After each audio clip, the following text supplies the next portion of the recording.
And good morning to the Darren Sami Cricket Ground, where we are getting set for start of the 2 action in this unofficial test. South Africa A versus West Indies A. Claudius Emmanuel saying good morning to all. Nice, pleasant day in St. Lucia. A little cloudy, but the breeze is blowing nicely. South Africa A will resume on 68 without loss, with Senokwane on 28, Herman on 31, and we are about to see the resumption. So umpire Leslie Reefer Jr. just getting things sorted out and getting the okay from the official scorers. Looks like O.J. Shields start, is it? From the far end, the southern end. It would be the left-handed Herman to take strike. It's actually number 59, so it's Ali Mohammed who is going to be the first one to bowl. And he's on a good length and playing it into the offside. Hodge with the throw at the stumps as Herman was looking for the single, so picking up Hodge left-handed throw, and a bit of excitement among the West Indies A fielders. I think Herman was in place, so it stays 68 without loss. Ali Mohammed to Herman outside the off stump and into the gloves of Imlak.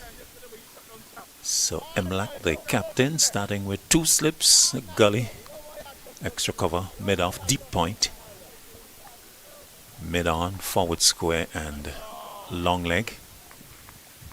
West Indies A very chirpy out on the field.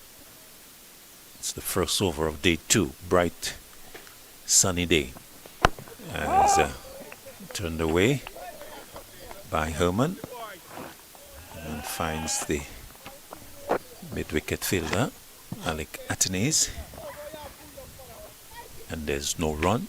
West Indies A 240 all out after they were sent in by South Africa A. South Africa A, good reply, 68 without loss. So Herman the left-hander and Senokwane the right-hand doing quite well. Ali Mohammed bowls to him driving as Herman straight to the extra cover fielder. Mikael Louis looks like. And there's no run, so Ali Mohammed walking back. He had at the start 2 overs, not for 13. That was his work overnight. He's operating round the wicket to Herman, who lets it go. Good delivery, it's not far from the off stump. And with the angle, it's coming in at the right-hander. He allows it to go. Imlak, the West Indies A captain, would no doubt want early wickets. Starting with Ali Mohammed. Interesting start this. We were saying perhaps could have used a new ball, but it was Thomas and Lane. Good delivery to end the first over. Ali Mohammed bang on target, and Herman can only defend, playing it up on the offside. So the first over of day 2 completed. South Africa A not adding to the overnight score, 68 without loss. So overnight they won. O'Shane Thomas 4 overs, no maidens, not for 11. Johan Lane 5 overs, 1 maiden, not for 20. Thomas looks like the man who is going to come in for the second over of the day. OJ Shields 4 overs, 1 maiden not for 19. And Ronaldo Ali Mohammed 3 overs, 2 maidens not for 13. South Africa A still trail by 172. Leseho Senokwan, 28 from 45 deliveries, will be the one to take strike. Is the right-hander. Thomas to Senokwan, and he allows it to go into the gloves of the right-hander. 2 slips, a gully, backward point, extra cover, mid-off, mid-on, forward square and backward square leg. So the breeze that we have had on the first day expected to continue today, very much in evidence. The flags to our right fluttering away. St. Lucia flag, South Africa flag, West Indies, Cricket West Indies flag. Thomas Senokwane goes back. It's a tight delivery, and he's well across the off stump. Reds is with us. Nice West Indies, Cricket West Indies shirt, proudly wearing the West Indies badge. Good morning to you, sir. Very old. I think if you look at the color, it is reflecting its age. But nice to be here. And good start by South Africa, especially when you're chasing 240. Yes, no need to be too much in a hurry. Number 42 on his back, Thomas to Senokwane. Drives edge for second slip caught. Brilliant. Oh, good catch. A little out of character, Senokwane. We saw him very selective in terms of his stroke play yesterday. Not so this morning. Playing at a wide one and being caught at second slip. I think that's Anderson. And a good sharp catch as we look at it again on the replay. Thomas coming in. Driving Senokwane, outside edge found. And away to his left, two-handed. Yes, that looks like Anderson. Well, if he was thinking of another area he can work in, he can turn to a goalkeeper, because that was a superb catch. I mean, you know, if David Pascal was here and somebody took a picture, he would like to keep that. Brilliant, really brilliant. And he's turning into a major slipper for Guyana. Yes, outside edge and diving away. Not quite fully horizontal, but yes, a really good catch. Almost horizontal. And good pair of hands. So Kevlin Anderson with the catch. So success for Thomas very early this morning.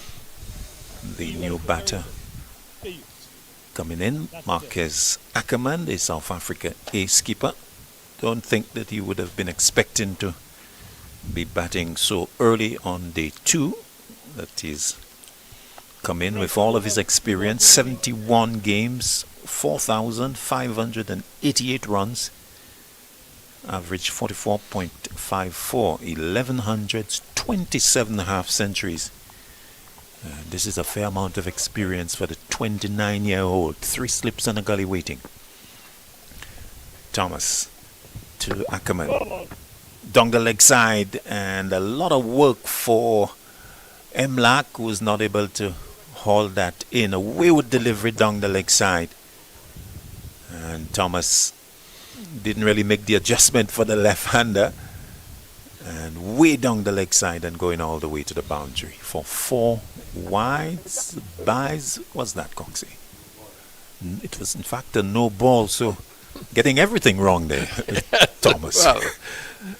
Well, so it's early in the day. One can understand that, but apart from what he just bowled, I think his confidence should be high with the early wicket. 1 for 12 or 4.3. He stays over the wicket to Ackerman. Full delivery drives down the ground, down through mid-off and into the long off boundary for 4. And disappointing start there for Thomas. Good way to get away for Ackerman. Nice juicy delivery on the off stump and punching that down the ground for 4. So he's off the mark. He's 4. South Africa is 71 for 3. And Imlach attacking. There's 3 slips on the gully, a backward point of cover. Mid-off, not exactly straight because he's also covering a little bit of extra cover. But we saw a lot of straight drive yesterday from Louis, and we've seen one this morning again. Thomas to Ackerman, full toss. And Ackerman misses out, hitting that straight to Shields, who's at that wide mid-off position. You know, we must give Roland Cox a fair amount of credit because we were trying to get all that from the South African stats. And Roland had to really dig deep to go to a lot of different agencies to pick it up on the South Africans. Absolutely. But I think Coxie has his own sources that he's keeping under wraps. It's secret. He doesn't want to tell us. That's okay. We are happy with the information. Thomas not happy with the approach, going right through the crease. And so Coxie continuing to do yeoman service to us, and a nice compilation of statistics, all the players. We've got test, first class and list A information. If Grenada, when they host a test match, is looking for an analyst, so stats, whatever, I think Roland Cox will be available for a small fee for us for promoting him. Thomas to Ackerman. Ackerman plays into the gully position. The over comes to an end. A successful one for Thomas. His first for the morning, the second of day 2. South Africa a 77 for 1. Ackerman is 4. Herman is 31. And happy to say that for a 40 game, yourself and JJ are very popular. We had 100,000 people yesterday listening to your dulcet tones. Oh, that's good. 100,000 views on the streaming. That's what the young man who has done a very good job. Absolutely. Dylan, yeah. yes, doing good work, and we certainly appreciate it. Good team effort. Cricket 360 certainly making strides, right? I hope Vinud is listening. We say good day to him if he is. In Antigua. Vinod Mancham, of course, supporting us nicely, and nice to see the way that Cricket 360 has come on board and continuing to keep listeners and viewers informed of the action. Outside the off stump, Ali Mohammed, first delivery of the 3rd over of the morning. Herman in strike. 2 slips and a gully. Pitched up and driven to the mid-on fielder who fires at the stumps, misses. And then there was a possibility of an overthrow, but Herman had overrun the stumps at the far end, not able to come back. So 1 to Herman, his first run of the morning. Goes to 32-78 for 1. New era in coverage of regional cricket. Reds, you are a man who would have had the privilege of many years of radio commentaries. Now that is that's beginning to give away to streaming now, a different era. Radio is definitely on the way out. Very few member states in CARICOM to radio. We'll just come back to that because I think Ali Mohammed is about to come in. Are you surprised that he was used in place of Rogers? Yeah, in that he didn't use the new ball yesterday, but being used first thing this morning. Maybe Emlak and company seeing something in his 2 overs yesterday. On target he is. And playing into the offside, Ackerman to Louis, and there's no run, 78 for 1. Yes, his figures in the 4-day are quite good. And he's played a useful role for Guyana with the bat. Very aggressive. Maybe he was just too aggressive yesterday. Overcast conditions, Sahara dust, etc. But we had no overnight rain, and I'm sure that Ken Crofton and his team were very happy. Ali Mohammed to Ackerman, outside the off-stump, angled in. And the South Africa A captain allows it to go through.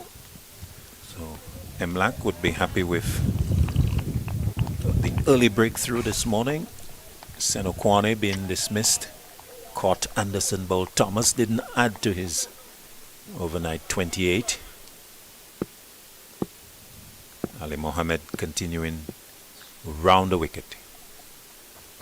To Ackerman, who lets it go outside the off stump. That came back, and well, I reckon, Reds, that went over the middle stump. That was unusual, leave alone, Claudius. As we see it on the replay, left it on bounce, on length, and that came back and went over the middle and off stumps. I think Ackerman would say he had it well covered. Ali Mohammed encouraged. Drive in nicely, but straight to Louis at extra cover. No run. 78 for 1. Yeah, but just to come back to the changing coverage, it's definitely providing a wider audience, and economically, I think it's quite good. As we said, radio is in fact on its way out, but radio, I think, still have a part to play, because you think someone in Eastern Guyana or Western Jamaica, they might be driving and can hear the radio commentary. Absolutely. Farmers out on their plot away in the woods, in the forest, in the interior. And so the mobility that listeners have would lend itself to radio. So still a little niche there for Yes, for there radio. is. There's a little, I grew up where commentary in the Caribbean was on AM radio. Yes, and of course, FM, the more popular band, Thomas. To Herman outside the off stump and into the gloves of Emlak. In fact, you were mentioned in Grenada, Cox's information, assisting them. Oh, I thought you said you got a call. No, in fact, just remembering our friend in Grenada, Stevenson Worm, who I anticipate would be in action in the test match to come on the Australia tour. In fact, I heard him a few months ago doing coverage on the Windwards. I think it was the under 19 competition, or was it the under 15 that was held in Grenada? So we say hello to him if he's tuned in, locked in, short delivery, pulled away out towards mid wicket. Herman not quite getting hold of it, but hitting it away from the fielders in the ring used in the one-day game, picking up a couple, going to 34, 80 for 1. Yes, Stevenson has recovered nicely from his health issue, and apart from doing radio again, I think he's been doing some writing. Yes, in fact, I think on Facebook I noted that he penned a recent volume, so we say good day to him. Thomas into the body, turned away by Ackerman down to long leg, and he's getting the single. 81 for 1. This is the 19th over of the innings.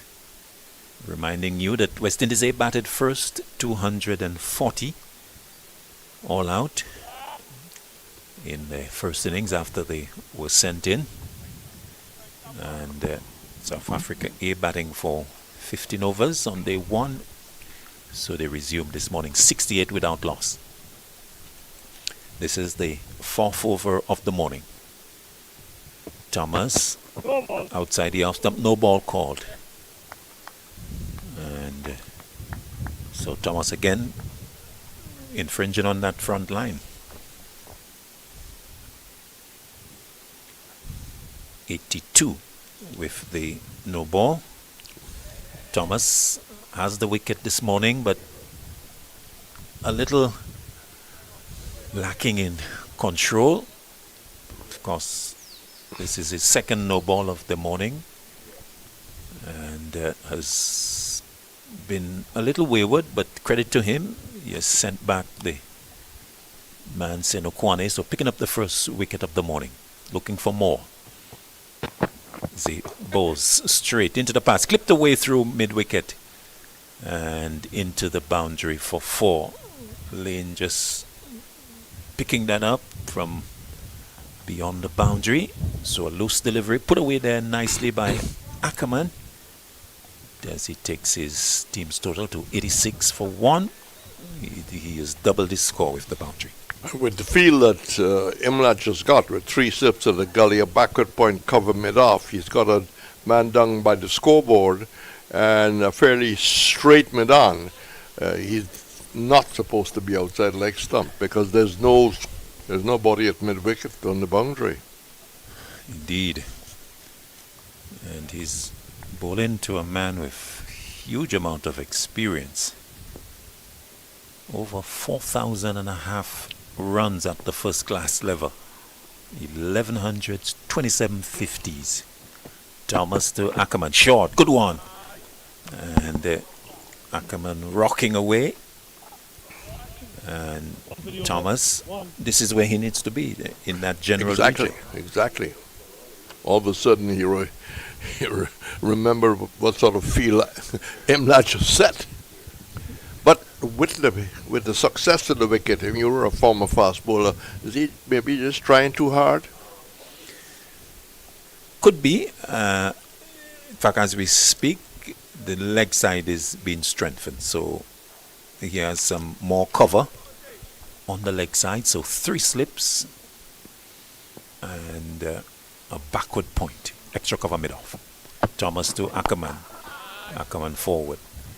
And pushes it up to mid-off. Shields is there. Over completed. 19 overall. 86 for 1. South Africa A, the latest. And just to come back to the changing coverage, the language is different. You don't say the obvious, you know. It's not ball-by-ball commentary anymore once you're streaming. There's no need to describe everything. No, everybody is seeing it. You can look for the couple of comments that are relevant, possible changes, attitude, good batting, ball batting. Ali Mohammed, not for 14 from his 4 overs, starts his 5th. Balls driven into the offside. A diving attempt by Lane is unsuccessful, and will have to pick up himself to pick up the ball from way beyond the boundary. 4 to Ackerman. Herman, driving nicely into the gap between extra cover and mid-off, taking him to 39. South Africa A, 90 for 1. Lane would have probably just been a little late there. He need to have had a greater commitment. There was a little second or two he took to get down. Yes, maybe didn't time the dive. Yep. As he would have liked. Ali Mohammed to Herman. No. Shout of no, because it's a good delivery, pushed up to extra cover. And there's no run. Let's remind you of Herman's stats. 23 years old. 26 matches before this. 2005 runs. Highest score of 187 not out. 400s, 14 half centuries. Average 47.73. So his average even better than that of Ackerman averaging 44.54. Ali Mohammed to Herman, very wide of off stump and ignored by the left-hander. Just recently, the West Indies female captain was saying, comparing the experience of the West Indies team to India and Australia, etc. It's a similar situation. You compare our first class experience to others. We're not playing enough first class cricket, too much white ball cricket. Ali Mohammed to Herman lets it go a lot closer to the off stump, but Herman thought it was well covered into the gloves of Emlak. You look at a Marcus Ackerman, 29 years old. He has already played 71 first-class games, 57 List A limited overs games. Compare that to somebody West Indies A. Okay, let's look at one of similar age. Tevin Emlak, 28 years old, has played only 30 first-class games. Struck on the pad and maybe hit outside the line. And umpire Reefer not responding. Not a serious appeal though. So comparison read. So Ackerman, 29 years, 71 first-class games. Tevin Emlak, 28 years old, 30 first-class games, 34 List A games. And he's been playing as many first-class games as available. It's not that he's been in and out. There are very few opportunities. Absolutely. Ali Mohammed to Herman. Herman lets it go. It comes back. Oh my word. Over the off stump. And good probing stuff from Ali Mohammed to complete his fifth. Also the fifth of the day. Day 2, South Africa A 90 for 1. I think Herman must be a surveyor. Because his calculations on line and height is 100%. Emlak getting 61, Louis 57, Carey Pierre 44 in West Indies A 240. Sele picking up 5 for 43. That was all action on day 1 yesterday. And so South Africa A pushing along. Partnership with 22 between these two. Emlak's giving his fast bowler, in the case of Thomas, a pretty good run. Thomas, this is his third over in the spell, as he will move into Ackerman, who takes a good look at it and lets it go. Thomas benefiting from a conversation with the West Indies A bowling coach, Jerome Taylor, who's on the edge of the boundary. Is currently at deep extra cover. Would have been there speaking to Thomas during the previous over from Ali Mohammed. So guidance being provided to Thomas from his compatriot, of course 2 Jamaicans.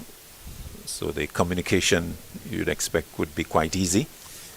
Maybe using the Jamaican patois. Thomas to Ackerman, wide of off stump and into the gloves of Emlak. I'm not sure that's what Jerome Taylor had told him to bowl, a little too wide of off stump. I don't know what Jerome Taylor said to the ODI fast bowlers. He probably had a lot to say because they were all over the shop. Indeed. I guess, Reds, it's one thing to be told the right thing, another to execute. Yep. And the responsibility is on the player to do it out in the middle. The coach can only encourage and guide you. Thomas, full delivery driven into the offside. The dive is not successful. And Louis is the one backing up the effort of Shields. The batsman taking 2. As Ackerman goes to double figures, 92 for 1, South Africa A. There's a story about Youth and Dow being advised by Easton McMorris, but I wouldn't have enough time to finish it, so let's focus on Thomas going back. The burly Jamaican picking up the first wicket this morning, that of Liseho Senokwane, caught Anderson at second slip for 28.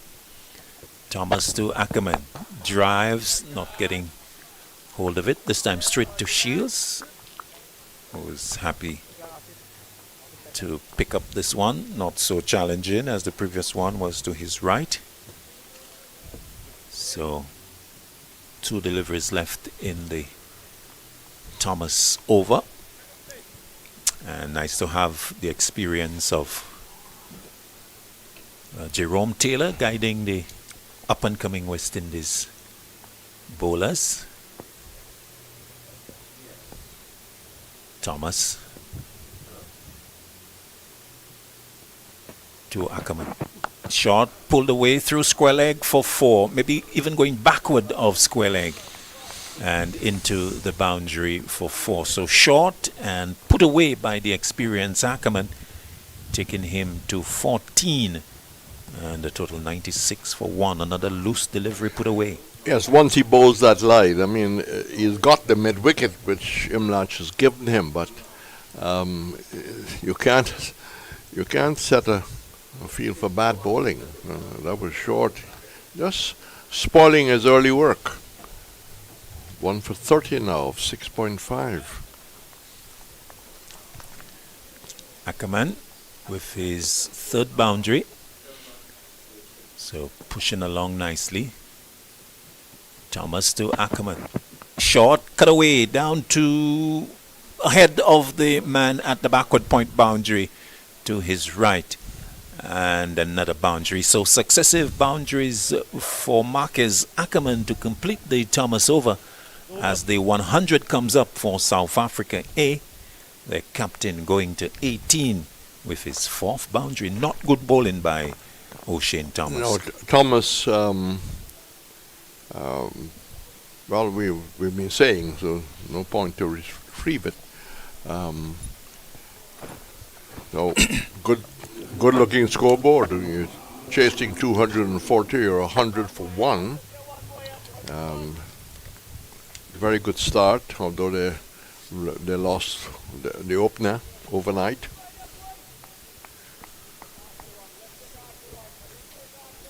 Very good looking scoreboard. 100 for 1. I think Marcus Ackerman, the South Africa captain, would be very happy with this. Herman in strike. Ali Mohammed. Driven and stopped nicely by Ali Mohammed in the follow through. So Mohammed, let's give you his performances in the regional 4-day, regional 4-day championship. Comes into Herman off the back foot, hit hard into the ground. And to the extra cover fielder, no run. Yep, conversation still between the coach and Thomas, whether Imlach will continue with him or maybe look for another effort with someone else. Ali Mohammed to Herman, turned away to mid-on. Quick single taken. One more to Herman, it goes to 40. And it's 101 for 1 as Ackerman comes into strike. In lane, 5 overs, none for 20. That was all yesterday afternoon. Shields, 4 overs for 19. So we could see Maybe Thomas being replaced, but Imlach might just give him one more.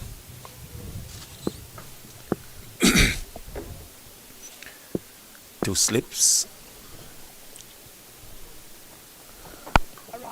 Back of a length. Played away into the offside. So the Guyana Happy Eagles seamer, Ronaldo Ali Mohammed, 7 matches, 28 wickets. A best of 6 for 17. 2 5-wicket hauls.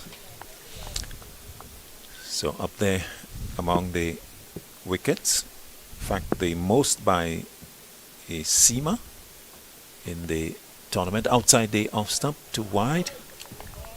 Ackerman allowing it to go into the gloves of the keeper.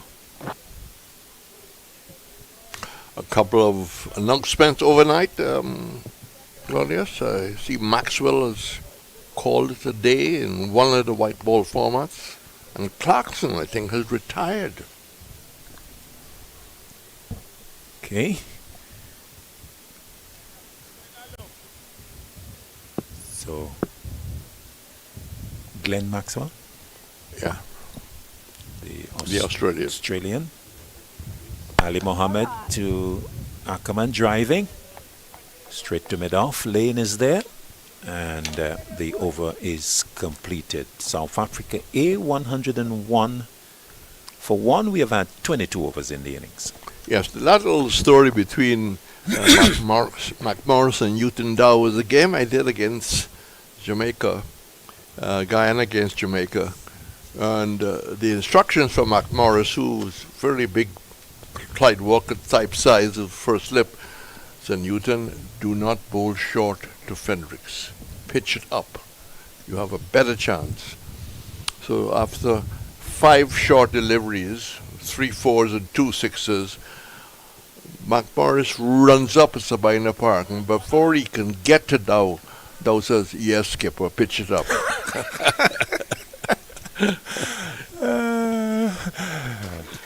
Wow. So not that he was not hearing. He knew Thomas was outside the off-stump, driven into the gap at extra cover and away to the boundary for 4.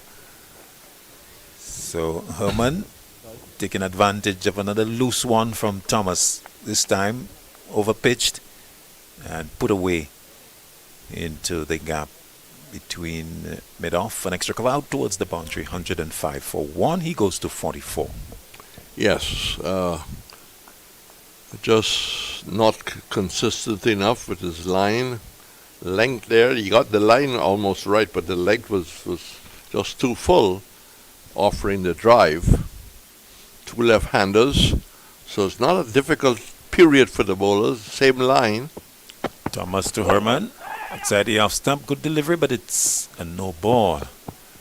Played away into the offside by Herman. Ackerman responding nicely for the single. 106, 107 for 1 with the no ball plus the single. And Thomas, well, he has to be reminded of the instructions that he's been given by the coach in terms of bowling good areas, but needing to do, even before that, the work of keeping his front foot behind the crease. Yes. Amazing how things flash through your mind. When I look at these 2 left-handers, small, all of a sudden I remember Graham Wood, the Australian left-hander. Along the same size, a good player he was, and he faced the might of West Indies fast bowlers. Yes, and these two are of similar stature, and it's not easy to distinguish them, Reds. As Thomas looking to come around the wicket, but not happy with the approach, and oftentimes we have to go on the basis of shirt numbers, Reds. 76 Herman, 56 Ackerman, but looking at them, it's difficult to tell. I would say that Herman has got a little more shoulders. And maybe a few inches taller as Yeah. we look at them. But similar in a lot of ways, very solid as they stand up. The two left-handers, Thomas to Ackerman. Another no ball, edge down to the man at backward point. The diving attempt is not successful, not being able to keep it away from the boundary. So 4 to Ackerman. He goes to 22, 111 for 1. Thomas here looks like he has cut the return crease on Yes, I was just about to say that. I think he was outside of the return crease. Colin Croft came very close to that being called, but he was just maybe inside. Because Crawford will come fairly wide sometimes. Yes, in fact, and I think with Crawford, the front foot was actually outside of the crease. Yes, because I think the foot that is key is the back foot. Yeah. Right, and so I think Crofty would have been outside that return crease with the left leg, but the back one not touching it, so presenting that awkward angle to the right-handers. Thomas round the wicket. Driven into the offside, but straight to Louis at extra cover, or squarish cover, Nora. And in fairness, Thomas probably happy over the wicket, around the wicket. I mean, the likes of the great Malcolm Marshall was comfortable around, comfortable over. Oh, yes. He was an absolute master in the use of the crease. Yes. And particularly going round the wicket to the right-handers, and the short deliveries angled across him. And even over the wicket, he would use the width of the crease, coming closer to the stumps and going wide. Thomas, midway in his 8th over, to Ackerman. Back and chopping it down into the slip cordon. There's no run. South Africa A trailing by 129 runs and really solidifying this good position rates. In 1978, Wood and Sargent, a game when the West Indies selectors wanted changes, and Lloyd said, "I cannot lead the team you want me to select." Alvin Kadish is what Border. Good test match, very good test match. Good crowd. Lloyd asked the crowd to continue to support the West Indies. Sargent and Wood got hundreds in the second ends. Thomas to Ackerman, plays away into the offside. Mikhail Louis comes across but can't stop the single. 23rd run for the South Africa A captain, taking the team's total to 113 for 1. South Africa A, their scoring rate 4.83, so they're going at a nice clip. No hurry. In fact, it's actually now, just under 5, trailing by 128. Well, Emlak has gone all the way to Thomas to have a discussion, so taking his time about the field change. Square leg now in, mid-wicket dropping back. Yes, the field has gotten a little bit more defensive, so he's going to end up with 2 slips, and the lane now being put at the mid-wicket boundary, just maybe 10 yards inside of it. And more changes. Hodge now going to gully, so a solitary slip, a gully, deep point, extra cover mid-on, and 3 men out for the short ball. Short ball, wide of off stump, also no ball. Being called by umpire Baziraf. So long leg, deep backward square leg, and deep mid-wicket. But Thomas not only overstepping, but bowling wide off the off stump, being called by umpire Baziraf. 114 for 1. Well, Imlach has done as much to try and help Thomas, who's going through a difficult period of control. But maybe his spell is coming to an end. Herman gets one delivery. Hesitation. The return at the striker's end from Hodge missing. And Ackerman completing the single. Herman going to 46. And the total 115 for one. You reckon that's maybe the final over of the Thomas spell? Yes, I think so. Imlach has given him every opportunity. The coach has been working with him. But the effort there by Hodge, there's a belief that all West Indians, Joe Solomon allegedly used to pelt mangoes. And that was a bit of a mango pelt. Yes. Had maybe all three, maybe 1.5 to look at. Yeah. Same for Solomon. Yeah, just missing. One delivery left to complete the elongated over from Thomas. Shot and let go by Ackerman to complete it. The 23rd of the innings. South Africa A 115 for one. So Thomas has had Coxie 4 overs in this spell this morning. And he has picked up the wicket, the lone wicket to have fallen. That of Leseho Senogwane, who went for 28, caught Anderson in the second over of the morning without adding to his overnight total. Yep. So let's see who will come in from the Groseley end. A lot of sport being played in St. Lucia. We have the McKeeb Alsad Track and Field Classic coming up. I think there's also a junior meet. A lot of under 12, under 14 football.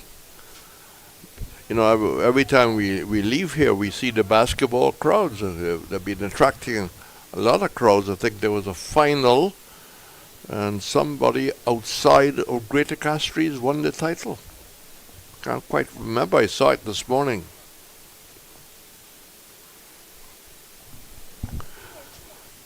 So,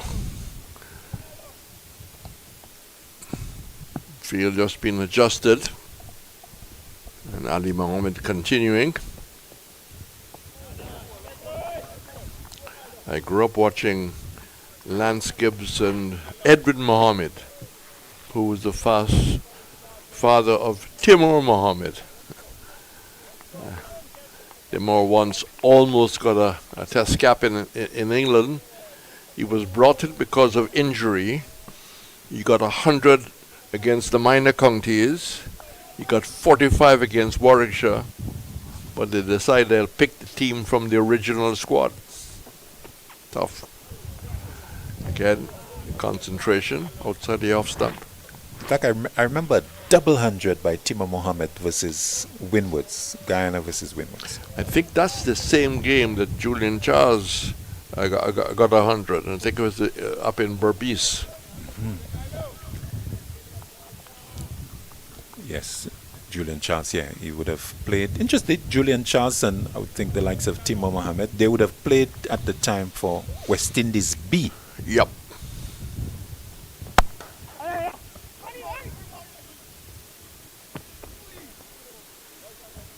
As the West Indies B tours to Zimbabwe.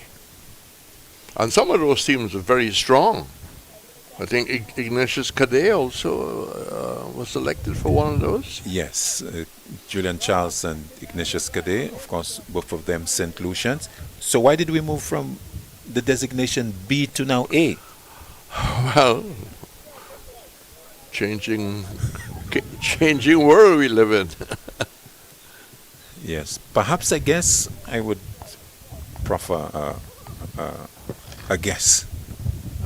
Maybe to be consistent with the other countries, because yes. I think West Indies perhaps were the only team that was using the B designation. Yeah.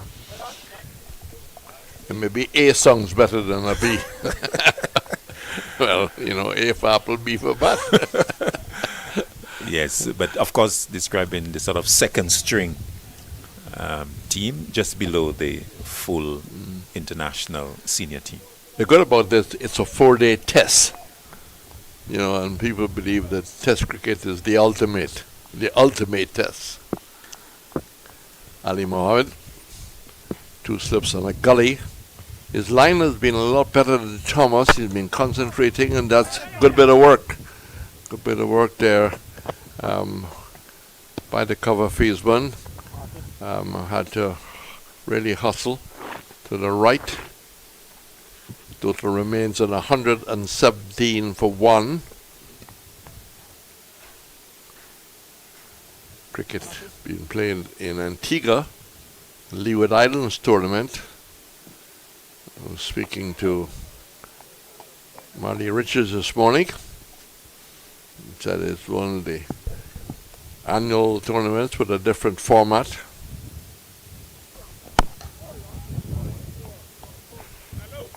Very subtle looking defensive shot as the over is in fact completed. So the West Indies still one ODI to come, but 2 down against England.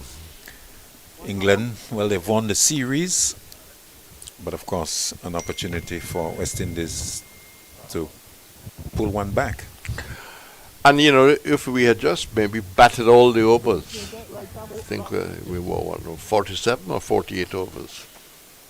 Yeah, that really hurt us. But I think, Reds, one of the defining moments for me was the loss of Carty after scoring the 100. Yep. Didn't go on and capitalize. Sure. The late great Clyde Walcott used when he was coaching in Guyana for Boca Sugar Estates and played for Guyana and led Guyana, he used to be saying, "You must bat on. Bat on, boy. Bat on, bat on." Especially with you getting 100, you need to capitalize.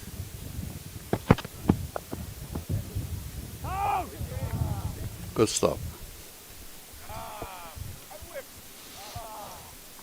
Lane brought in place of Thomas.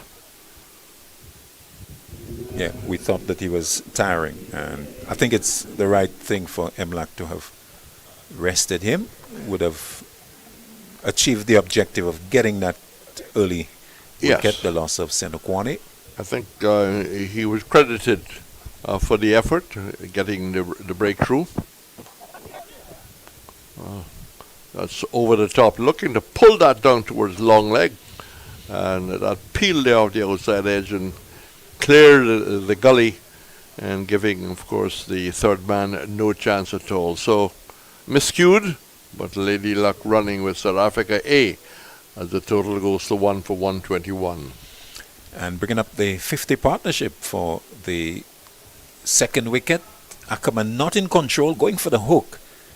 And the ball going to deep third boundary for 4. So not happy with the stroke, but happy with the partnership. 50 between these two. Lane 5.2 overs, done for 24. Again, slightly down leg side. He's got to be more off stump, probing away. But a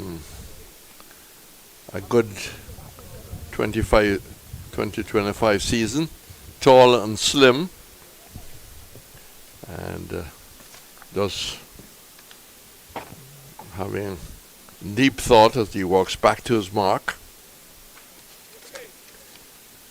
West Indies Academy will soon play the Sri Lanka Academy in Antigua with Sir Courtney Ambrose and Courtney Walsh. Expected to work with them. Don't know who's the batting coach.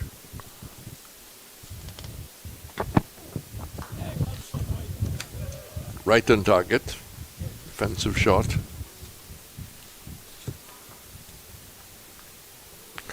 The World Test Championships coming up soon. South Africa maybe the underdogs between.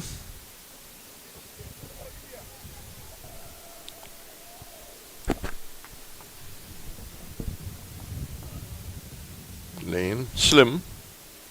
Big number 57 on the back. Good line.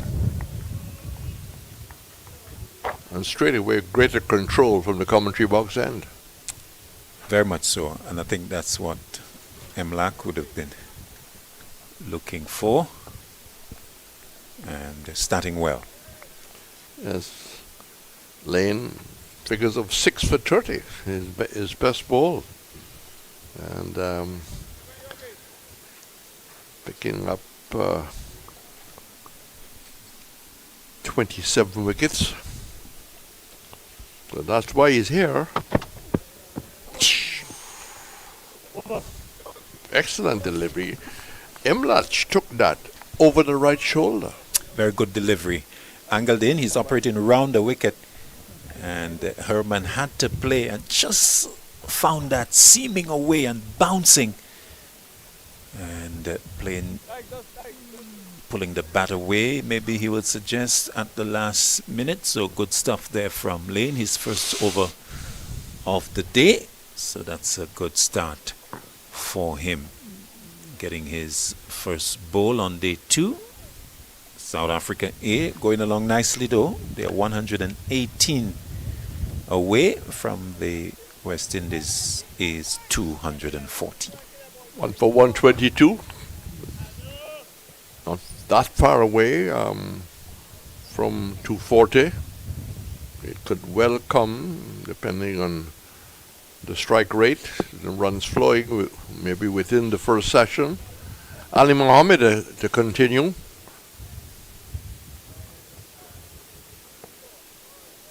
He's maintained a fairly good line outside the line of the off stump. And Emlach has got OJ Seals he can turn to also when he is thinking about maybe just pulling Ali Mohammed out. Indeed, Shields just the 4 overs yesterday, so would not have had a lot of work. 4 overs, not for 19. Would be looking for his opportunity this morning. Mohammed. Well, bowling to his field. Just outside the line of the off stump. What your favorite weather forecast is saying this morning? You need to bring our viewers up to date, but it looks like a fair morning. A lot of Sahara dust. The wind is up. We've had no rain overnight. 1 for 122. Mohammed. Consistent line outside off stump. What's the story? It looks good, Reds. Chance of rain in single digits. About 5% from now. And up on yesterday. Yesterday was 4%. Yes, up until the close of play. It gets a little breezy between 1 p.m., 2 p.m., but bright around 12, a little overcast thereafter.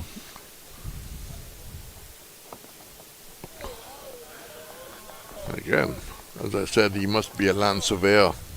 That curled back, maybe after passing the off stump. Good areas. Ali Mohammed has been generally on that off stump. In fact, I can't quite remember anything being straight and going down the leg side, so he has hit good areas. But given the partnership has gotten to beyond 50, Emlak a little bit more defensive, just a solitary slip now. 7.4, none for 21. Again bringing him on the front foot with the line he offered. Two little men. They play for the same state in South Africa. Suppose Roland Cox could dive further into his memory bank. They almost look like brothers. They're not. Many brothers have played world cricket. That's the end of the over. Victor Stallmeyer, the brother of Jeffrey Stallmeyer, had one test match in England. And in my visit to Trinidad for a test series, met Victor Stallmeyer. who had the unfortunate well, name of running one George Headley out. Of course, we've got the brothers Mark Wall, Steve Wall. Yep. The Atkinsons, Eric and Dennis, Charlie Davis, Brian Davis. You can go on and on. Any South African brothers you remember it? South African brothers? Let's concentrate on Lane. And that's just pushed away through the cover area. Not a great deal of power, but just very top hand, moving very nicely. Picking up runs all the time, 126 for 1.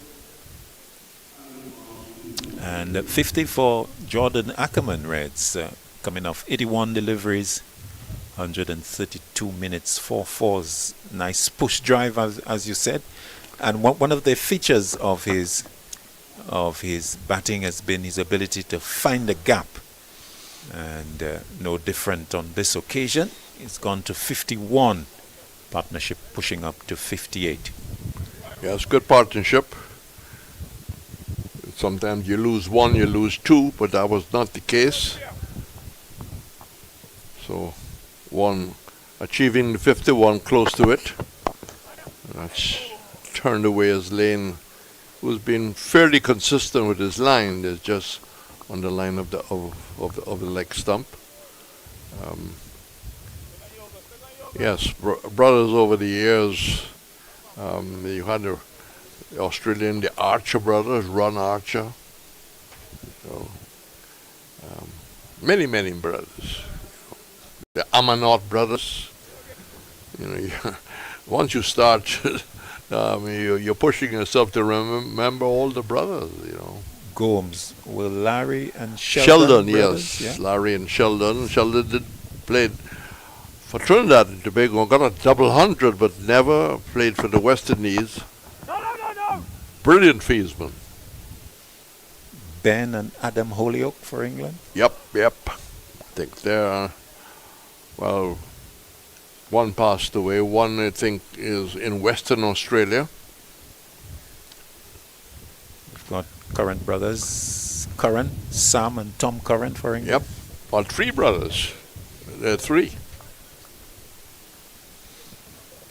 Of Zimbabwe parents.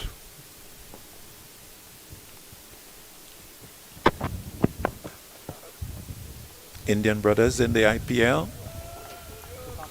Hadik Pandya, Krunal Pandya. Not my favorite competition. You don't watch the IPL, Reds? Nope. You don't? No, in principle. The IPL was built on overseas players. The Indian board does not allow the Indian players to come and play in the CPL or in the Big Bash. I think that's very wrong. Other than being one of the 3 members who dominate the financial area. Got a bit of work by Hodge to the left.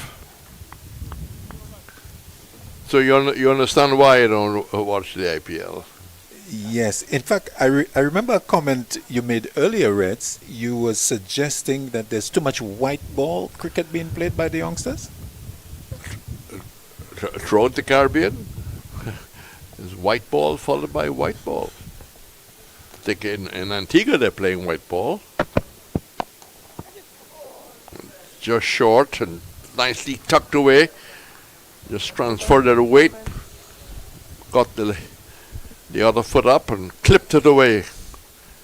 So moving further on, 131, and time for, as the late umpire Shepard would say, time for drinks. And we'll take a break and come back with the information. South Africa A 131 for one in a very strong position. We'll be back shortly.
So we've had refreshments, drinks.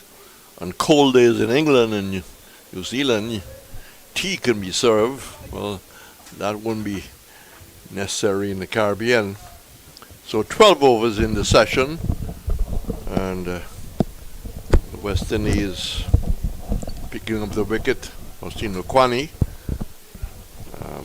for the bowling of Thomas. But it's been a South African opening day and a South African opening session so far. Indeed, they put on 63 in the hour, Reds, to give you an indication of how nicely they've gone along. So still Ali Mohammed after the break. course, probing away that canal of danger. You have an option to look to play an attacking shot, but you've got to be very sure of the line and the length. You like bowling to left-handers when you played? Yeah. If you can get the ball away from them, hitting the seam, could be interesting. Ali Mohammed bowling through the entire first hour and continuing. Yep. Slip on the gully. But he's been quite economical. I mean, 8.1 overs, none for 21. Indeed. He had 2 overnight, so 6 overs in the first hour. Coxie, can you give us his work for the 6 overs so far in the first hour?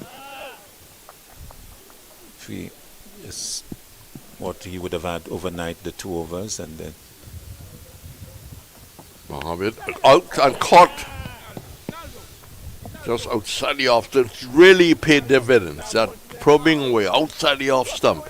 Just a little wide, I decided I'll go for the drive and took the outside edge. Imlach didn't have to work too hard. Straight to him, regulation catch. And finally, you take one, you have to wait for take 2. And credit here to Captain Emlak. We were making the point, a long spell from Ali Mohammed, the entire first hour, continuing after the break. And this, I find, Reds, is really an example of good, solid captaincy, because he had assessed the work of Ali Mohammed, and we had made the point that he was on about the off stump and having good control. And Emlak persisting with the seamer and getting the goods. Outside edge found lovely delivery. Herman, who had gotten to his half century, still was able to edge that delivery because it was in a good area. Good, nice edge, good footwork from Emlak, supporting his decision making as captain with a good dismissal. Excellent work by West Indies. At the break, I was impressed that everyone was together. It's not 3 or 4 and just having whatever water is being served. They were together and obviously saying, look, we've got the rest of this session. We really must work hard for some success. So they've managed to pick up 2 wickets, 2 for 131. So Ali Mohammed be very pleased with his work. 8.3 overs, 1 for 21.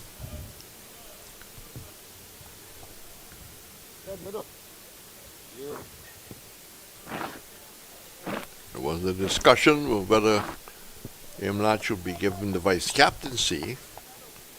I think that had, if you look at the various comments, that had majority to support. A young vice captain with a senior player. Goes over the wicket to the right-hander, and that challenge, the off stump, came back because Imlach was going very, very quickly to his left. Jason Smith. Lovely delivery. And Smith just missing that. It was in a good area. Ali Mohammed seemed to be as comfortable around as over. Maybe much more comfortable over, but he handles going around very well. That brought him to success. South Africa A at 2 for 131. Imlach could think of a third slip. Mohammed goes in, right on target. And just coming up to 10 past 11. A little bit of sunshine peeping through. A little bit of blue as I look over the flags. Of course, we've had the weather forecast by Claudius, which I'm told that we can trust.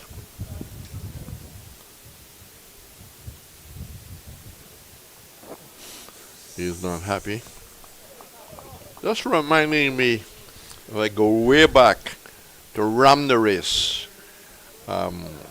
who was a real natural mover of the ball. He had wider shoulders around the race.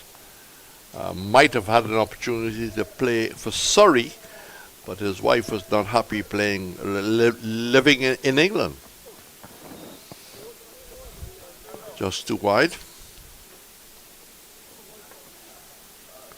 So the over is in fact completed a successful one. And South Africa 131 for 2. Let's have a change of presentation. Claudius. Excellent over from Ali Mohammed. First one after the break, picking up the wicket of Jordan Herman, edging to Emlak. And overall, a good over because it was a wicket maiden. And Ali Mohammed, just the final delivery, a little wide of off stump, but doing extremely well. Also doing well, in my view, has been Tevin Emlak. I've been impressed with his handling of the bowlers out there and looks to be in control. And I particularly like the decision to have kept Ali Mohammed on, because it could easily have been a case where he would have been rested after the water break. Emlak persisting with him and getting success, the second wicket partnership broken. So Lane will continue, Johan Lane, and he will bowl to Ackerman with a slip and a gully. Outside the off stump and into the gloves and Emlak. The figures of Ali Mohammed. So overnight 2 overs 1 maiden, not for 13. And this morning 7 overs 3 maidens, 1 for 8. The sort of figures that deserve repeating. 7 overs, 3 maidens, 8 runs, 1 wicket. And excellent work by the seamer. Into the off stump is Lane and pushed away square into the offside by Ackerman for his 34th run, 131 for 2. Excellent seam bowling by Ronaldo Ali Mohammed. Yep. A new face. The second year for Guyana, as far as I can remember. Improving in 2025 immensely. But you're talking about the captaincy of Emlak. He had a hard act to follow, because Leon Johnson had done an excellent job for Guyana. And, you know, you're replacing a successful captain. People are looking very carefully at your leadership. Lane to Smith. Outside the off stump, Smith covers it well. Allows it to go to Emlak. Well, he seemed to have learned quite well. We saw him in the first innings as the side was crumbling around him, batting well, shepherding the lower order to that eventual total of 240, picking up 61 himself, and a useful partnership with Pierre getting 44. So that was an important partnership, and the way that he's handled the bowlers today has been excellent. Lane to Smith. Smith, much taller man, walks across, the right-hander, and plays into the offside. There is no run. Let's give you some information on Jason Smith, who has come in to replace Herman. South Africa A pushing along, 132 for 2. So Smith is a 30-year-old, lots of experience. Lane bowls to him, walks across and not playing. Well, he's got significant experience. 89 games, 4,187 runs, 700s, 27 50s, 34.89 his average, a best of 147. So yet to play test cricket, but at the first class level. He's a bit of a veteran. Lane to him, pulls but doesn't get hold of it. The possibility of a run out. Oh, he misses Mikhail Louis I think Smith had given up because that was an attempted pull, miscued to Louis at the mid-wicket position. Smith thought, well, it was curtains for him. He had almost stopped in going for the run. Picking up Louis, pulling the trigger, and missing. Well, Smith lives to fight another day. 133 for 2 at the end of the over. You're talking about striking and firing at mangoes. Doesn't appear that Louis, as a young boy, hit a lot of mangoes. He grew up in the city. Maybe. Not many mango trees around. A city boy. Grew up in Bastia, and maybe there are not a lot of mango trees in Bastia. I'm sure there are mango trees around St. Kitts, but you'd expect not too many in Bastia, not too many for Louis to practice at. But new over Ali Mohammed. Balls to Smith, clipping it to mid-on. And there's no run. Close thing there for Smith. Louis getting a good view of the stumps. And unluckily for him, maybe just missing. Good pickup. But it's a case of sometimes you hit, sometimes you don't. Mohammed.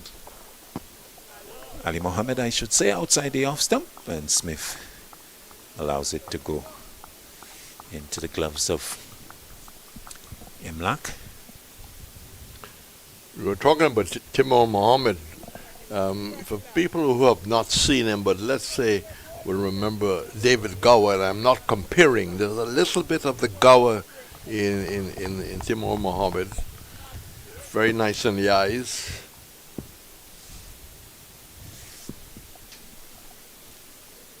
Ali Mohammed to Smith. A little straightish into the leg stump, turned away to long leg. Thomas is there. One more to Smith. Goes to 2, 134 for 2. Phil changing over for the left-handed Ackerman, who's on 34. Ideally, South Africa would like to go to lunch with just 2 down.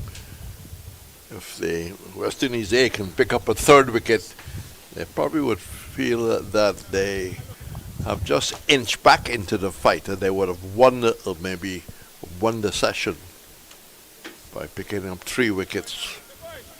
Well, that's ahead of us. 2 for 134. Claudius. Ackerman faces Ali Mohammed. Drives down the ground mid-on. Doesn't pick up cleanly. Shields not successful with the pickup, so what looked to be a bit of a tight single in the end was quite comfortable. Ackerman going to 35, 135 for 2. Ackerman is in good form, getting 71 in the last of the 3 limited overs games between these two sides. On Tuesday, last week Tuesday, and so continuing his good work. The right-handed Smith in strike now.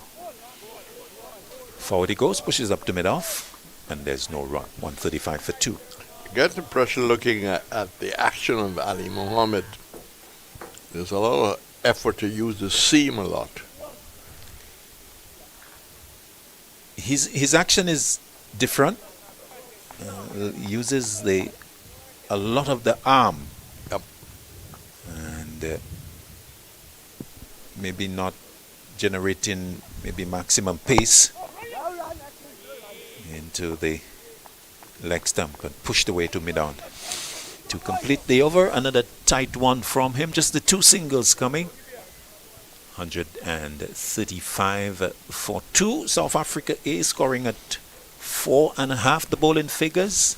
1 for 48 Thomas. Lane not for 36. Shields not for 19. Ali Mohammed 1 for 23. Wickets falling at 68 and 131. And just before I handled to JJ, who had a little bit of transportation problems, but seemed to got it over. You didn't quite support my view that there was too much white ball cricket. More coming up on the 24th of June. Yeah, well, Reds, I think white ball and red ball, they need to coexist. Yep. And I think the key is to be able to get a nice balance between the two. Lane starts a new over, bowls to Ackerman, who somehow gets that away down to the slip cord and away from the second slip and into the boundary for 4. A little bit of a slash at that from Ackerman. 39. He goes to 139. Now for 2. And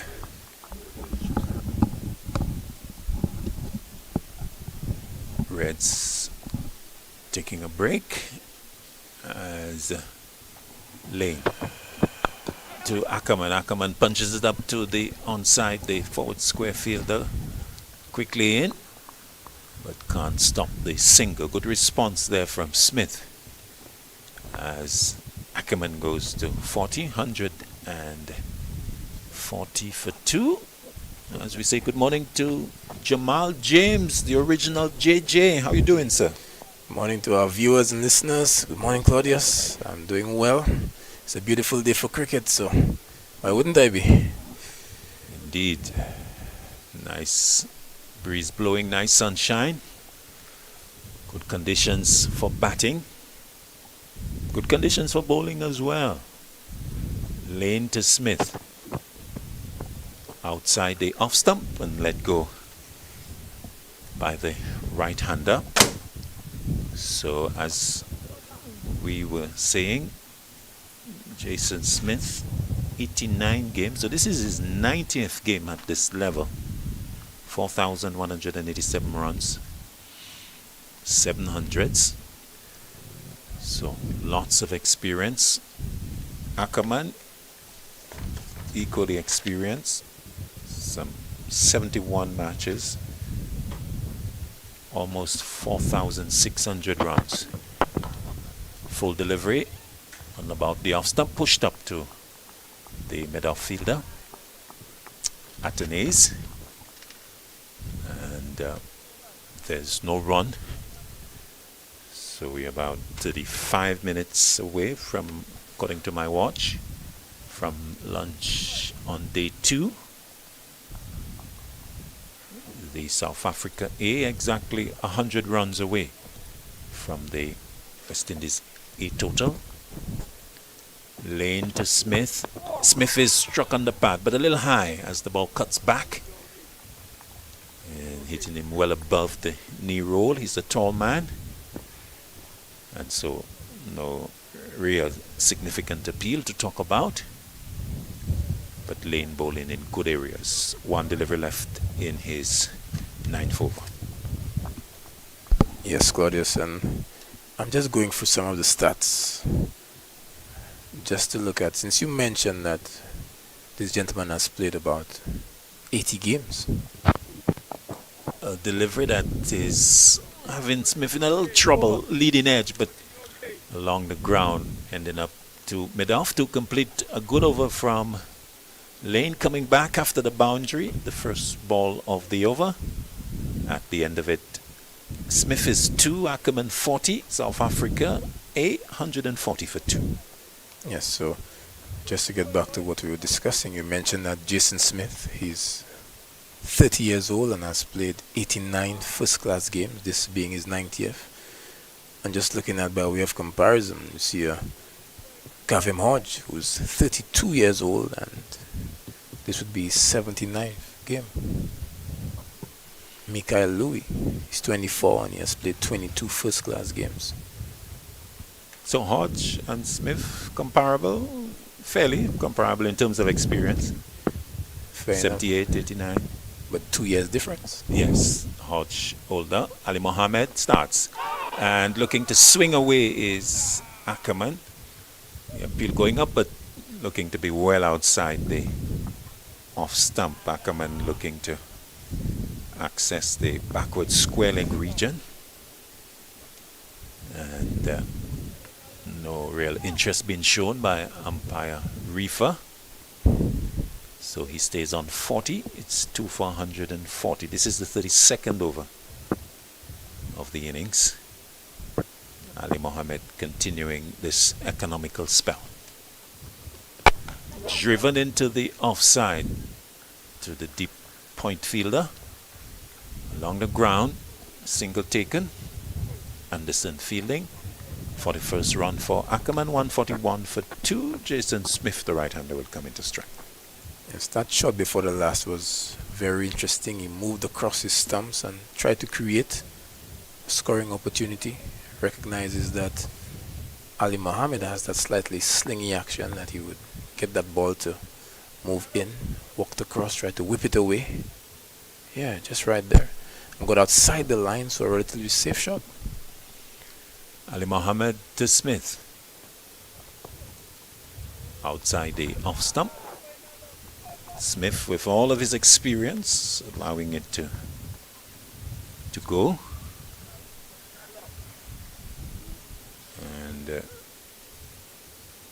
And who has scored quite a lot of runs, as we said, over 4,000 runs. If you are joining us for the first time on day 2 in this 4-day unofficial test, 2 batsmen have been dismissed. South Africa A starting at 68 without loss this morning, losing Senokwane and Herman. Ali Mohammed dismissed into the off stump, good delivery, solidly onto the front foot, playing away back to the bowler. So they say Senokwane caught Anderson, bowled Thomas for 28. Wicket falling at 68, and then Jordan Herman caught Imlak, bowled Ali Mohammed 52. Wicket going down at 131. Ali Mohammed to Smith. Drive in. Can he find the gap? Yes, he does. Out towards the boundary at extra cover. Shields at mid-off. Not able to cut it off. Come into his left. And the first boundary to Jason Smith, taking him to 6. And South Africa 8 to 145 for 2. Yes, well, this one was exquisitely timed, but you just feel that after that ball had passed Shields, that they would have wanted a greater show of desperation from him, possibly putting the body on the line to stop that one. But the batter rewarded for a high quality stroke. Shields pushed to his left at mid-off. 2 slips and a gully. Ali Mohammed to Smith. Smith is electing not to go for the drive on this occasion. Playing in defense. The delivery was a few inches shorter on that general off-stump line. The end of the over. South Africa A 145 for 2. And that is in response to West Indies A 240 all out. Yes, for sure. And I'm just continuing to have a look at the stats, ages of the players, and the amount of, or the volume of cricket played. Tevin Imlak, 28 years old, the captain of this A team, has played just 30 first-class games and has registered 1,690 runs at an average of 36. While Max Ackerman, the captain of this team, is 29 years old, captain of South Africa A, 29, and has played 71 first-class games. So a lot of talk about the volume of cricket being played in the Caribbean, where many persons are calling for more first-class cricket.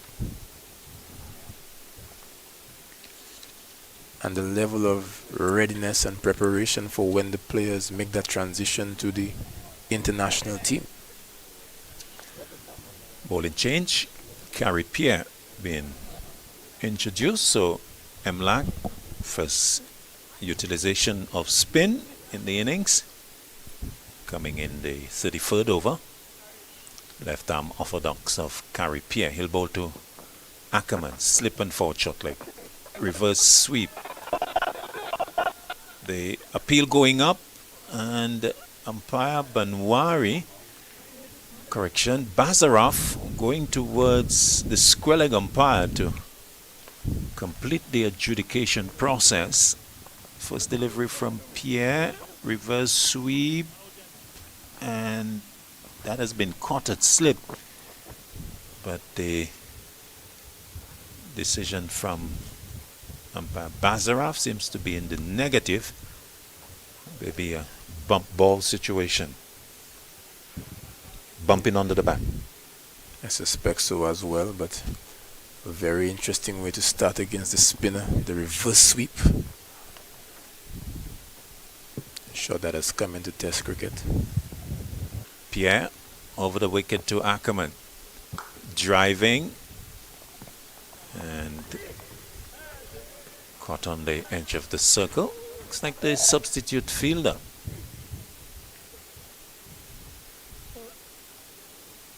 The local boy who's substituting for someone on the edge of the square at extra cover. His name eludes me. Help me, JJ.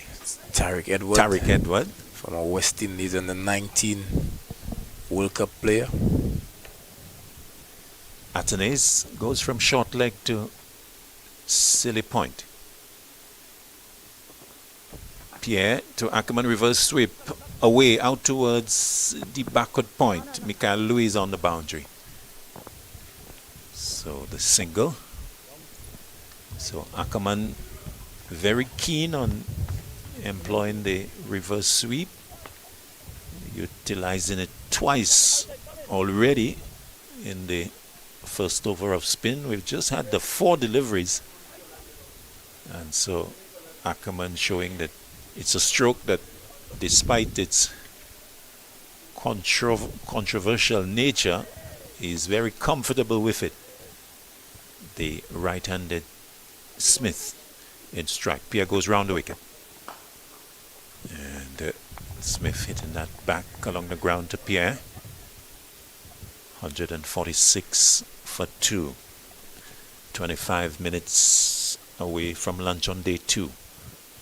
Pierre to Smith. Smith with a bigger stride forward. And playing into the offside. Shields picks up. And so we complete the first over of spin in the South Africa A innings. 146 for 2. Spin being introduced after 32 overs. Carrie Pierre brought on. Wolf mentioning that Carrie Pierre was the leading wicket taker in the 2025 Regional 4-day. So a lot of rest on his shoulders. We have expectation that he would prize out a few wickets today, albeit the beauty and the paradisic conditions at the Darren Sammy would not allow for so much turn, deviation from the surface. But like we saw with the spinner from South Africa A, there are certain different skill sets that you could bring when the ball is not spinning.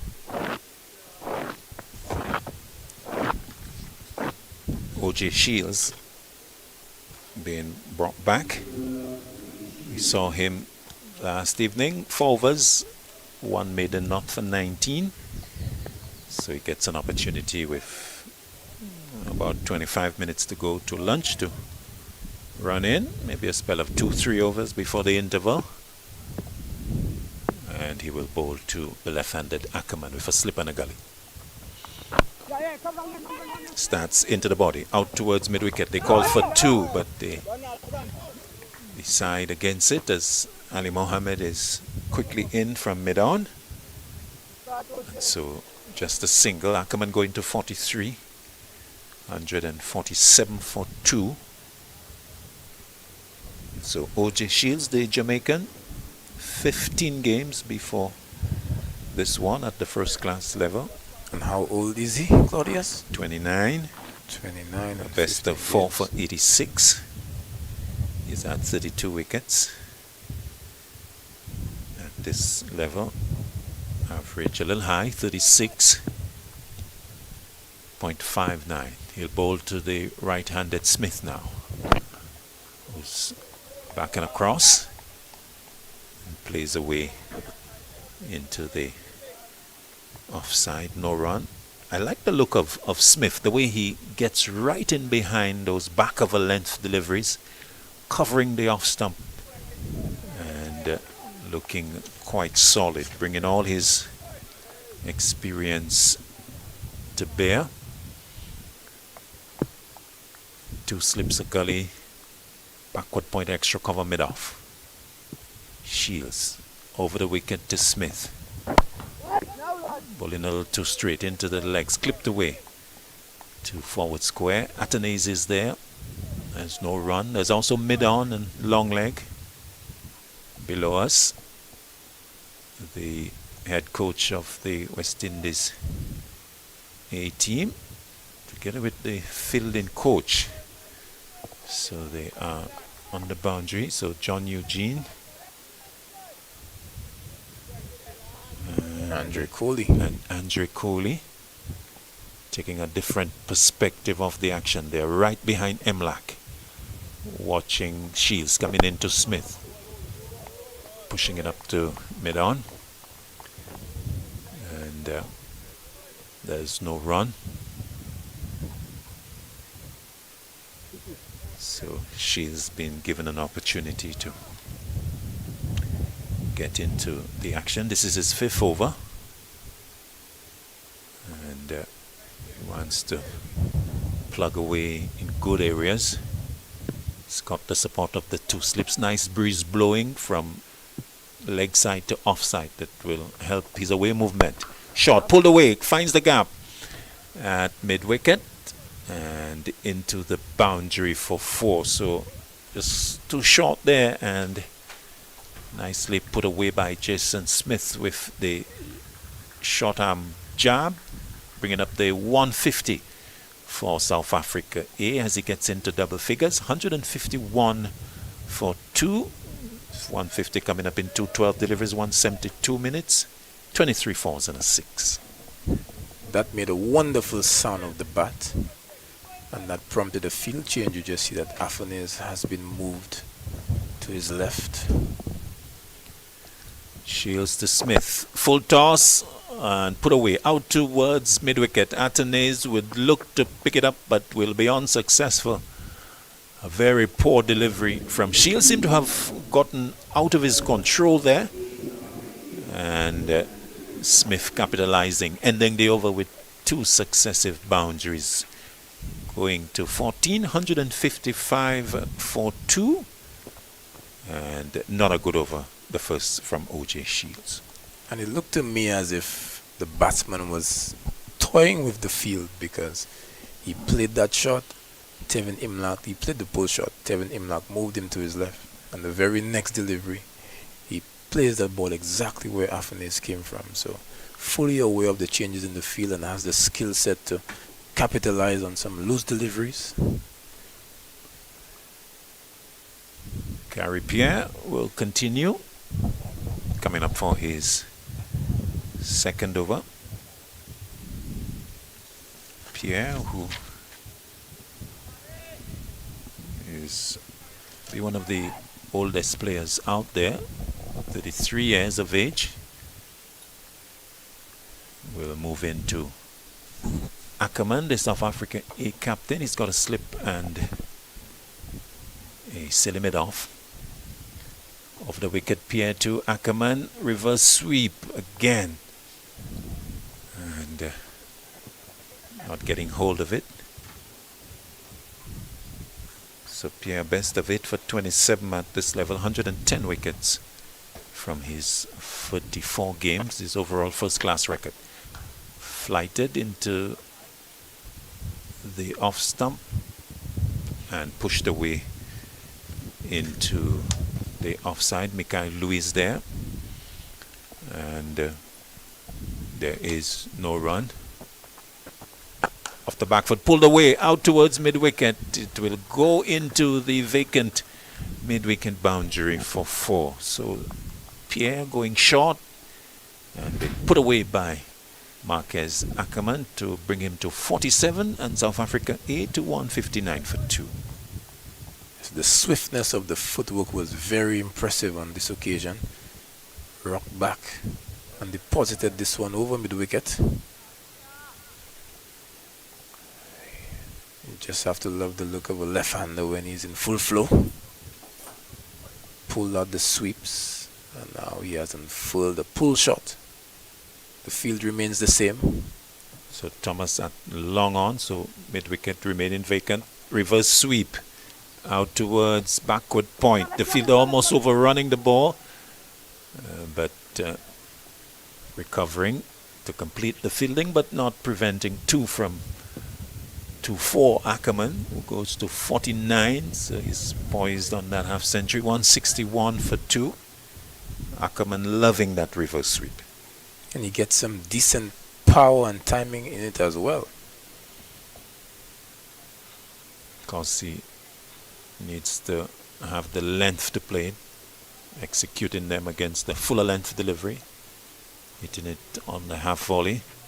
This time goes back, punches, wants the half century, but will not get it as Shields is coming to his right, keeping Ackerman on 49.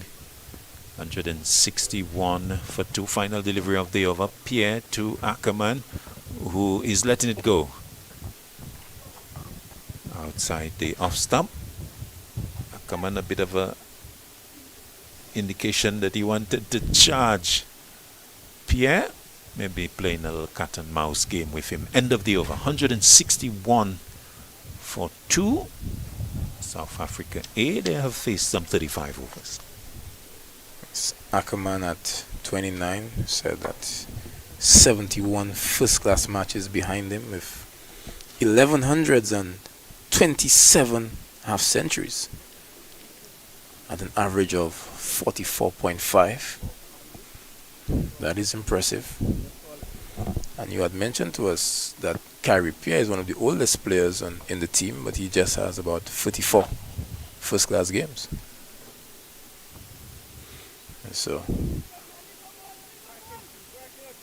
O.J. Shields coming up for his 6th over, not for 28. Ball to the right-handed Smith, slip on a gully. Shields to Smith, taking a good look at that and allowing it to go into the gloves of Imlach. South Africa A trail by 79. Quarter of an hour to the luncheon interval. So Ackerman on 49 will want to get to that landmark and then take the partnership note out to the luncheon interval and bat and bat and bat. So Africa A here, they're in a good position, perhaps looking maybe to bat once. Looking to put a big total and put pressure on West Indies in the second innings. Down the leg side, Shields. Good take by Imlach. And Shields not quite hitting the good areas that Imlach would want. The partnership is 30. And maybe not quite hitting his straps as yet, JJ. yes, he's bowling from a different end than where he started proceedings yesterday, so possibly taking some time to acclimatize. Shields to Smith. No. Back. The firing at the end. Ali Mohammed letting the ball go through him. Well. A boundary there been gotten by Smith. 5 in total, I think. As a back of a length delivery punched into the offside. And Michael Louis, no, in fact it's Pierre with the return, eluding the stumps, but going right through Ali Mohammed. But you know, Claudius, I think that he might have done himself some harm in trying to back up that delivery. The physio is actually there on the field. That might have caught a bit of the finger. It looks to me from the quality of our camera work that that finger has already gotten swollen. Well, thought that the spray would have been applied. Coming out is Ali Mohammed, and going off to get further attention as Tariq Edward, the substitute, comes to replace him. He's on the off stump on this occasion. Shields, and punched up to extra cover. You know, There's Claudius, no run. fielding like that has become part and parcel of the game. The batsman was clearly in, and there was really no need to take a shy at the stumps, but this is what the players train for. 165 for two. Two deliveries are left in the over. Coxey, how many were added to Smith? Was it 4 or 5? 4. And played up into the backward point region. There's no run. Now, that's a little interesting. The run was completed, and then the ball went to the boundary. Why is it not 5? Okay, because we did see a signal from umpire Baziraf, and well, that's interesting. Shields to Smith. Struck on the pad, the ball coming back. Maybe a bit of an inside edge. The appeal being stifled as it was eventually picked up at mid-wicket. So the end of the over, 165 for 2. Ackerman is 49, 18 to Smith. And we have had 36 overs, but I just want to engage you on this, JJ. So we saw the ball going to the boundary. Umpire Bazaraf actually indicating to the scorers that it is 4 and not 5. What do you make of that? Well, I saw that he had punched the ball up to cover, and Ackerman had attempted the single. Ackerman got back into his crease. Carey Pierre pelted the ball, so they were not going for the single at this point. So there was no attempt to make the single. He was just returning to his ground. He was there safe, and then the fielder misfielded the ball. And I think that before they had even completed the single, in fact, they were just jogging, knowing that the ball was headed to the boundary already. So Clipped away. Ackerman for his 50 as Pierre starts a new over. So South Africa A captain getting a landmark 50 from 60 balls, 103 minutes, 9 fours, and a good innings from the South Africa A captain. 50 as the score goes to 166 for 2. has shown some good batsmanship on this tour. Has enjoyed the conditions here at the batting paradise of the Darren Sammy, and undoubtedly would be looking to convert that into something big. Pierre to Smith over the wicket, using his feet driving along the ground, punching it to the left of the long off fielder, who's very slow, and they'll come back for the second. Thomas holding up the left hand in apology, but Smith and Ackerman capitalizing on this bit of lethargy there from Thomas, and getting 2. So Smith back into strike. He's 20. Pierre to Smith. Smith forward. And plays that back to Pierre on the onside. Partnership pushing up to 37. 10 minutes away from lunch on day 2. Pierre to Smith. Smith is getting a flighted delivery. Pushes back to Smith. So Emlak with the slip and the forward short leg.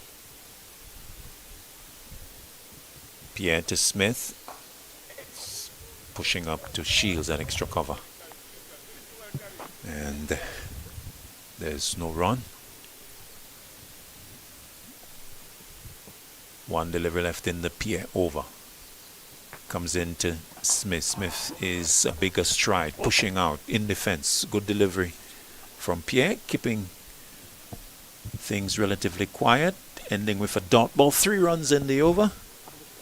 And after 37 in the innings, South Africa A, 168 for 2. So they have added exactly 100 on day 2 so far. So you could just see that Carey Pierre is mixing up his pace quite well and again making good utilization of the crease. But at that point in the over, O'Shane Thomas caught napping. Must have thought that this was an easy single. But it just shows that the South Africa A batsmen, they mean business. Saw him napping and scampered for the second. Albeit with lunch around the corner, ready to maximize on all opportunities for keeping the scoreboard ticking.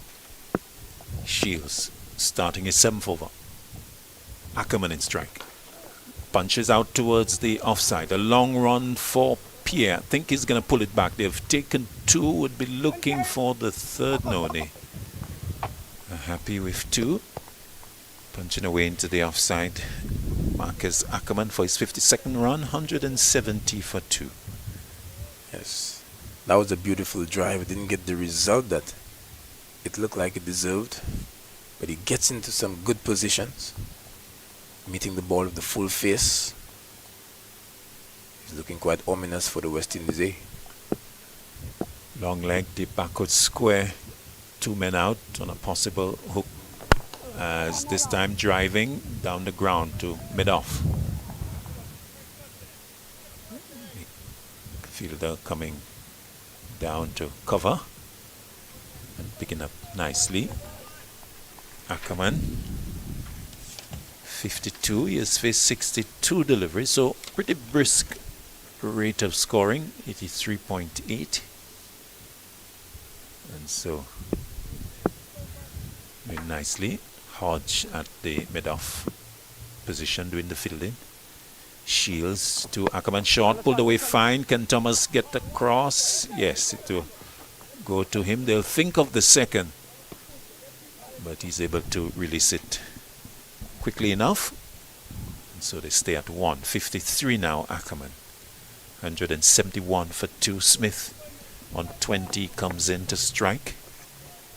Leseho, Senokwan and Jordan starting when play resumed on day 2. 68 it was without loss. Senokwane was on 28. Well, he didn't add. It was Scott Anderson, bowled Thomas. And then Jordan, after getting to his 50, caught Emlak bowl Ali Mohammed, 52. Shields to Smith. Smith punching that hard into the ground. And to Mikhail Louis at mid-off. And there's no run, so he remains on 20, 171 for 2.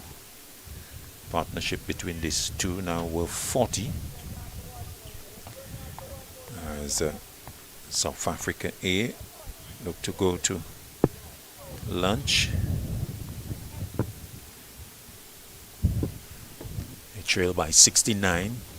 Shields to Smith, coming across the off stump, enjoying that defensive stroke and almost celebrating his defense of that delivery. Wait, saying to Ackerman, and happy to soak the dot ball, happy to punch in defense, happy to bat long. So sure, just one delivery left. Just checking the time, just 3 or 4 minutes, possibly one more over, Claudius? Could be 2, depending on how quickly Pierre goes. Shields to him, clipped away to mid-on, looking for the single. Hodges quickly around. No, says Smith. Good calling, good response from Ackerman. The over comes to an end. 171 for 2. Ackerman is 53, Smith is 20. With a couple of minutes, maybe 2 overs left before the luncheon interval. Yes, Claudius, and one thing I picked up from what you said a while ago when discussing Ackerman is that he's going at a strike rate of 84. When I just looked at his first class strike rate, he goes at 76.87, so not too dissimilar, and just shows the importance of the data. Discussion there between the umpires and the players. Not exactly sure what's happening there, but the umpires go into their respective ends. Carrie Pierre will continue, and we'll have to wait and see whether we can have maybe one more after this Pierre over. Overall, we have had 38. And how many have we had for the day, Coxie? I think we started on 15, so that means we have had 23.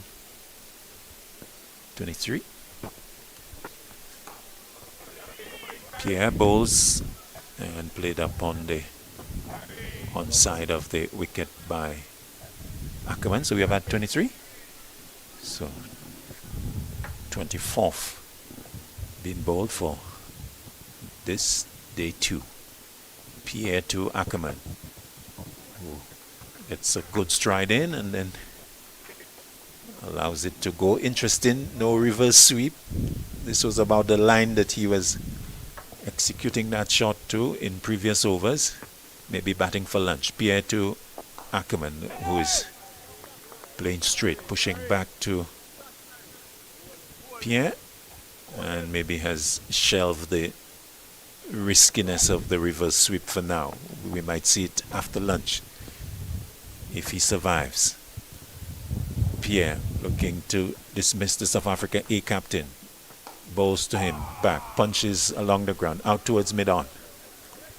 Thomas is there, easy fielding for him. One more to the total. Ackerman going to 54, 172 for 2. 3 deliveries have been bowled in the over. 4, in fact. 2 more to go. Right-handed Smith will come in to strike. Emlak is pulling lane from the deep backward. Well, he's now coming into the deep extra cover position. Drive in to Anderson at the short mid-off or straightish. He's about the line of the crease at the non-striker's end. Dot ball from Pierre. 1 delivery left in the over. Round the wicket, Pierre to Smith. Goes back in defense. Plays up to Pierre. Umpire Bazarov says that's time. So lunch on day 2 in this unofficial test between South Africa A and West Indies A. South Africa A in the ascendancy. They go to lunch at 172 for 2. So there are 68 runs in the red, so to speak. They trail by. It's Ackerman on 54, Smith on 20. And they started the day at 68 without loss, with Senokwane and Herman resuming from the overnight position. Your thoughts, Jamal James? Well, I'm just thinking that it's the second day in a row where the South Africans are walking off to enjoy a wonderful lunch. In yesterday's play, they walked off with the wicket of Michael Louis, and at this time they're walking off with the captain on 54 not out and Jason Smith on 20 or 43. They've spent a lot of time, they've assessed conditions, and with the hope of coming back afterwards to pile on the pressure. Thank you. Let's just wrap up before we take lunch. So Senokwane 1A was the first to go. He was Scott Anderson, bowled Thomas 28. Jordan Herman caught Imlak ball Ali Mohammed 52. Marcus Ackerman is 54 from 67. Not out. Smith is 20 from 43. And they bowl in figures. Thomas, 8 overs, no maidens, 1 for 48. Lane, 9 overs, 1 maiden, not for 41. Shield, 7 overs, 1 maiden, not for 35. Ronaldo Ali Mohammed, 11 overs, 4 maidens, 1 for 28, and Carrie Pierre, 4 overs, no maidens. No. So that's the position at lunch. South Africa is still trailed by 68. And so we ask you to join us for the post-lunch session in about 35 minutes' time. So that's bye-bye for now from the Darren Sammy Cricket Ground.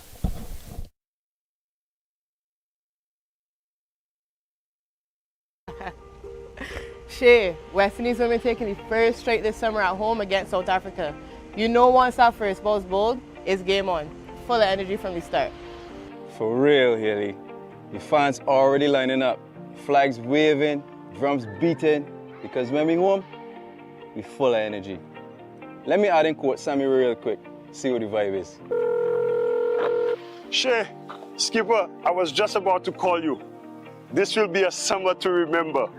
Action package with T20s, ODIs, and Test cricket. The tickets are now available. We bring in the fire, and the fans bring in the vibes. But we're missing that extra spark.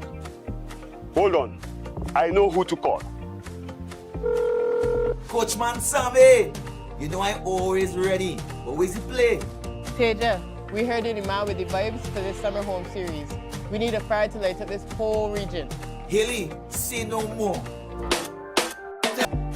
Hi, I'm Roston Chase, the new West Indies Test captain. It's a great privilege and honor to continue this legacy of West Indies cricket.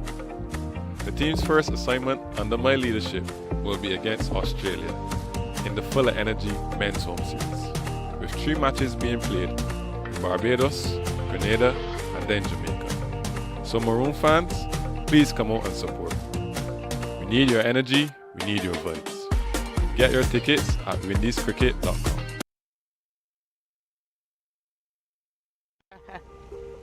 Shay, West Indies women taking the first straight this summer at home against South Africa.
Shay, West Indies will be taking the first straight this summer at home against South Africa. You know once that first ball's bowled, it's game on. Full of energy from the start. For real, Haley. The fans already lining up. Flags waving, drums beating. Because when we home, we full of energy. Let me add in quote Sammy real quick. See what the vibe is. Shay, skipper, I was just about to call you. This will be a summer to remember. Action package with T20s, ODIs and Test cricket. The tickets are now available. We bring in the fire and the fans bring in the vibes. But we're missing that extra spark. Hold on, I know who to call. Coachman Sammy, you know I'm always ready. Always the play. Teja, we heard you're the man with the vibes for this summer home series. We need a fire to light up this whole region. And welcome back to the Darren Sammy, where play is about to resume after lunch. We had 122 runs scored for the loss of the 2 wickets, 78 behind, 24 overs bowled. Lane to start from the far end. And the news out of England, not an official press release by the West Indies born, is that Sherman Rutherford will come into the West Indies final ODI squad. So you can say you heard the first on 360. Let's say hello to all the 360 staff in Antigua, where there are 3 matches today, I'm told. So 68 overnight and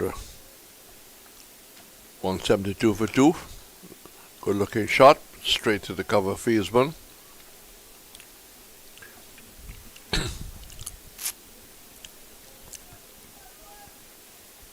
Your toss, JJ and Rutherford coming in, trying to strengthen the middle order, although they are 2 down. Definitely a wonderful addition. He has been in good form where international cricket is concerned. Played some crucial innings for his team in the IPL. So he's been a star for the West Indies team. Lane from wide of the crease, outside the line of the off stump. So we have Rutherford coming in from India into England. Will be heading to the Oval, where the 3rd and final ODI will play.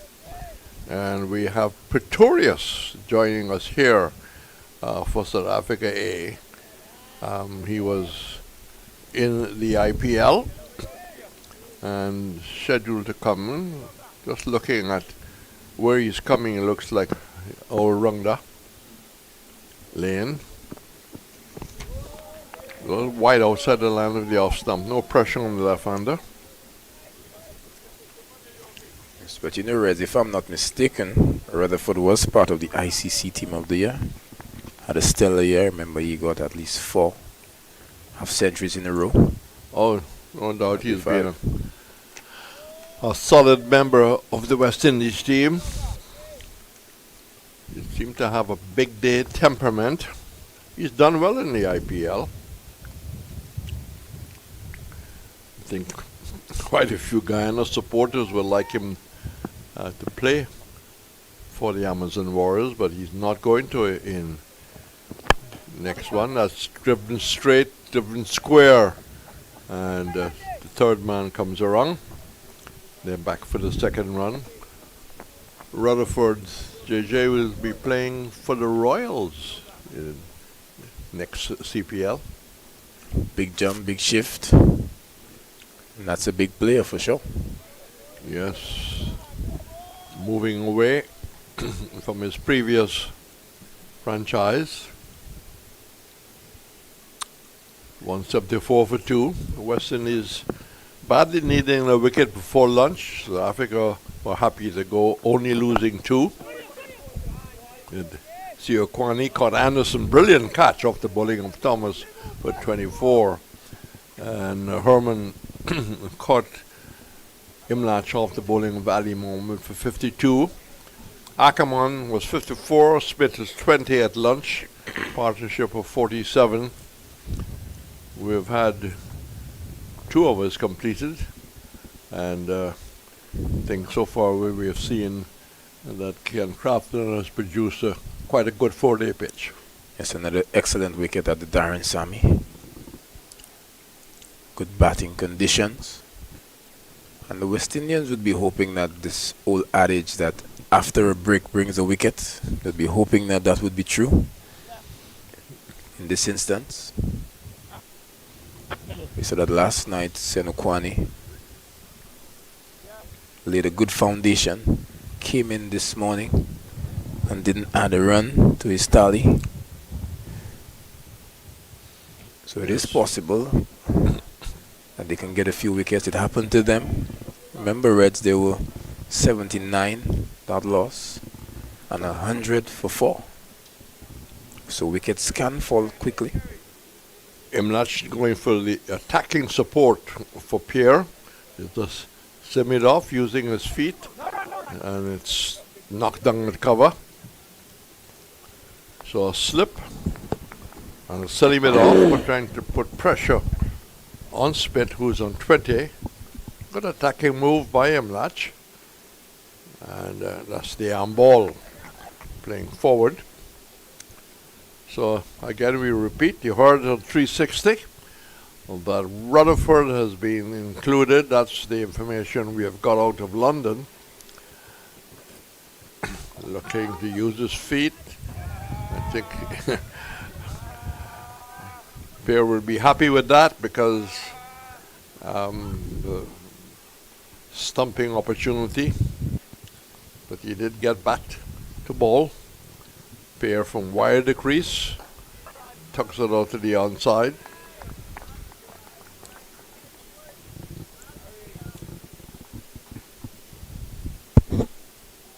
Players will be arriving. Those players who are included in the second test match will be arriving in St. Lucia.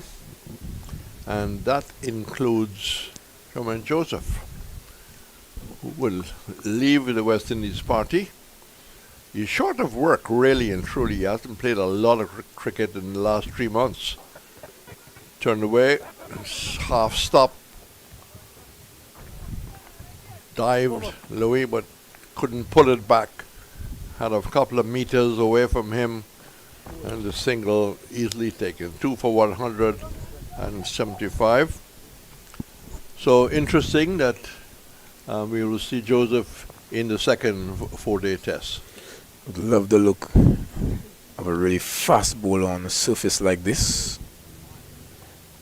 And the South African batters, they've looked quite competent against our pacers. They've looked quite assured. So maybe the extra bit of pace might cause some concern. Well, he looked a little rusty in the game he played. I think he's short of work because he didn't play in the IPL. But there's only 4 overs, but you're running around. 4 overs is better than none at all. So I think he will look forward to the 4-day game here. That's down the leg side, nicely taken by Imlach. But he did get a game against Ireland, right?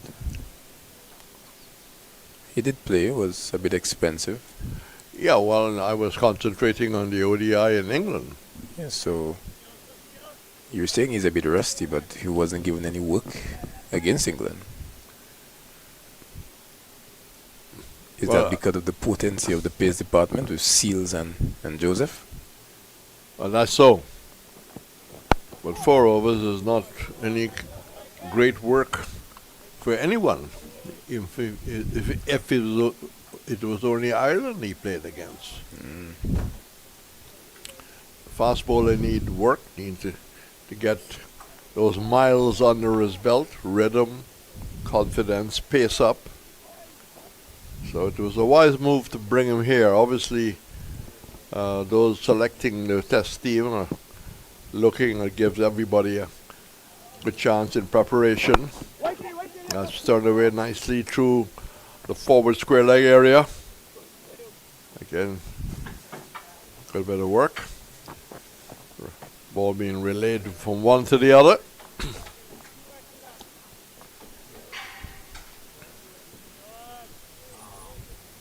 Especially given Joseph's exploits against Australia.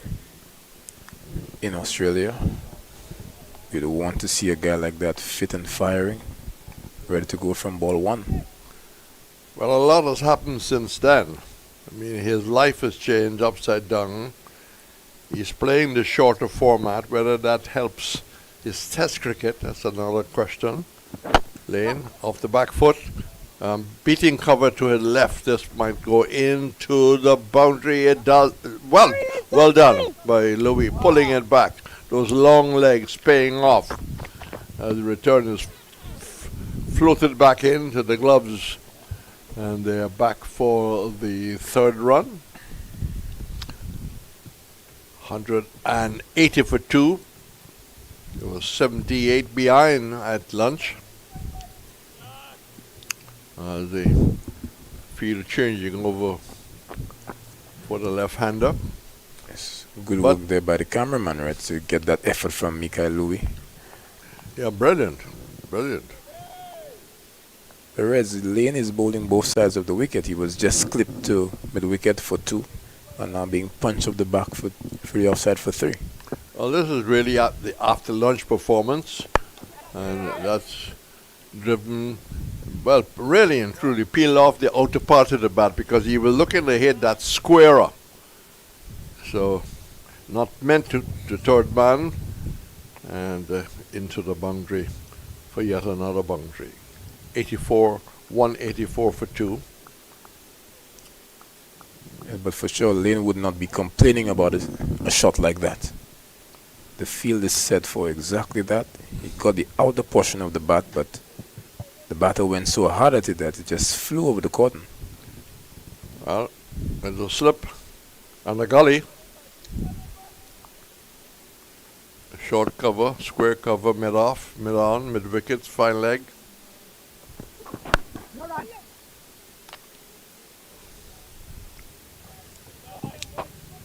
Let's look at the West Indies work this morning. Lane is now in his 11th over completed, none for 52. Thomas has had 1 for 48 from 8. Shields, 7 overs, none for 35. Ali Mohammed, 11 overs, 1 for 28. Good figures. And Kari Pear, who's been probing away with his left arm, not getting a lot of turn, but more bunks. 5 overs, none for 12. JJ. Yes, someone needs to put their hand up for the West Indies A to prize out the wicket. This partnership going well. It has gone past 50. It's 53 of 87. Ackerman is looking in good touch. Smith accumulating runs quietly. So, using his feet on driving well. Always a challenge when you see the left arm sooner bowling and the batsman, in the case of Smith, using his feet. But it just begs the question of a possibility of a stumping chance. I'm sure that Kari Pear is not bothered by that. But Reggie needs to turn one first, yeah? We haven't seen any great purchase from the surface, so the batter is confident of leaving the crease. Well, JJ, this is a second-day pitch. It will probably start to turn in the afternoon of the third day. That's the reverse sweep. That will go into what technically is now virtually a mid-wicket area, but it's originally set as a cover area. So the runs are flowing, 189 for 2. That's a high quality stroke from captain of South Africa A. Gets a lot of power in that reverse sweep and timing. Just a solitary slip for the left-hander, who gets a short delivery and pulls it through mid-wicket for 4. Just too short. Pear has been short on a couple of occasions, and quickly the left-hander getting into his wicket. 193 now. I think we're using the feet Smith, the ball that Gary Pear will look to bowl is the faster delivery. To give Imlach a chance to stump. Off the back foot, nice looking shot. Mid-off is an action. So in Nurez, make no mistake about it, this is high quality batsmanship. And as you mentioned, this is a second day pitch, so not much turn available. So you must admire the tactics as well to put Gary Pear under some serious pressure. Yes, the decision by Imlach to put in the Selly mid-off, a good one.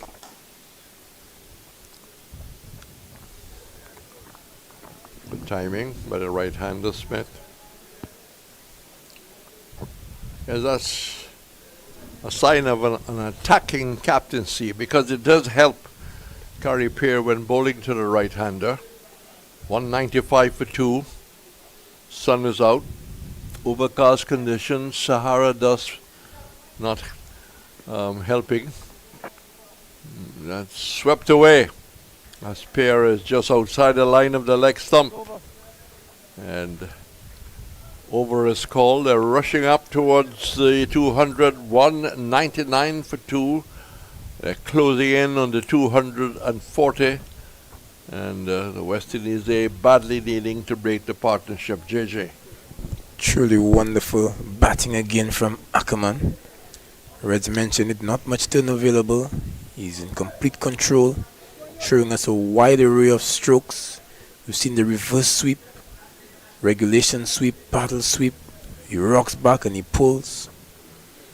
So the spinner is under some pressure, and Imlach will have a decision to make as to how long can he keep this going, because Reds, so much of the modern day game is about matchups. So the left arm spinner to the left-handed batter who's taking the attacking option, and he's just motoring along. He's now moved on to 73 off 79. It's hard to contain him at the moment. Well, Gary Pear, 6 overs, none for 27. He hasn't been as tight as he was before the break for the interval. And it's going to be lane to continue. Well, you're mentioning matchup. There's a great debate around the world about whether matchup is really relevant, because I suppose the older generation, I'll come back to this after this delivery, right on target. The older generation would say that if you can bat, you can bat. Whether it's a left arm spinner, whether it's an off spinner, if you can bat, you can bat. Matchups does not affect a quality batsman. Yes, but in terms of the bowler now, Gary Pear, from what the evidence on display, has not been able to contain the left-handed batter Ackerman. Yeah, but that has nothing to do with matchup. So you don't see the word matchup going both ways in terms of left-handed bowler to left-handed batter. No. Right arm off spinner to right-handed batter. This is only a personal decision. Yes. I believe if you can bat, it didn't matter who they bowl sobers to. It didn't matter who they bowl to the 3 W's, to Kanhai, to all the greats, right? Matchup was never mentioned in those times.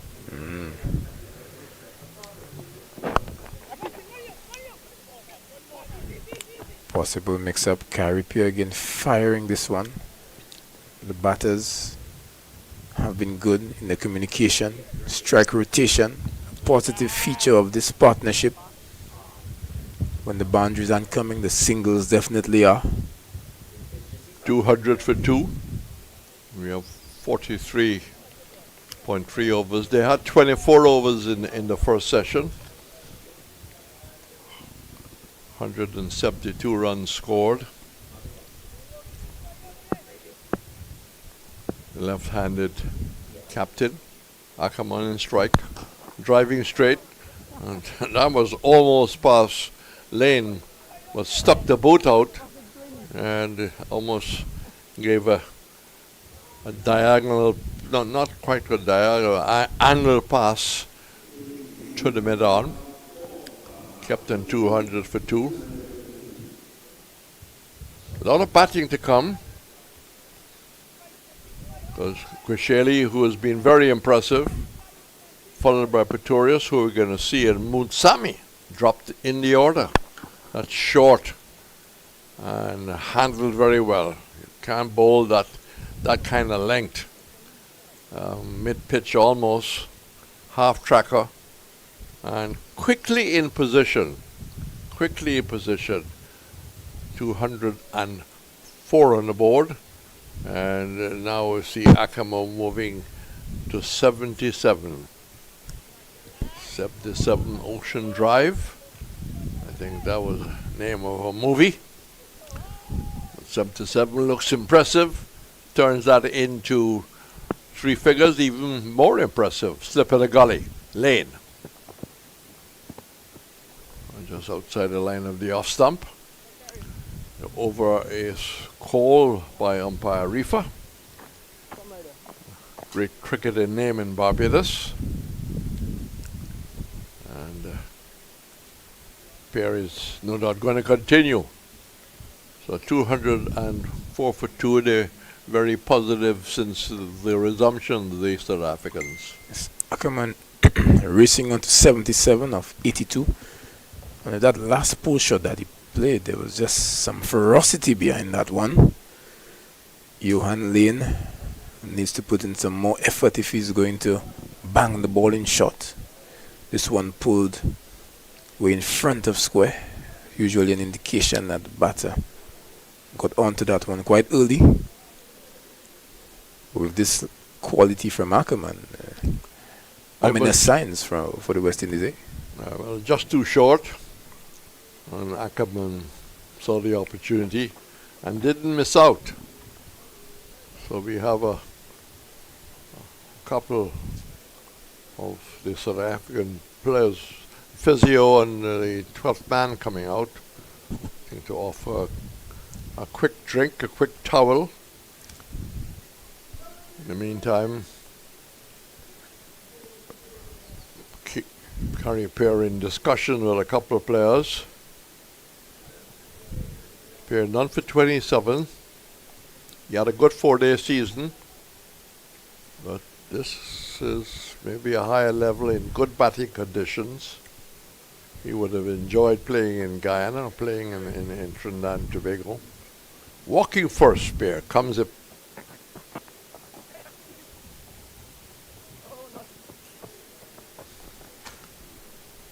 Easily turned away. So this is the battle that I think that Ackerman wants. He's been enjoying the delights on offer from Kyrie Pierre. See a field change. No deep backward square was posted in that previous over. Imlak trying to cover all bases where the sweep is concerned. Has a man out there. The backward point for the reverse sweep. Also has a deep mid wicket. And now he's got a leg slip in for Pierre. Again too short. Also opted to go around the wicket now for the left-handed Ackerman. Gets off strike. Just feel that he would be more comfortable bowling to the right-handed Smith. 206. 34 away. 8 wickets standing. Again, using his feet, dancing feet. Jeffrey Dujon did that so well.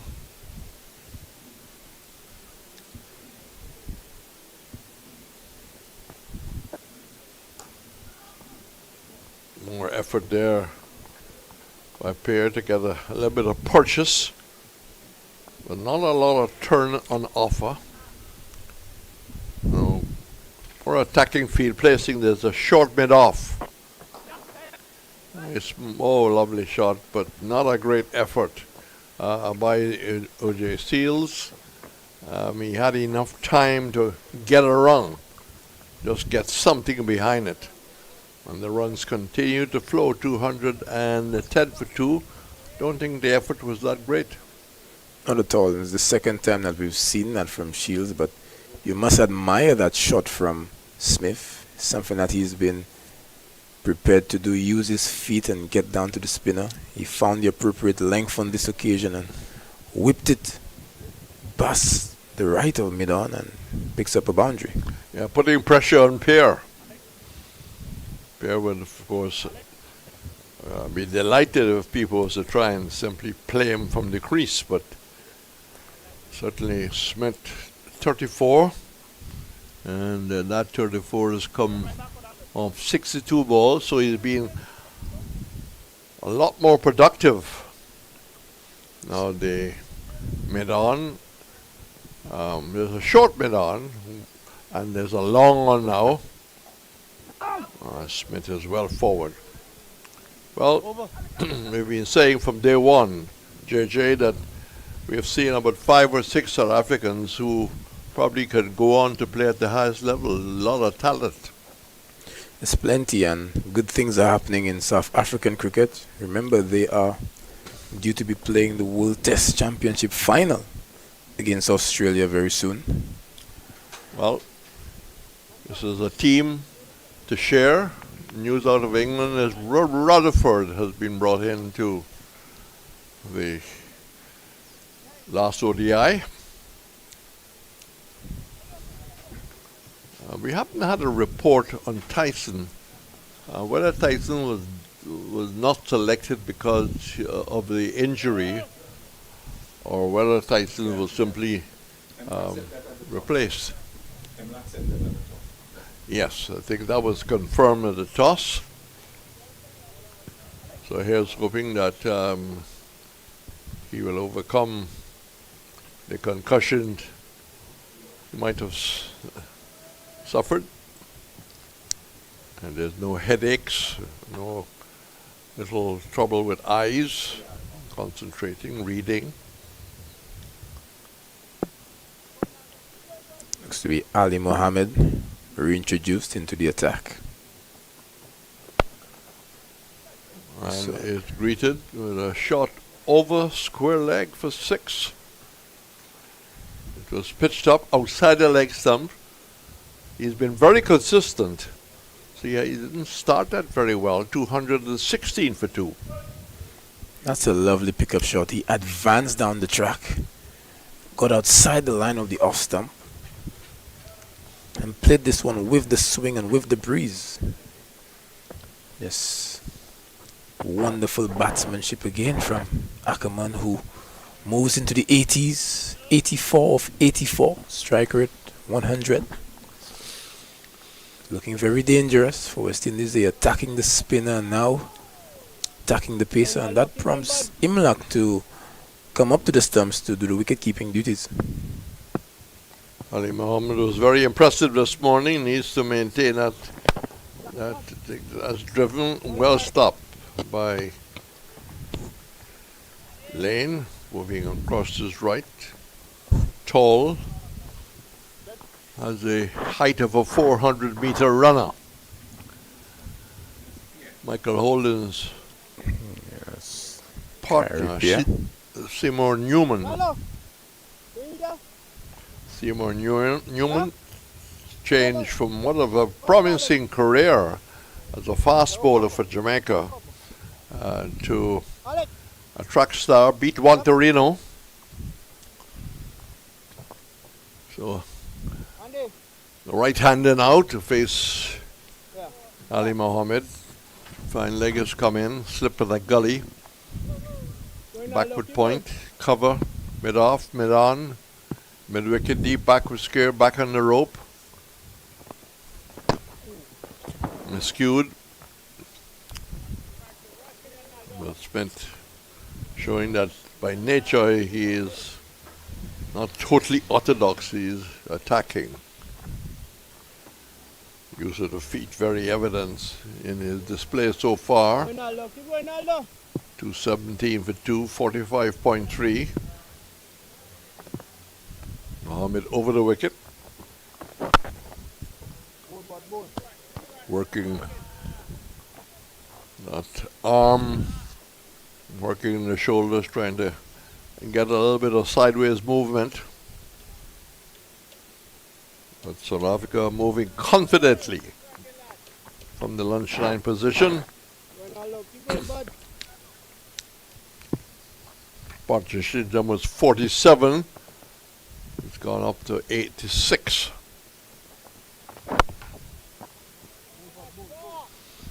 Mohammed going back from the kind of bowling control we saw in the first session.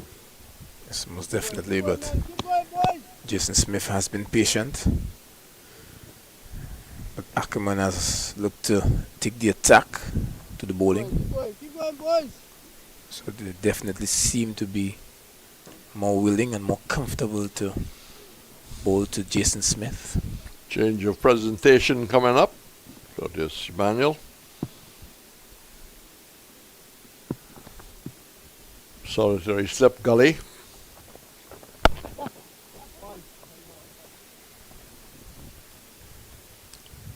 Just a trifle short of a length there, which allowed the shot off the back foot. It's more from you, JJ.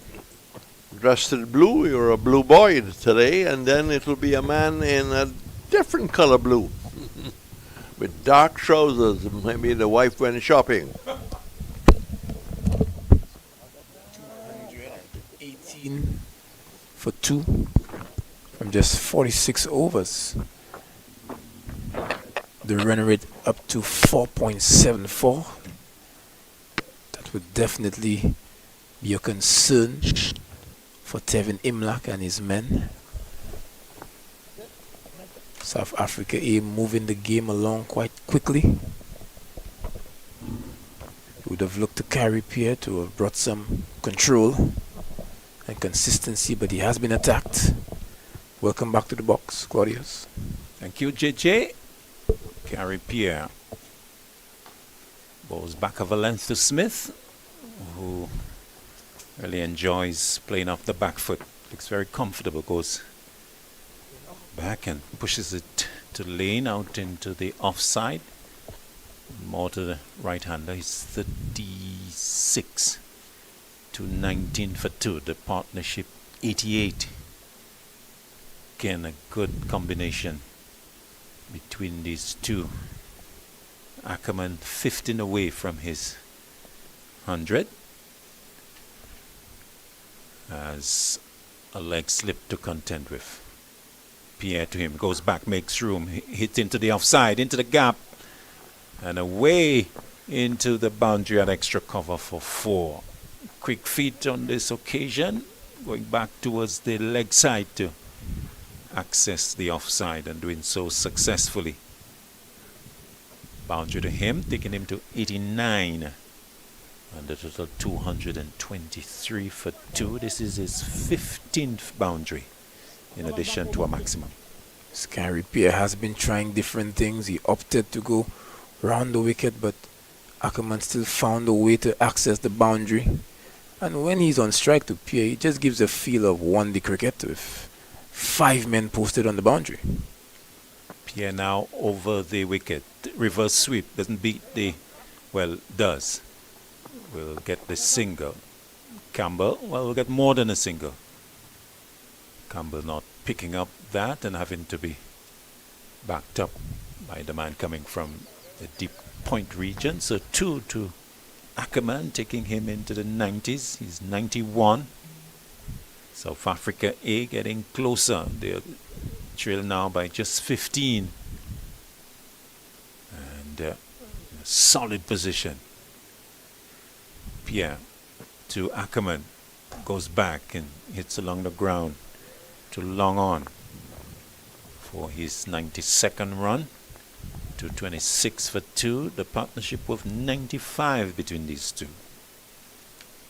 It's really good bowling again, and just seems that every time Carey Pierre is confronted with the left-hander, brings about at least one boundary. We've gotten 7 runs of Carey Pierre's free balls. Smith in strike. And plays fly to delivery back to Pierre.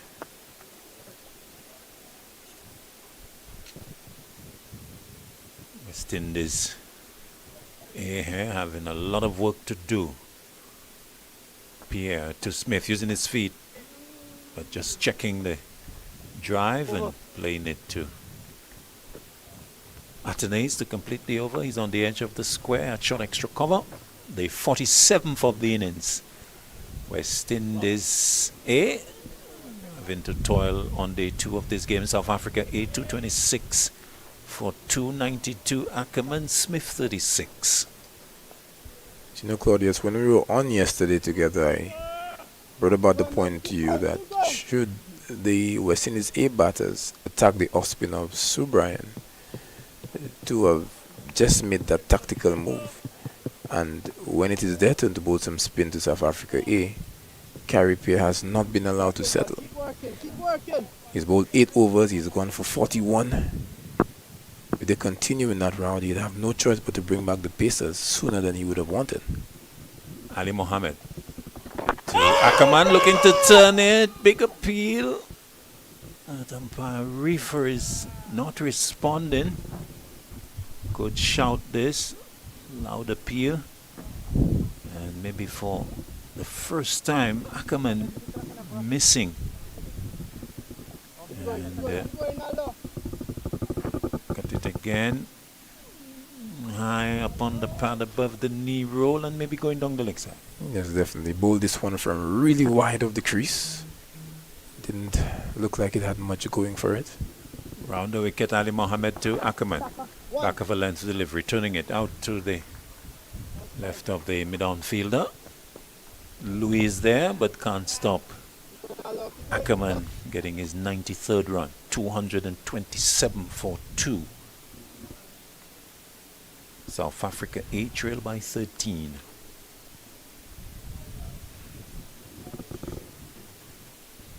And while a lot of the show has been about Ackerman in recent times, Jason Smith has gone about his work quietly.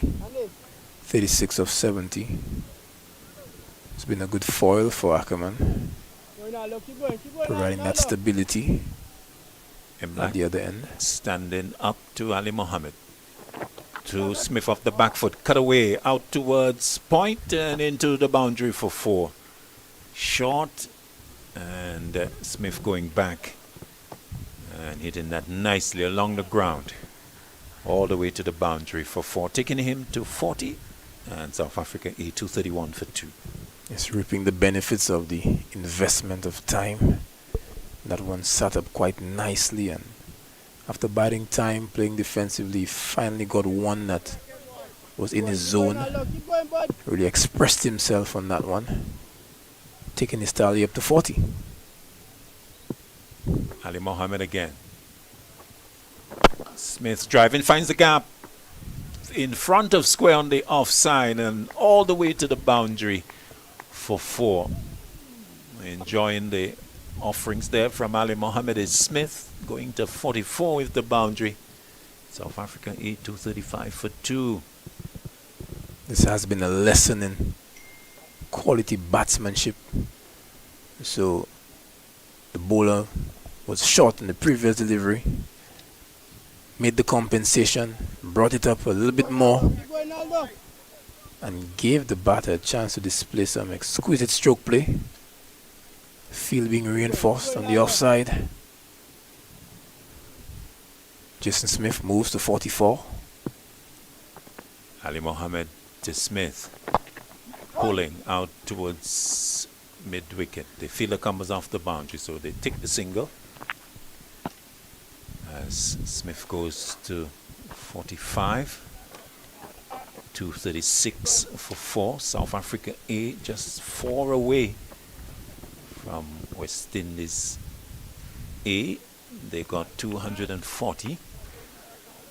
Field changing for the left-handed Ackerman. 7 runs away from another 100. He's 12th it would be at this first class level. Emlak continuing to stand up to Ali Mohammed. Round the wicket he is.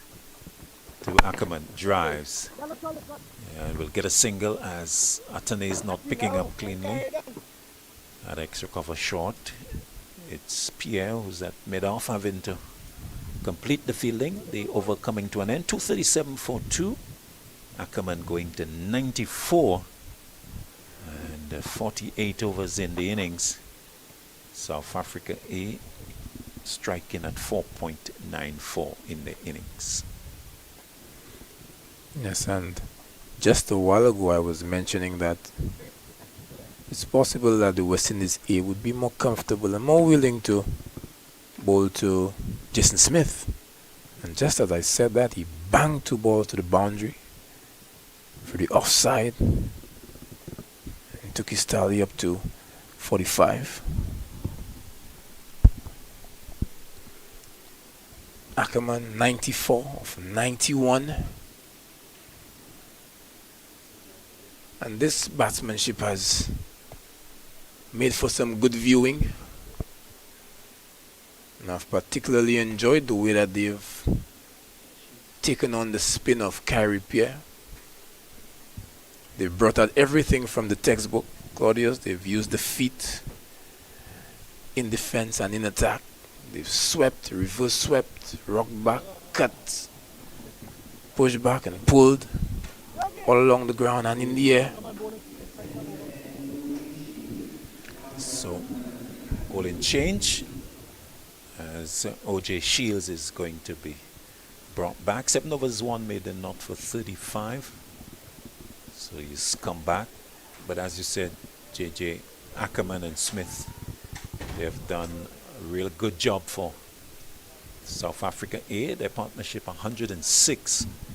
So they would have taken it from 131 for 2 when Herman was caught Emlak ball Ali Mohammed for 52. That was in the 20th over. So these two, they have batted 20 overs, scoring at more than 5 per over. Delivery that is pushed away to Anderson at mid-off. A juicy full toss there, and Ackerman may be missing out. Might have done better with that. On 94 and getting a low full toss and hitting it straight to the mid-off fielder. I think you'd be disappointed with that. For sure, but plenty of time left in the game to get those 6 runs and more. Of course, not flustered by that. It's about batting balls. This time he's driving, doesn't really get hold of it. It's almost yorking him low down on the bat from the toe end, pushing it again to mid-off. And considering the 2 dot balls to start the new spell from Shields. So we have seen Thomas, Lane, Shields, Ali Mohammed, all seamers. We have had 8 overs from Pierre of spin. Shields to Ackerman, wide of off stump, ignored. And going low down to Emlak. So Emlak here will have to come up with the appropriate bowling options. This partnership has already gone past 100. So a lot of work for Emlak and the bowlers to be able to create the opportunities that would keep the batting quiet in terms of run scoring, but more importantly, get the dismissals. It's been all South Africa A so far. He employed the spinner, but it appears that that move did not reap the appropriate benefits. Had to go back to pace from this end. Shields to Ackerman, driving square, sweeper at point to his left. They take 1, they'll come back for the second. That's the return coming in. So Ackerman getting closer to the 100. It's 96, 239 for 2. South Africa, they trail by 1. Yes, and while I've admired his stroke play, you have to make mention of his fitness as well, where he's been really scampering and pushing through for 2 whenever the ball gets to the field on the boundary. Shields to Ackerman. Drives, sweeper A deep point comes off the boundary. Easy single. Ali Mohammed. Marcus Ackerman going to 97, 240. Now for two. Scores are level on first innings. Yes, so Ackerman just 3 away from a massive landmark. Jason Smith 5 away from his half century.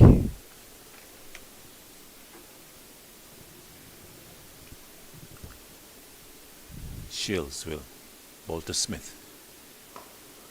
Clips it away out through mid wicket. Mid-on Anderson comes across and stops it with a bit of football. End of the over. 241 for 2. South Africa A in the lead by 1. Smith going to 46. Ackerman 97. 49 overs completed in the innings. It's O.J. Shields brought back, and to be honest, Claudius, he looks a bit spent, or at least maybe he needs some more time to warm up into his best. Did not look as pacey as he did yesterday. Possibly the effect of being kept in the field for this long. That's what quality batsmanship can do. JJ, you say spent. He's only had 8 overs for the day. I make it that's his 5th over. I think he had 4 overnight. He should be relatively fresh. Claudius, under the heat of the Darren Sammy. It is a beautiful place to bowl, but the batsmanship has been pushing the fielders in the field. So Kevlon Anderson, more spin been introduced. After 2 expensive overs from Ali Mohammed that cost 19.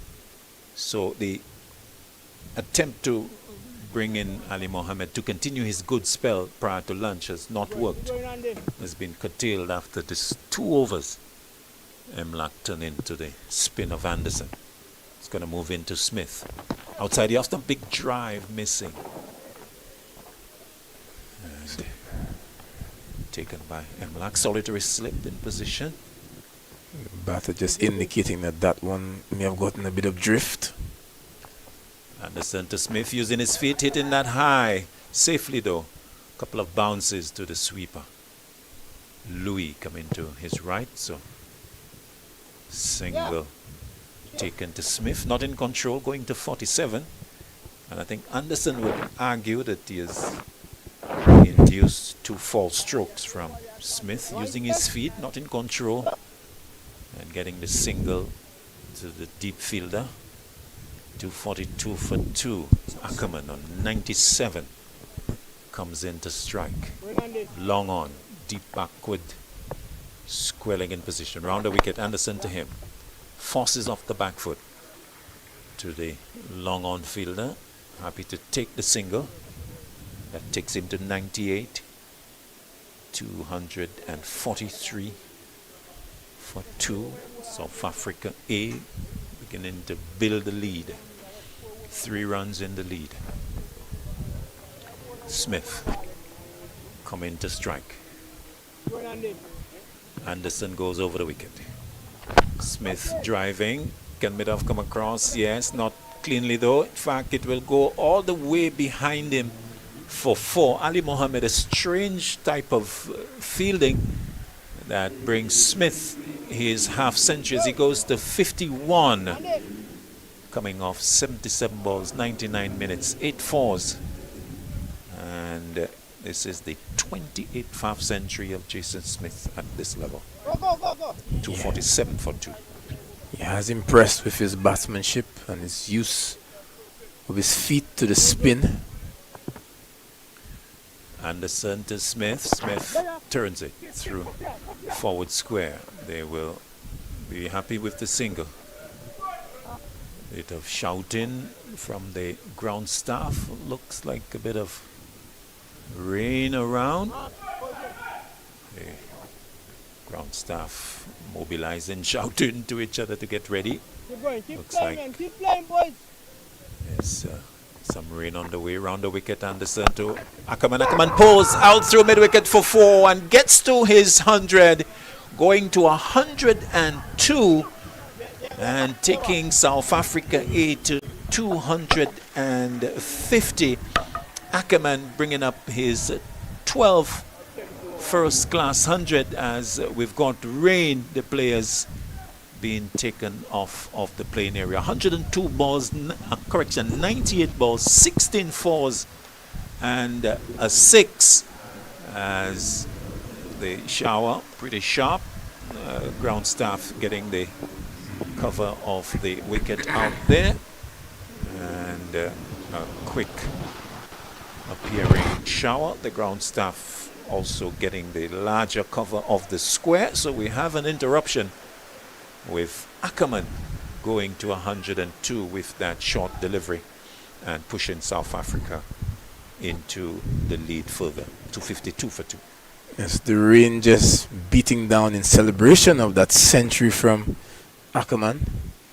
Was eyeing up that gap at deep mid wicket with the drift, the inward movement of that ball against the perceived turn. Rock back, and again swiftness of the feet allowed him to access that gap. A well-deserved century, well compiled, and a good way to lead. We've seen significant milestones from both leaders. Tevin Imlach registered a half century when his team was in a bit of a struggle, and Ackerman has piled on a century at greater than a run a ball. Good display of batsmanship. He's shown us everything, and like Res Pereira was telling us, he's one of those that he has cited as someone to make that transition from A team to international cricket in the not too distant future. His all-round game has certainly come to the fore in the third ODI, getting 71 as South Africa A winning that. So leading from the front, Marquez Ackerman 102. So those coming, as we told you, 98 balls, 16 fours and 1 6, a strike rate of 104.08. So the players taking a break because of the rain, still drizzling, and so with South Africa A leading by 12, it's an opportunity for us to take a break as well, and ask you to stay close by, monitor us. It's not too serious a shower, still drizzling, and so we have a rain interruption until we resume. Let's take a break now, and we'll come back when the action returns at the cricket ground. South Africa A 252 for 2. They lead by 12. Shay, West Indies women taking the first straight this summer at home against South Africa. You know once that first ball's bowled, it's game on. Full of energy from the start. For real, Haley. The fans already lining up. Flags waving, drums beating. Because when we home, we full of energy. Let me add in quote Sammy real quick. See what the vibe is. Shay, skipper, I was just about to call you. This will be a summer to remember. Action package with T20s, ODIs and Test cricket. The tickets are now available. We bring in the fire and the fans bring in the vibes.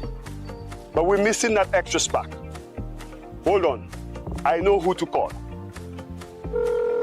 Coachman Sammy, you know I'm always ready. But where's the play? Teja, we heard you're the man with the vibes for this summer home series. We need a fire to light up this whole region. Haley, say no more. Hi, I'm Rustin Chase, the new West Indies Test captain. It's a great privilege and honor to continue this legacy of West Indies cricket. The team's first assignment under my leadership will be against Australia in the Full of Energy Men's Home Series, with 3 matches being played in Barbados, Grenada, and then Jamaica. So Maroon fans, please come out and support. We need your energy, we need your vibes. Get your tickets at windiescricket.com.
Welcome back.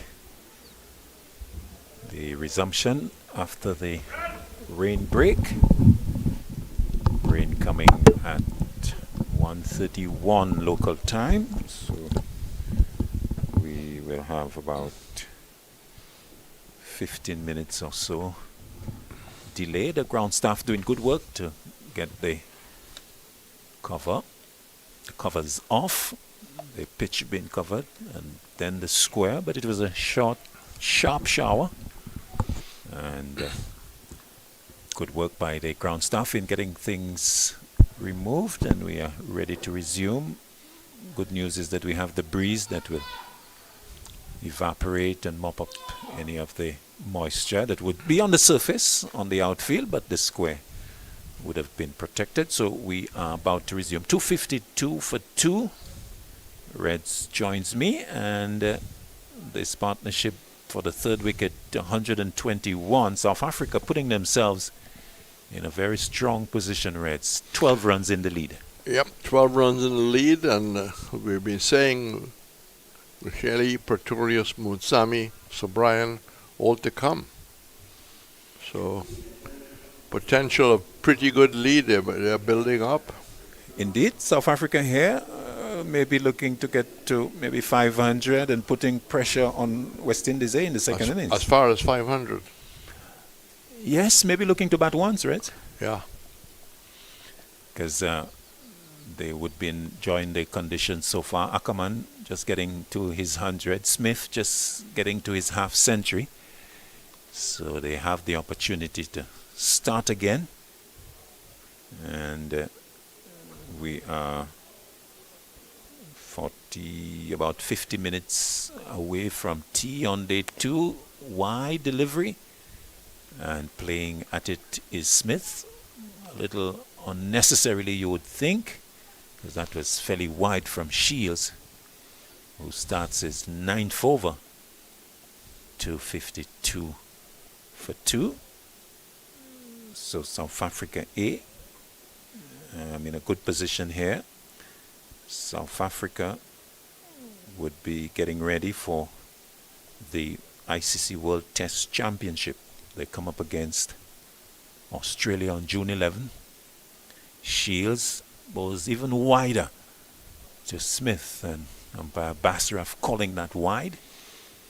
2:53 for 2. The West Indies A bowlers, Reds, the control hasn't been all that good. No. I think Ali Mohammed probably the one we can point to. But in the second spell, he wasn't as good as the first. Indeed. In fact, that spell of 2 overs cost him 19. But prior to that, particularly before lunch, 7 overs, 3 maidens, 1 for 8, Ali Mohammed. Pulled away by Smith and will get a boundary as a short delivery by Shields has been put away into the mid-wicket boundary. A right-hander going to 56 to 57 for 2. And a bit of a nothing delivery from Shields there. Yeah, a half-tracker all the time in the world to set yourself up.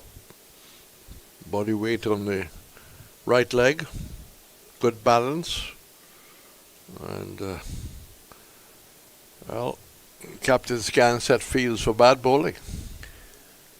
Yeah, the majority, in fact, it's an 8-1 field, Reds. We often don't see that. 8 men on the offside.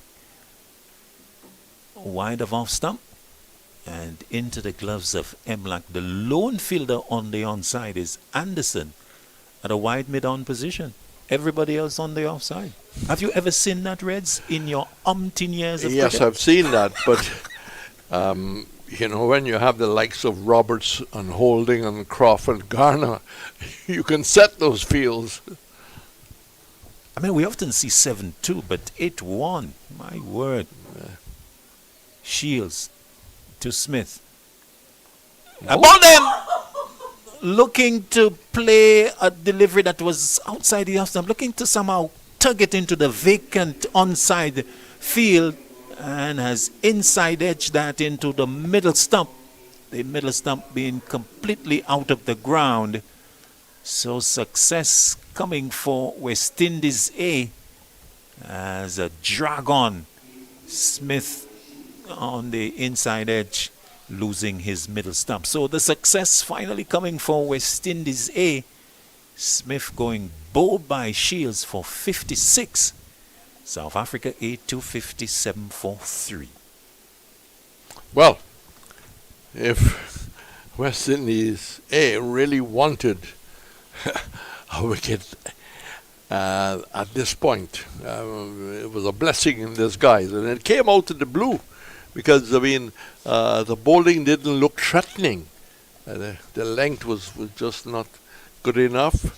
Imlach was having all kinds of headaches trying to stop the flood of runs coming through the onside. Whether he can justify one and the on, well, you know, it depends who is bowling. I think then that may have contributed to the fall of Smith, because I think Smith was trying to take advantage of the lone fielder on the onside. The ball was outside the off stump and he was looking to tuck it into the leg side. It came off the inside edge, crashing into his middle stump. Good point, Claudius. So in a way, the ploy by Emlak worked in that it caused an unforced error. Well, the only way they can get back into this game is the bowl of South Africa under 300, which will be a very difficult task with the depth of batting we've been talking about. And talk about depth of batting. Look who's come out for South Africa A. Yeah. Senatemba Kweshile, man who dominated the one-day series with a 55, then 126. 55 in the first, 126 in the second. Faces the first delivery from Shields. And will get off the mark as he pushes it up to mid-on. Underarm throw hitting the stumps. But Kweshile arriving safely to get off the mark. 258 for 3. The left-handed Ackerman on 102 will come into strike. Well, I think Anderson learned a simple lesson there. If you're feeling at mid-on and you're not really that orthodox, you've got to be on your toes. I think he was a little late in taking off. Took a great catch this morning. Really great catch. So we've gone to the new policy. One on the onside. One on the onside indeed. It's Hodge at mid-on. Slip and a gully, the ones that are close in. Shields to short delivery, hooked fine for 4. Through to the fine leg boundary. Ackerman taking advantage of this loose delivery from Shields and going to 106. And the total 262 for 3 at the end of the over. The 51st of the innings. South Africa A lead 22. Well, the West Indies A let down by the line there. I mean, you set a very attacking field. You're forcing the man to try and get onside. You try and pull when it is short, and Seals, after bowling Smith, then totally let his captain down.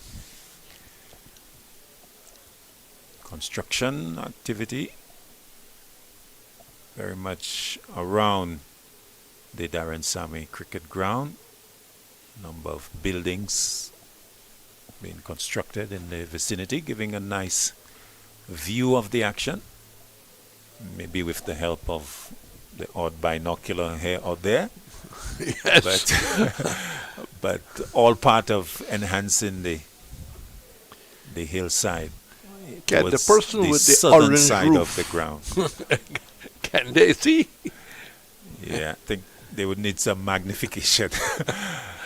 Ali Mohammed starts outside the off stump to Kweshile, and he allows it to go into the gloves of Emlak. Kweshile has had 57 games at this level, 2,918 runs. Best of 124 not out. He has had 300s, 1850s, averaging 34.7. Driving up into the offside lane comes from extra cover in front of the mid-off to pick up. And there is no run. So Reds, as we see with a lot of the South Africa A players, quite a bit of experience at the first class level. Kweshile has played 57. He gets a delivery outside the off stump, allows it to go by. Well, you know, it's one country. We are divided by water, so the West Indies board over the years have had to deal with the airfares, and they have a number of states, provinces that play. You know, we are down to a limited number of teams that play. Ali Mohammed to Kweshile, full toss, hit into the offside to deep extra cover. And a single is taken. Kweshile going to 263 for 3. So the lefty have the field changing over. Imlach, like a policeman on a busy day in Bombay, or now Mumbai, directing the men to come across. Just the mid-on. Certain demands on Ali Mohammed. That's hit into the backward point region. The fielder Atenes coming across to pick up nicely, but can't prevent two to Ackerman, taking him to 108 to 65 for 3. So you were talking about the country South Africa, of course quite diverse from the West Indies Islands, making up the West Indies team. That's tugged from wide off the off stump, finding the fielder at mid-on. So they take one that takes Ackerman to 109, 266 for 3. South Africa lead by 26. So South Africa, the Rainbow Nation, one of immense cultural diversity, and of course much larger population than that of the West Indies, and having greater resources, both human, natural, and economic, to be able to create the environment to really develop its players. There are very few road trips in South Africa. I mean, in terms of cricket, you have to fly. It's a big country, as you just pointed out. But the infrastructure is of very high quality. The sporting infrastructure for rugby and football, cricket, etc. Very good. In fact, South Africa, Reds, has 11 official languages, with Zulu being the most widely spoken, followed by Xhosa and Afrikaans. English is commonly used in government and media. So, very interesting stuff there on the nation of South Africa. Ackerman is very innovative, as he has paddled that down to the fine leg region for 4. This interesting field by Emlak is really challenging Ackerman, who seems to be equal to it, very mobile at the crease. That ball was very wide of the off stump, but he was able to find himself in a position to play it down to fine leg for 4. He goes to 113, and it's 270 for 3. Very quick-footed on that occasion. In fact, he has forced Imlach to put a man on the onside. He's got a man down at the long leg. Shields to Ackerman. And these strokes, Reds, are almost reminiscent of a one-day international. Yeah. Well, he's made life kind of difficult for the orthodox player, and he's forcing Ackerman to be very inventive. So interesting captaincy by Imlach. whether it will work in favor of West Indies there, or whether South Africa will survive it. Shields to Ackerman, uppercuts over the slip down to third man for 4. So short and wide, and Ackerman bringing out all his strokes and lifting that over the slip cordon and down to the boundary for 4, really helping it and getting another boundary. His 19th, taking him to 117. It's 274 for 3. Seals needs to remember exactly how he got Smith out, by keeping the ball well up. Yes. That was really a short delivery and tailor-made for that kind of shot over the slip area. Shield to Ackerman. Short, maybe pace off. It's outside the off stump. And looking to swing it away. Hit high up on the body. The field configuration is now 7-2. So mid-on in Thomas and long leg. Looks like that's Campbell. But 7 men on the offside. Yep. So he's had to concede 1. But Shields need to bowl the proper line and length. Ackerman tucks that through square leg. And that will be another boundary because there's no way that Campbell can get to that. 121 now to Marcus Ackerman.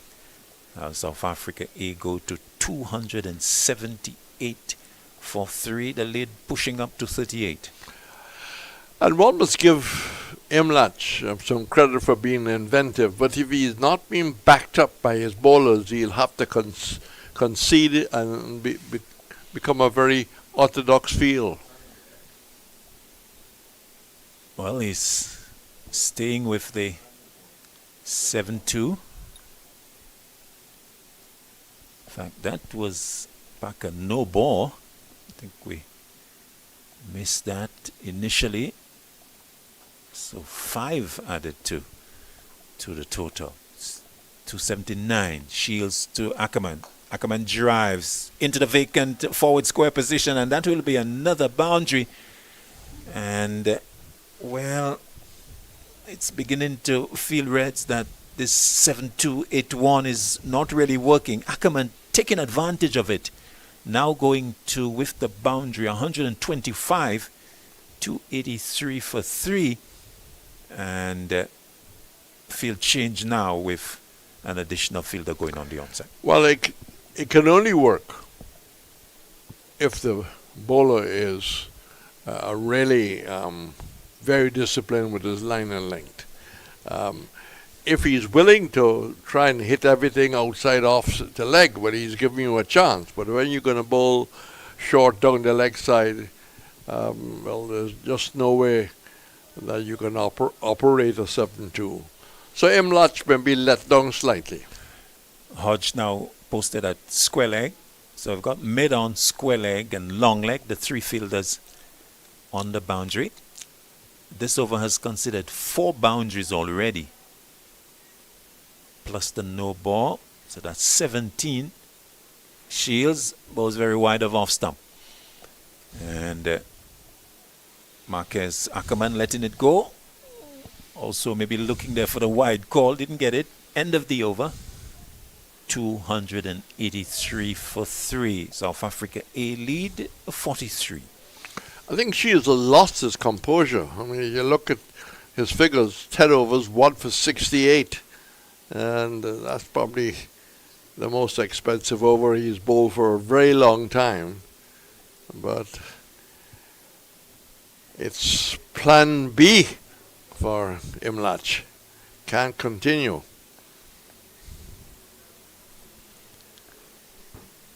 Ali Mohammed will continue, looks like. And he has bowled 14 overs, 4 maidens, 1 for 51. He's been the most economical of the West Indies A bowlers. Economy of 3.64. 5.13. Carrie Pierre's economy. And 4.75 Johan Lane. 6 Thomas, 6.6 Shields. So they have not kept the South Africa A quiet. Delivery, second of the over, driven by Kushele into the offside. And there's no run. So I was telling you earlier about the World Test Championship. So it's Australia versus South Africa at Lord's next week, Wednesday, June 11th. Ali Mohammed outside the off stump, and Kushele lets it go. So the South Africa finishing atop the league table during the 2023-25 World Test Championship cycle with 69.44% of the points on offer. And so from their 6 series they have contested outside the off stump again. South Africa winning 8 of their 12 test matches, drawing 1 and losing 3. And so they have made it coming up against the Australians, 67.54% of their points. And they've been the only nation to go unbeaten in the 6 series. Even wider outside the off stump is Ali Mohammed. Australia won 13 of their 19 tests, drawing 2, losing 4, and having actually 10 points deducted for slow over rate infringement.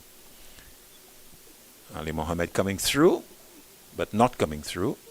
Not happy with the approach. So the ultimate test, you mentioned it earlier, Reds, coming off next week. Yeah, here's hoping it's a good match. Outside the off stump, Mohammed closer to the off stump, but same result. No stroke played by Kushele. The over coming to an end. The 54th of the innings. South Africa 283 for 3. They are 43 runs in the lead. And Kushele taking his time. He's not seeing the ball as big as Ackerman, who's been very inventive. Quick at the feet, Ackerman. Kushele carrying some weight, but in a very strong position, 383, a lead of 43, 7 wickets in hand. Indeed, a little more on the Test Championship, Reds. So we have the top 9 teams contesting for the rankings. West Indies at number 9, South Africa up there, wide of off stump. Shields again not in good areas. So this would be the 3rd playing of the World Test Championship.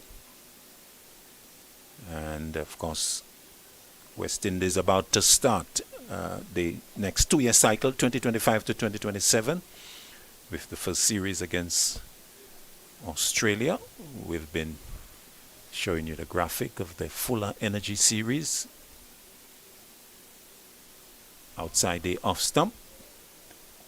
And again, the West Indies bowlers a little wide of the point, wide of the mark, I should say. So World Test Championship since 2021 to 23 cycle, and interesting format. So each test match contested is worth 12 points, with the winner taking all of them. Shields to Ackerman off the back foot, cut away down to the deep third fielder. Couple of bounces to him, just a single, taking him to 126 and 285 for 3. In fact, we have been told that the idea of a World Chess Championship was actually mooted by Clive Lloyd back some years ago, and eventually coming through, the ICC setting it up. So we have had 2 installments of it already. So the third one being played, as we told you, Australia versus South Africa. Shields to Kweshile, goes back and plays into the offside. And there's no run, so there's nobody on the A team, of course, for South Africa. So it's the senior men who will get the opportunity to represent the Rainbow Nation, and they're coming up against Australia at Lord's. 1 or 2 of them who went to New Zealand when South Africa decided to play a franchise tournament with the players have now been given an opportunity. Shields to Kweshile, solidly in defense, playing it up to Medan, no run. You get the impression that from the line we've seen She's bowl that maybe West Indies have gone slightly on the defensive. Somewhat, although we are actually back in the 8-1 field placing scenario, 8 men on the offside. A lonely figure of Anderson at Medan. Outside the off stump, cut away, but the offside field is packed, and so Kweshile finds one of them. Let's give you that field. Slip, gully, deep third, backward point, deep point, extra cover, squarish cover deep, mid-off. I'm not sure if I got it right, Reds. It's quite packed and almost covering every position on the offside. Shields to Kweshile, wide, cut away, but doesn't get hold of it. Sweeper in Hodge, coming off the boundary. They take one. The over is completed. 126 for 3. No, 286. The man on 26 is Ackerman. The lead is 46. You just mentioned Sir Clive Lloyd, who, according to your information, came up with the idea of the Test Championships. Back in 1996, yeah, the story says. The late great John Alder used to call him the Paddington Bear. Well, the Paddington Bear just had a hip replacement. Sir Clive? Sir Clive. And is mending and hopes to get permission to travel to Barbados. And the Fuller Energy Series, as Kweshile gets a boundary to start the new over from Ali Mohammed, punching that down the ground to the boundary for 4. He goes to 7-2-90 for 3. And of course, Sir Clive Reds will be in the thick of the celebrations commemorating 50 years of that 1975 World Cup win. The longest day, June 21. Maybe I suppose I consider maybe the most interesting great day of my life. Ali Mohammed to Kweshile, and there is no run as he ignores it. So 1975, that victory by the West Indies in the first World Cup. The World Cup back then was 60 overs, Reds? Yes, Prudential. Prudential World Cup outside the off stump. Ali Mohammed, and there's no run. But you know, when I think of the West Indies beating Australia in 79, maybe that in itself, where West Indies for the first time beat Australia in a series in Australia, that in itself maybe was even a greater achievement than winning the World Cup. It's hard to justify that. The World Cup is the World Cup, but to beat Australia in Australia, it ain't easy. Indeed. And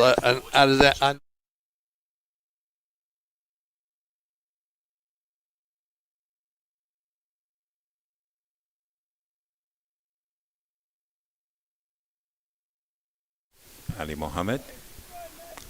I cannot speak, so you'll have to speak.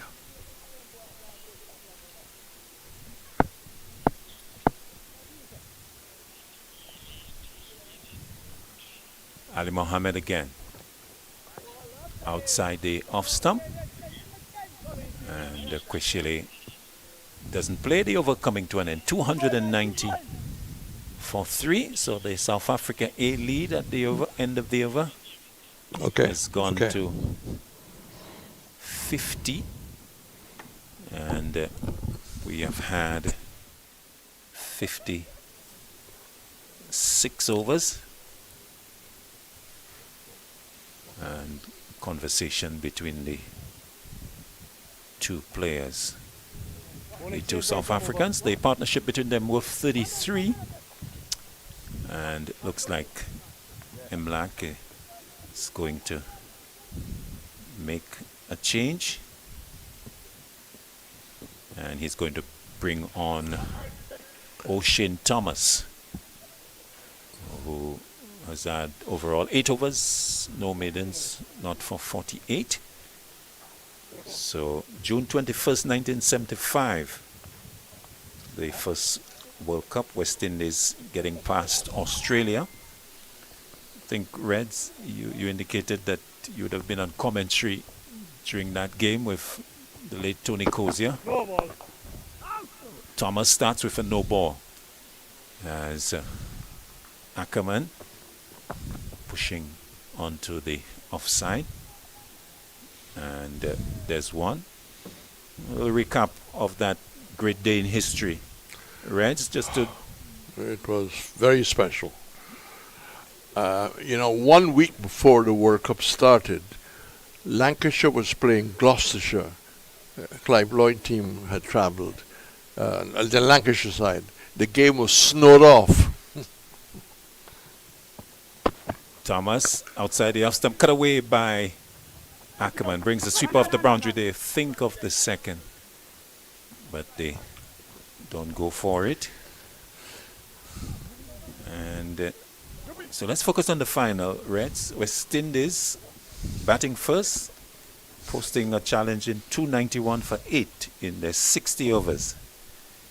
The innings anchored by a magnificent century from Sir Clive now, 102 from 85 balls. Was supported by Rohan Kanai, 55. Gary Gilmore picking up 5 for 48. And Australia in reply, they put up a strong fight. O'Shane Thomas in 2025 is outside the off stump. Yes, the West Indies recovered from 51 for 3 because we had lost Fredericks, Greenwich and Caddy-Charant. But the big cat, yeah, very aggressive, came in. a very aggressive innings, and Indeed. Himself and Kanhai with total contrast. With Kanhai with his wrist work, just working the ball, picking up the occasional boundary, turning the strike over. And that was quite phenomenal for Sir Clive back there in 1975. Driving is Kweshile. Straight to mid-off. There's no run. 102 from 85. The strike rate, Reds, that was unusual back then for batters to be scoring at that rate. Boy, he took heavy toll on Max Walker. I remember John Arlott being on. Max Walker was the last ball to Clive. And he said, on Walker, last delivery, well, you will wander off into the deep. Thomas, edge and put down at the slip position, diving away. That looks like Campbell. Genuine edge. Kweshile driving off Thomas as we look at it on the replay, getting a little squared up there. Campbell diving two-handed to his right, not able to hold on. Ball going behind him and into the boundary for 4. Kweshile getting a life, going to 11, 296 for 3. A bad miss there for West Indies, who needed to have held on to that. Yeah, but why is Anderson not there? Well, he's at mid-on. Yeah. Yeah. But again, I guess with the way the play has been running, and Campbell is at a sort of a second slip position. Flash at it outside the off stump. Kweshile doesn't get hold of it. So Campbell is not in a first slip position. He's somewhere between maybe second and third slip. Yep. And that went to his right. Was not able to hold on. Similar to what Anderson took, in a sense. It was a difficult chance for him, just couldn't hold on. Thomas to Kweshele. Another no ball. Played up to mid-on. Anderson is there, and the total will go up by 1 to 297. Back on June 21st, 1975, almost 50 years ago, Australia, in reply to that 291 for 8, they got to 274, all out in 58.4 overs. 17 runs. West Indies winning with the main wicket taker taking 4 for 50. Kweshele driving into the offside straight to Louis.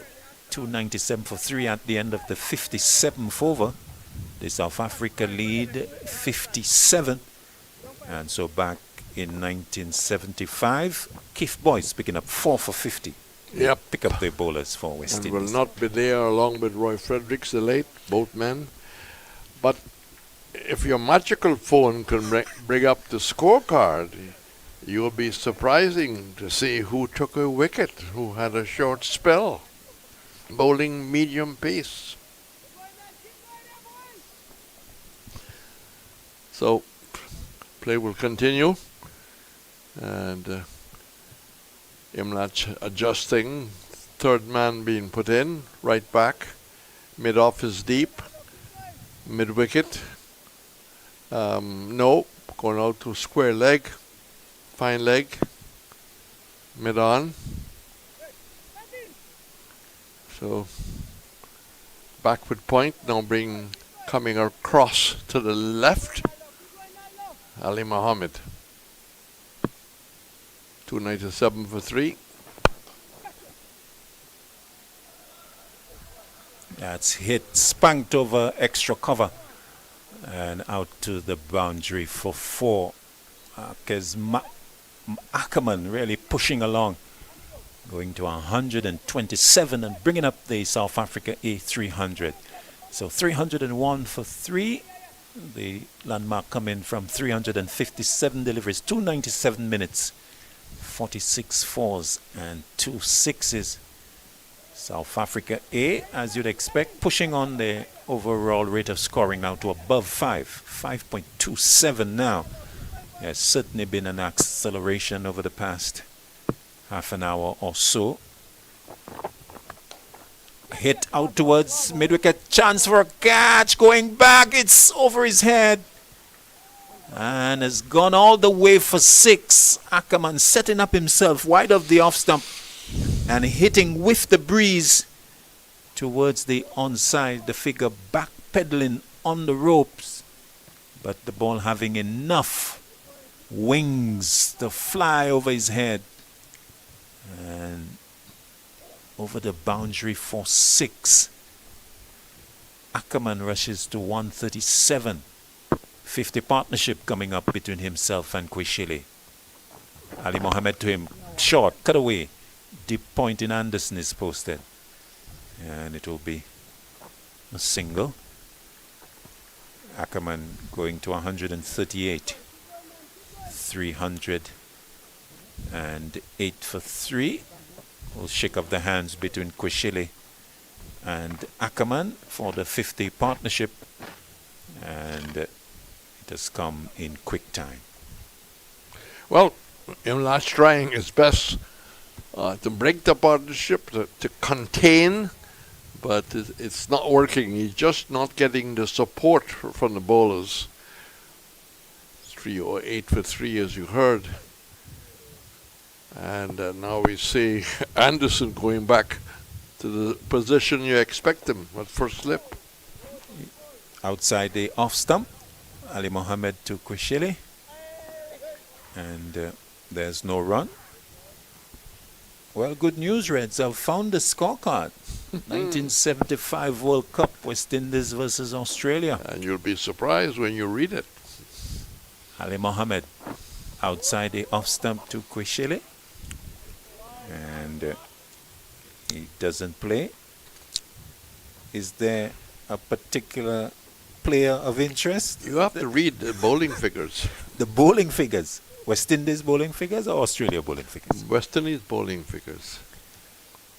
Ali Mohammed outside off stump wide. So wide that umpire Rifa says that it is too wide.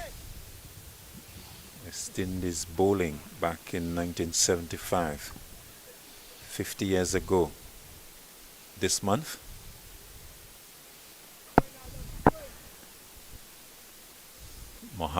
Ali Mohammed outside the off stump. Kweshele doesn't play and the over comes to an end. In 2025 at the Darren Sammy Cricket Ground, South Africa A309 for 3. The lead is 69. So as we head up to tea on the second day, South Africa very much in control of this. The lead, as Claudia just mentioned, going up and up, the partnership of 52. There were indications, very strong position by the close of play, unless a couple of wickets could fall in the South African A middle order. Indeed. Well, I see a person there, Reds, in West Indies bowling back in 75, the World Cup final. 12 overs, 1 maiden, 1 for 38. Who? Clive Hubert Lloyd. Yep. Bowled quite a bit. Yeah, he bowled his from full quarter. He bowled from the pavilion end. Outside the off stump, Thomas starts a new over in 2025. And Emla taking that, so 309. If you haven't lost the scorecard, you can maybe just say who you got out. I think it's somebody somewhere in the middle order. Captain Marvelous with 100 and bowling his full quarter. That's interesting, Reds, because you don't normally associate Sir Clive with bowling, but he did quite a bit of bowling in the 70s. Thomas outside the off stump and into the gloves of He was a genuine medium pace. Good line.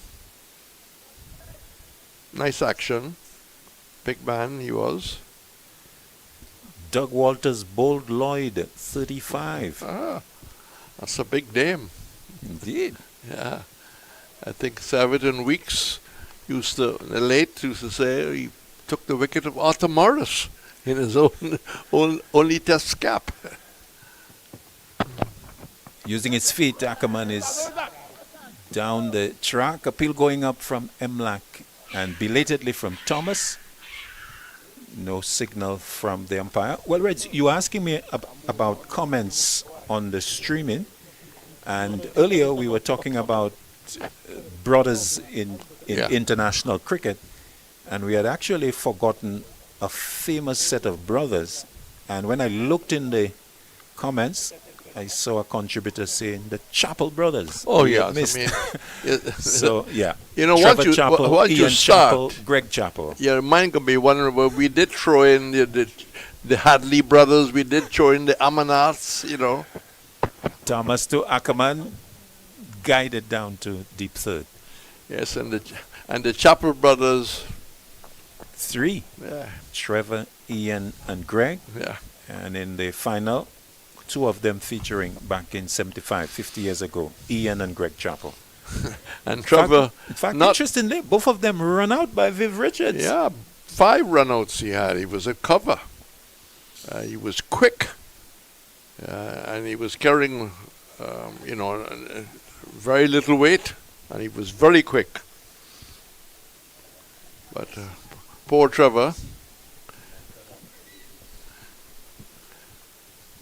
Trevor Chappell, known for the incident where he was offered to bowl underarm. Yes. Thomas to Kweshele, wide, flashing at it. And there's no touch. We have been reminiscing a lot about West Indies cricket. Yeah. Let's not inundate our South African viewers too much. Well, I think 310 for 3. The older generation in South Africa would probably find that interesting. Yeah, absolutely. And of course, the reason for going back memory lane is the upcoming commemoration by Cricket West Indies of the 50th anniversary of that famous win. No ball bowled by Thomas, 310 now for 3. Special occasion at the Windies Morgan Bay in Barbados.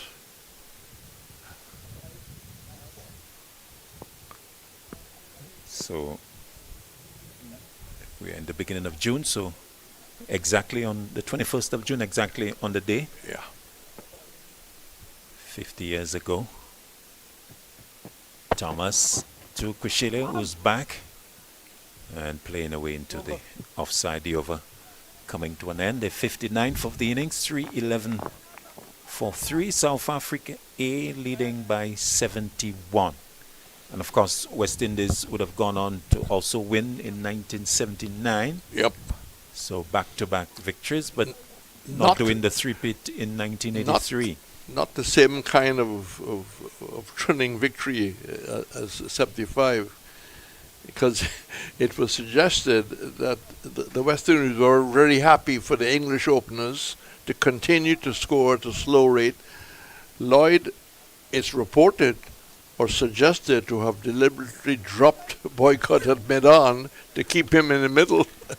Yes, soaking up a lot of deliveries and not really putting pressure on the scoreboard. That was a partnership between Richards and Collis King.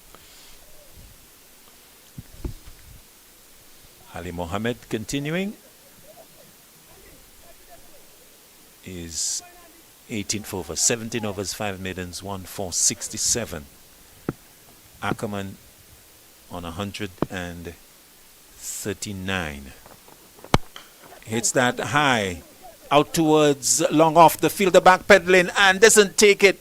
Michael Louis, difficult chance, having to look over the shoulder and deciding whether to go forward or back pedal, was sort of caught in between. In the end, when the ball came down, his back was facing the stumps as he went towards the long off boundary. And maybe not even touching it, Louis. To Ackerman. Taking him to 141. He plays up to Louis once again, but it's along the ground. No catching opportunity on this occasion. 313 for 3. So a life to Marquez Ackerman. Was pushing close to that 150 mark. In fact, he has just gotten his highest score at this level. His best was 140. Outside the off stump, a swing and a miss. So wide that umpire Reefer is called wide. So Marquez Ackerman, the 29-year-old, is now past his highest score from his 72 matches at this level. And started slowly on this tour. He didn't get a lot of runs, except in the third ODI he got some runs. Yes, got 71 in the third ODI. The break in play, Ackerman needing a bit of attention. Just taken off the helmet, is called for some assistance from the dressing room. And held the back of the left leg. I don't know if it was a bit of cramp. And, well, But nobody's coming out. well, somebody was coming, but I think umpire Reefer perhaps sending the player back, because I think Reds were less than 5 minutes away from tea. Sure. So Good. I think, Good thinking by the umpire. yeah, perhaps saying, well, let's play the remaining few minutes and then that could be sorted out during the tea interval. In Could fact, come maybe at the end of the over. Shelley telling the resting room, pointing at the watch. Indeed, 2 deliveries gone in the over, 2 legitimate deliveries. Ali Mohammed to Ackerman, cut away. Anderson into the offside, gets the return in. So single taking Ackerman to 142. South Africa A to 315. And this is a knock and a ground that Ackerman will remember because he has posted his highest total in first class cricket. He clips in his 140, which was his best. So looking to go to 150 and plus, Reds. And just to go back to the Chappell brothers, the interesting thing is the grandfather played for Australia. There's the Richardson Gate at the Adelaide Oval. Ali Mohammed to Kwishele outside the off stump. And no shot coming from Kwishele. So the South Africans pushing quite nicely along in this session. It started at 172 for 2. So from lunch, they have pushed on nicely. Ali Mohammed to Kwishele, solid in defense. Pushing it up to mid-off. And there's no run. South Africa has progressed quite nicely. 143 runs since lunch.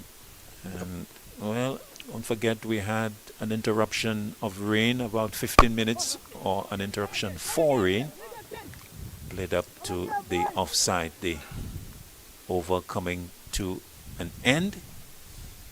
142 Ackerman, 11 Kwishele, 315 for 3. And overall 60 overs in the innings. Kwishele and Ackerman getting that quick assistance from the dressing room. And the South Africa lead 75. Yes. Chappell's grandfather was Victor Richardson. You'll have to dig deep to find his career. But in fact, Chappell's father was involved in cricket also. He in World Series cricket. Fuller Energy Series coming up. West Indies women versus South Africa women. West Indies men versus Australia. West Indies versus Pakistan. Barbados, Grenada, Jamaica, St. Kitts, Florida and Trinidad. Action over the next couple of months. And West Indies women, I think, playing tomorrow. Against England women. Yeah. Second ODI. The third. Third ODI. England already with the series 2-0, as they are in the men's version. Outside the off stump, slapped away by Ackerman. Out towards the boundary. Can the sweeper get across? No. He can't. Mikhail Louis not able to stop another flashing drive from Ackerman, taking him to 146. 319 for 6. South Africa A captain really enjoying himself. 123 balls, 23 fours, 2 sixes. He has pushed his rate of scoring to more than a run a ball. 4 away from 150. Thomas toiling away to Ackerman. Scoops that over the keeper. And we'll get to the 150. So 150 to Marcus Ackerman, the South Africa A captain. The 29-year-old getting congratulations from his teammate Kwishele and getting applause from the dressing room. 124 balls, 233 minutes, 24 fours and 2 sixes. And this has been a very enterprising knock from Ackerman. Very solid over the first half of the innings, but over the latter half he has been very inventive, Reds.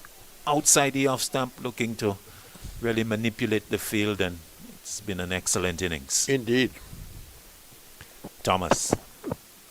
Bowls wide of off stump. White ball called by umpire Baziraf. One more to the total. 324 for 3. Lead now 84. I can maybe look back at something like this, highest score. Most teams will probably have a little celebration tonight. No dinner, but they will gather and celebrate the milestone.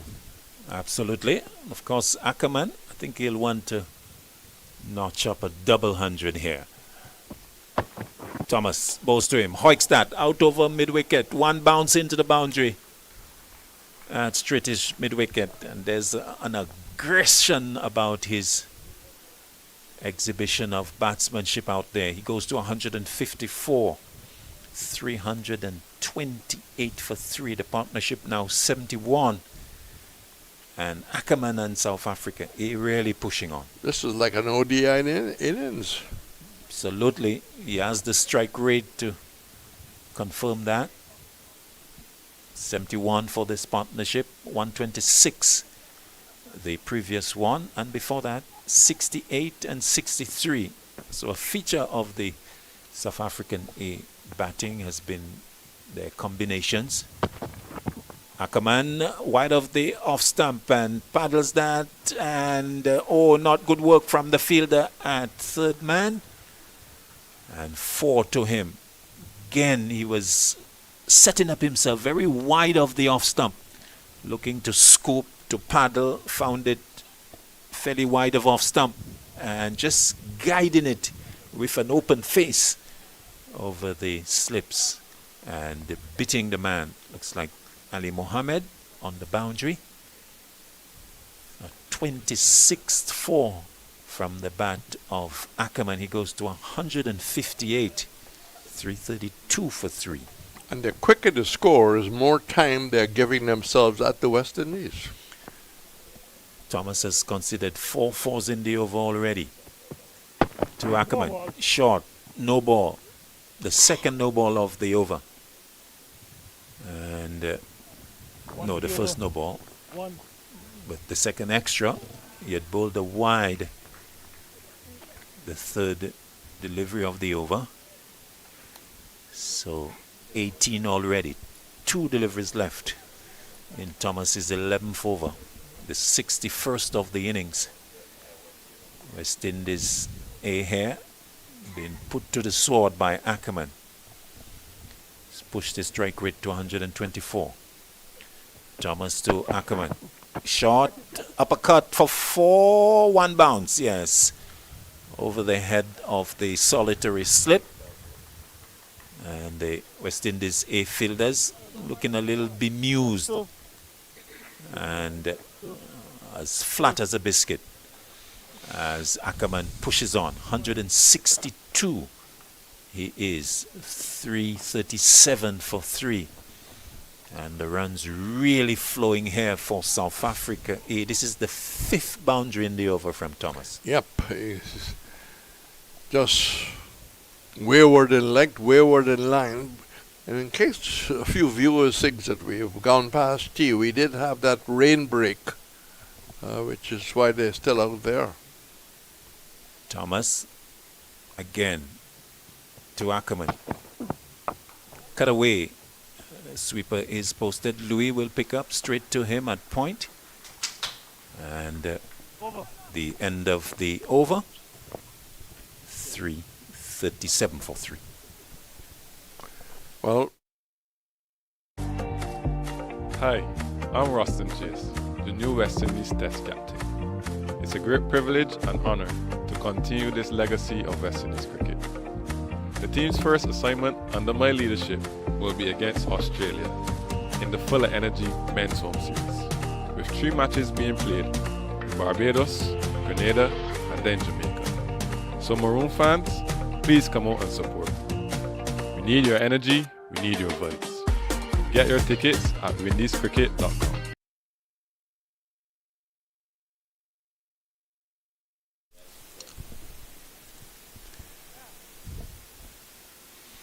Bowling change? No. Ali Mohammed continuing. is 19th over. Ackerman in strike. Down the track, over the head of the slip field, and down to Lane on the third man boundary. One more to the South Africa A captain, 164. He is 339 for 3. The West Indies A bowlers, number of no balls. Back in total, we have had 14 in the innings. Thomas, the main transgressor, he has overstepped some 12 times. Maybe one of those occasions, cutting the return crease. Maybe one or two, but total tally of no balls against Thomas, 12. Ali Mohammed to Kwishele driving, but not really getting hold of it. Straight to the middle fielder. And there's no run. As a result, Ocean Thomas, 11 overs, no maidens, 1 for 80. Yes, he started so well in his first spell, picking up the opening wicket. Ali Mohammed to Kwishele, advancing against the Guyanese, but missing outside the off stump. So Thomas' economy has rushed up to 7.27. And problems here for Imlak, who has to find a way to stem the flow of runs and also to pick up wickets. Ali Mohammed is outside the off stump. And Imlak takes. Reds, this is looking like one innings of batting for South Africa. Yeah, you mentioned that. You would mention 500. And they're scoring quickly. They're buying more time to bowl. Kwishele punching, delivering off stump to mid-off, straight to the fielder. And there's no run. 5.48, the South Africa A run rate. So quite brisk. Kwishele was not been that aggressive, just 11. Coming across the off stump, completing the over with a dot ball. But there's no need to really push on so aggressively. So Kwishele 11 from 41, but more than compensated by Ackerman, 164 from 130. So overall, not really holding back the South Africa rate of scoring. Yes, he didn't have to push on. There was one shot in the last over, which you believe they were nearing 500, with Kwishele having a big swing, as Jim Maxwell would say, a swing and a miss. But apart from that, he has played quite carefully. It's really been a case where it's Ackerman that has been going aggressively, very inventive, very creative. The lead is 99 now. And perhaps as the innings progresses and Kwishele is anchored, he can look to push on, because we saw his ability in the one-dayers. 55 in the first, 126 in the second. So he's got the ability to push on. Lane bowls to Ackerman. Plays up to mid-off. And there's no run. So Lane into his 13th over. Not for 57. Senokwane was the first to go very early this morning in the second over. Caught Anderson bowled Thomas 28. Ackerman still there, turning this delivery into the short forward square area for a single. 165 now to him. 340 for 3. The lead now 100. Jordan Herman, was the second to go. Caught Imlak ball Ali Mohammed 52. It was 131 for 2, 68 for 1.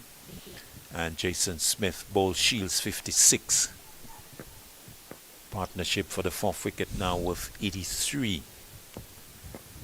Quishele in strike. Lane bowls. Driven into the offside to Atenes.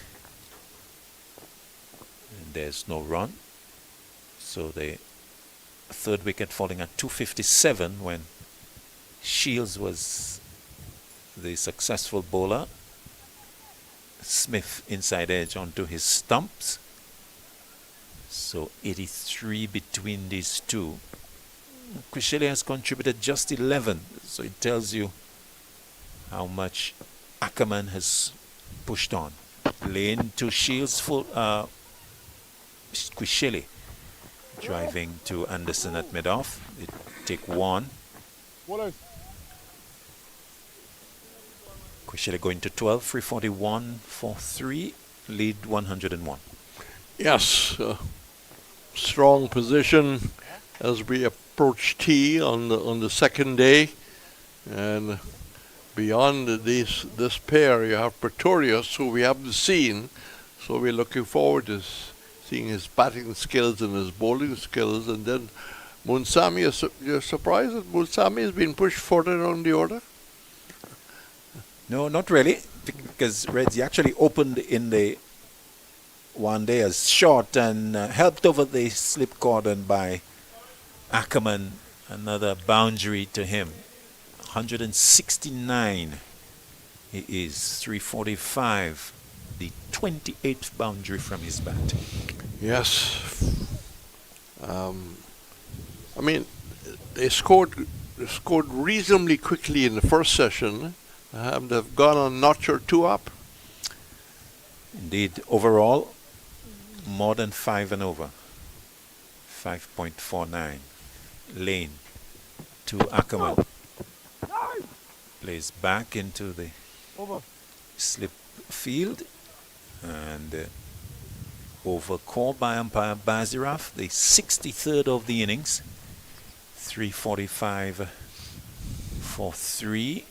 The lead 105. 63 overs bowled, Reds. An opportunity for a new ball. Second one, not far away. 17 overs away.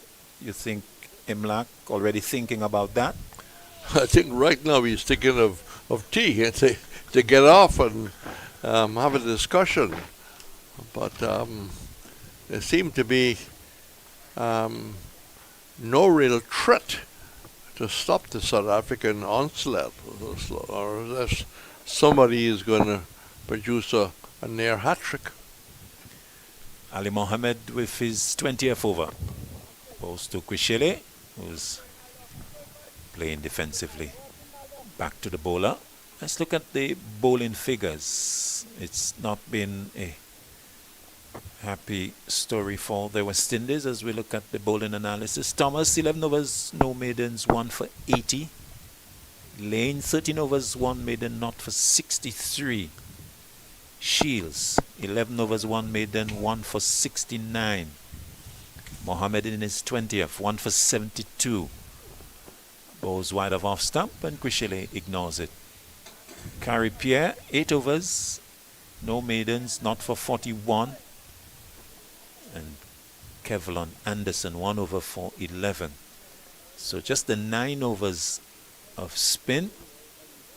But I think what has been disappointing is that the 4 seamers, they have not bowled consistently for West Indies A. Outside the off stump, Mohammed, Ali Mohammed, and there is no stroke being played. In terms of economy, Ali Mohammed has been less than 4, but Lane 4.85, Shields 6.25, Thomas 7.27. Ali Mohammed to Quishele, play and a miss, genuinely outside the off stump.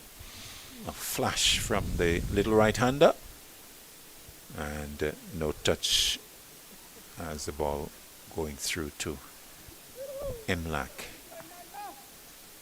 Maybe he could have used some more spin. Any more spin options that he could have gone to, Reds? Hodge. Atanaz also bowls as well. Off spin. outside the off stump, low down to Mlach. Interesting. Colin Croft seemed to be following the event here. And he sends a little message to say, today is the day that Master George Headley was born. Okay. Ali Mohammed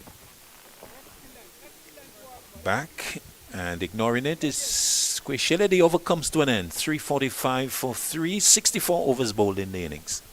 Well, yesterday we had a delayed tea because lunch was late, and now this is a little painful for West Indies here because they would like to get off the Darren Sammy right now and get some tea and sit down and look ahead to the last session on the second day. Yes, an opportunity to regroup, have a chat. Management just maybe refocusing the guys to get back on the park.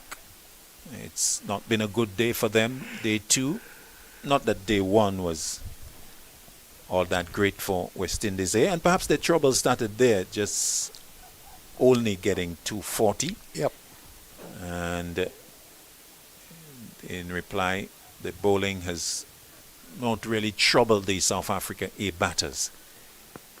169 is Ackerman. Lane bowls to him. And he allows it to go across him outside the off stump. We're getting close to the 3 o'clock hour, Reds, local time. Maybe the last over before tea? Yes, as you look back on this session, maybe only Ali Mohammed is really, of the quicker bowlers, really maybe gave the South African batsmen any real trouble. The rest has been very expensive.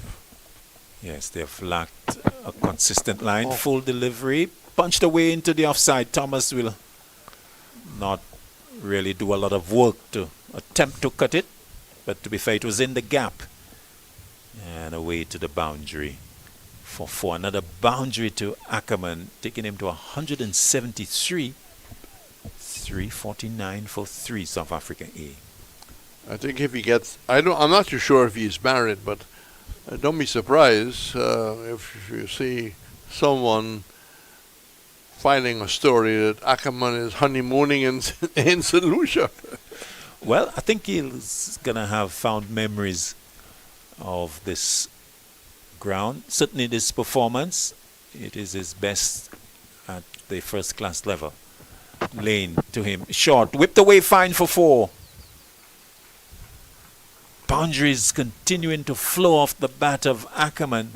Goes to 177, 350 coming up for South Africa A. 406 deliveries, 332 minutes, 54 fours and 3 sixes. The runs been piled on there by Ackerman in particular. And so quick to get in position to take advantage of the wayward delivery. Picked it up very, very nicely. Good eyes, quick reflexes, nice hands, good footwork. Lane to Ackerman, pulled away, not getting hold of it. And will stay at 1 as Hodge comes off the square leg boundary. Ackerman, the South Africa A captain, going to 178. 354 for 3. Reds, Ackerman has hit 30 boundaries, 34s and 2 sixes. So a high percentage of boundaries. Kweshele comes into strike. South Africa A lead, 114. Lane to the right-hander. Short, but bouncing very high. And into the gloves of Mlach. Kweshele suggested to the square leg umpire that was over his head and should have been called wide. No call from the umpires. Yes, yeah. All the umpire was to indicate that was short and over the head, but he allowed it. Slower delivery from Lane. And end of the over, and it's tea on day 2 of this unofficial test. West Indies A versus South Africa A. At tea on day 2, South Africa A 354 for 3. Marquez Ackerman is 178 not out.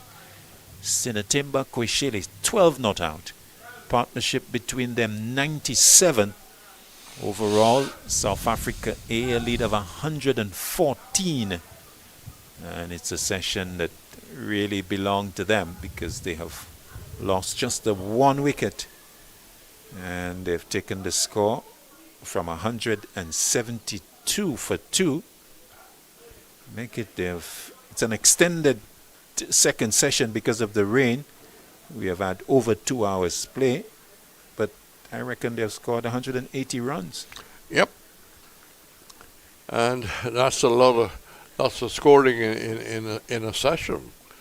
And what will be the discussion with Coach Kohli? It's hard to imagine.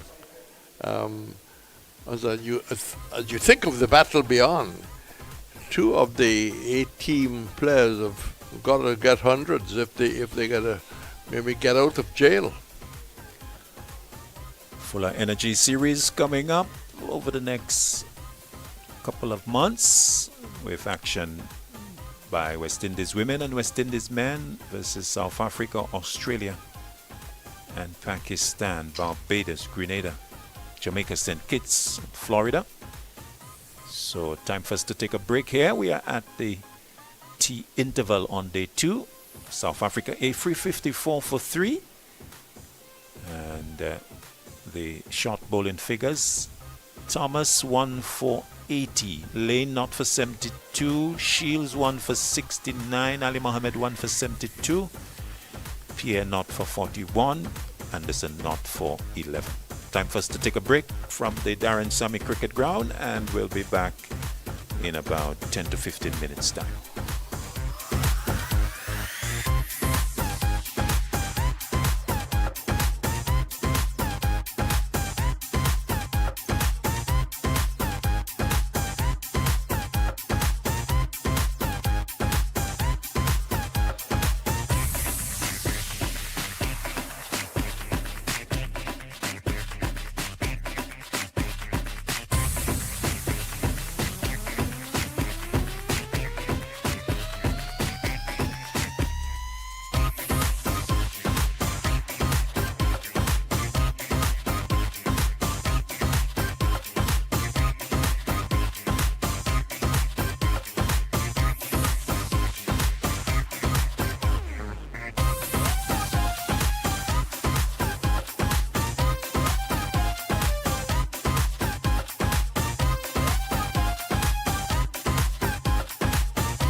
Shay, West Indies will be taking the first straight this summer at home against South Africa. You know once our first ball's bowled, it's game on. Full of energy from the start. For real, Haley. The fans already lining up. Flags waving, drums beating. Because when we home, we're full of energy. Let me add in quote Sammy real quick. See what the vibe is. Shay, skipper, I was just about to call you. This will be a summer to remember. Action package with T20s, ODIs and Test cricket. The tickets are now available. We bring in the fire and the fans bring in the vibes. But we're missing that extra spark. Hold on, I know who to call. Coachman Sammy, you know I'm always ready. But where's the play? Shay, Jeff, we heard you the man with the vibes for the summer home series. We need a fire to let. And welcome back to a sun-filled Darren Sammy, with South Africa A in a very strong position. 178 Ackerman, Grisheli 12. Ackerman scored 124 in that session, and South Africa scored 182. JJ, the South African manager, coach, everybody will be very pleased with the display. Well said, Reds, and good afternoon again to our viewers and listeners, wherever you may be.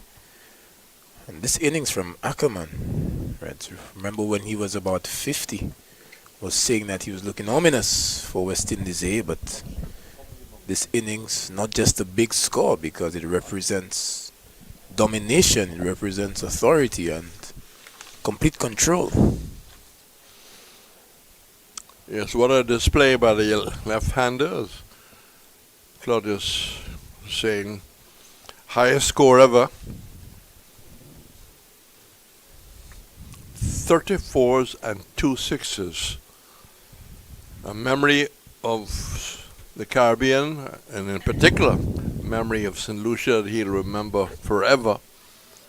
Not only himself, his immediate family, and the selectors who picked him. It's probably captaincy material in the future. So we have spin coming into the attack, and Anderson, his second over, the first, and in fact, almost a chance for us. There was no appeal really, but a reverse sweep effort. So Anderson, first over, cost 11. He would like to be a little tighter as he continues.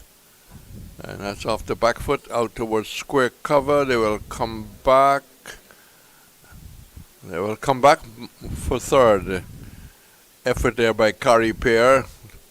Diving goalkeeper fashion to the left. Got long hands. As they say in modern parlance, JJ, long levers. Yes. Campered back for 2. It was some good work on the boundary. Carrie Pierre, known as a really good fieldsman.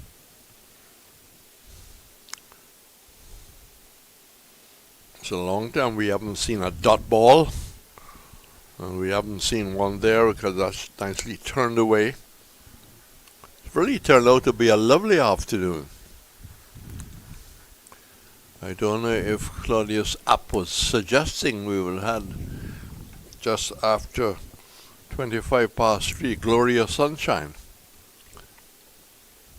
357 for 3. Optimistically, Anders is bowling with a solitary slip. And I thought for a minute mid-wicket might have pulled it back, but we still don't have a dot ball. Maybe the talented Roland Cox might like to tell me when last we've had a dot ball.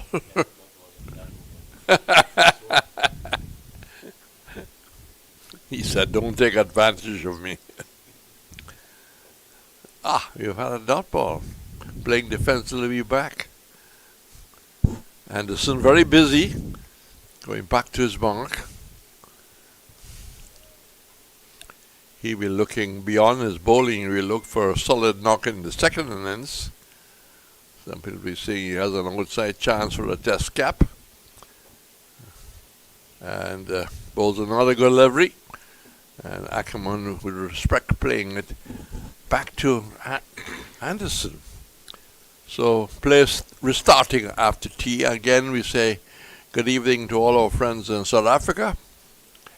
And if you want to send us maybe a little note, I can offer you my email address, Pereira, P-E-R-R-E-I-R-A, Pereira J, at hotmail.com. And the 350 team here in St. Lucia would love to acknowledge your whatever you would like to tell us, and that goes for everyone in the Caribbean and everyone in the world. So it's going to be a double spin, JJ, because we see that Carrie Pear is coming in. Yes, and we must acknowledge that the 100 partnership was brought up, and funny enough, Kishili just has 13 in that partnership, so just again speaks to the dominance of Ackerman, the dominance in this partnership, the dominance over the game. Carrie Pierre has been brought back into the attack. None for 41 of 8. And, well, 3 dot balls in a row. That's unusual, because we've just had a flood of runs all over the place. 182 in that. That's, well, almost getting himself in a little bit of trouble as he tried to scoop that over the shoulder. I don't think that with his talent he needs to look for such scoring. Square leg, mid-on, short mid-wicket.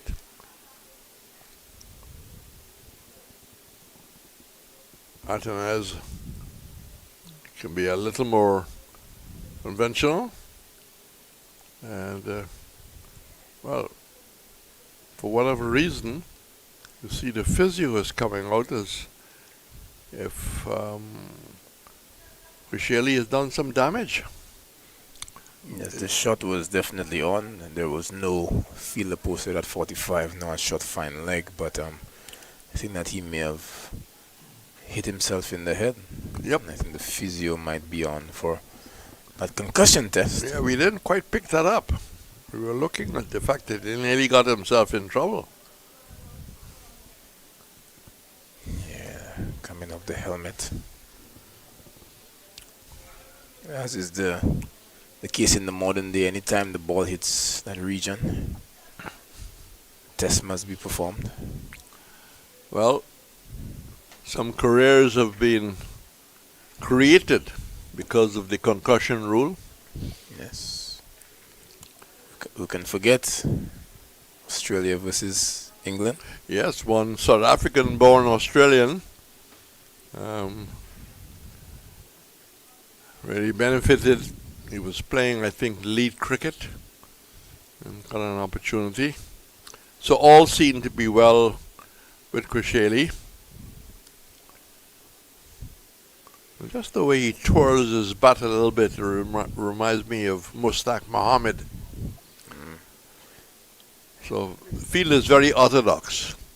Short mid wicket, which is good to see, not total defense, and nicely taken by Imlach outside the line of the leg stump. We have a short fine leg for the top edge. Backward point. Long off going backwards. And that's the reverse sweep. Well, you don't see that often maybe in the longer version, but it's part of the fabric of batting these days. If certain people can play it, they play it well. But I think for any young man who wants to play it, you have to practice it. As Butler explained in an interview, he spent long sessions practicing it, using different lengths, losing around the wicket, over the wicket. Pierre walking first. And Neat movement of the feet and just dabbed it down to third man.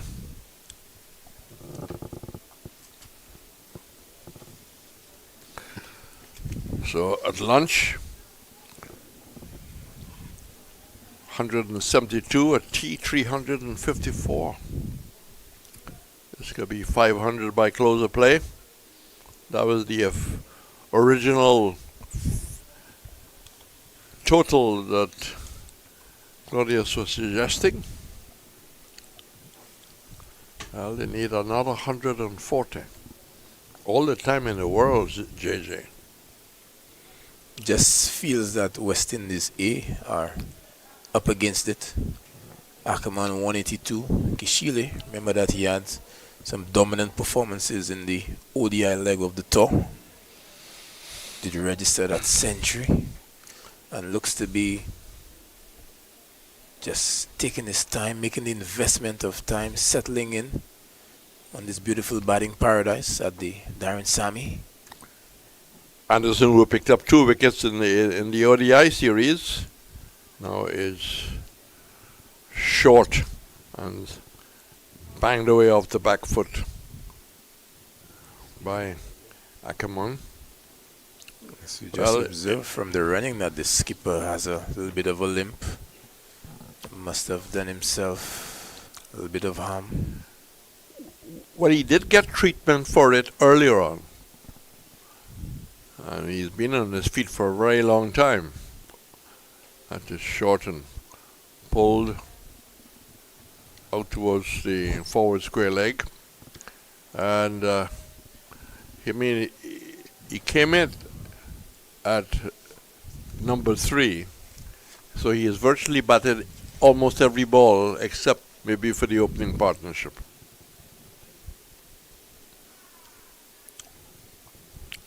A reverse sweep that didn't quite work out.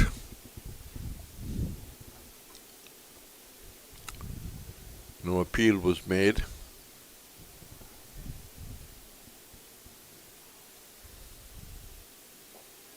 Anderson very orthodox and goes after the delivery himself, but realized that Louis was coming in, so he didn't have to quite go all the way. Right-hander Kwesheli comes in to strike. He's 15. He's been quite quiet. Kwesheli 15 off 58. He might not be feeling well. Well, a bit lucky there, trying to attack. Anderson didn't get to the pitch, peeled it off the outside edge, but there was no second slip, and John Campbell had no chance at all. So, surprising that he was going down the track. So kudos to Anderson for taking the outside edge.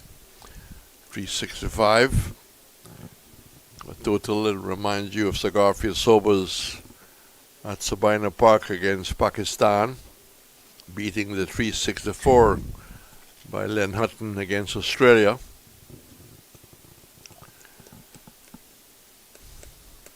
Yorkshireman Len Hutton with a left arm which was damaged in the war, goes back, cuts, but doesn't time it very well. And the over is in fact completed. So, quiet start after the tea interval. And one of the things about Len Hutton that he is remembered not only for his batting, but he took England in 1954 and won the Ashes in Australia. I think Colin Cowdrey was a young kid and was given his test cap during that tour. Got 54 in his debut. The fast bowlers bowled very well, and a Yorkshire spinner, Appleyard, picked up 12 wickets and made a great contribution.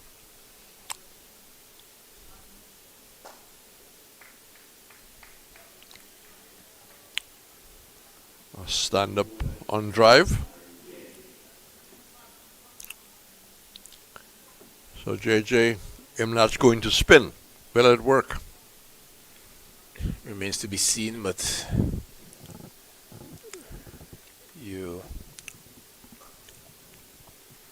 when Kevlin Anderson was given that ball in the previous over, he did induce a false stroke from Kishile. Wanted to dance down the track and have a go. This one peeled off the outside edge. So who knows if he can tempt them a bit with some flight.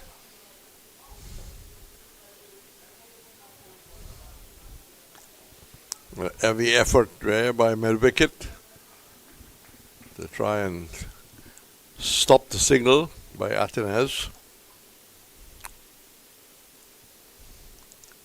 I think he's had that hand strap for a long time. Not that he doesn't change the strap over, but it's an injury that maybe he's protecting.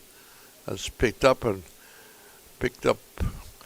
will go in. No, just pull back by lane. Outside the leg stump and just scooped. So they're back with runs. But from the Kishile we saw in the ODI, he has been very quiet. Yes, trying to play what many persons call a proper test innings.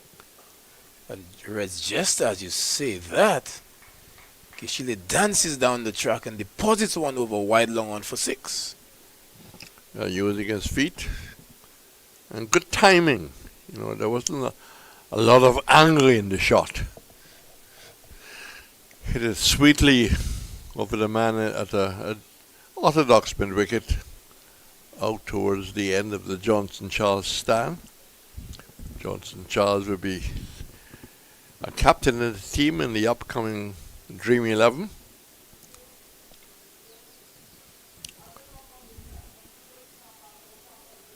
Be here. Turned away. Overs completed. So 2 overs after the tea interval, 376 for 3. Lead 182. Erection lead 114. They scored 182 in the session. So the lead building all the time. Yes, and the attack being taken to the spinners.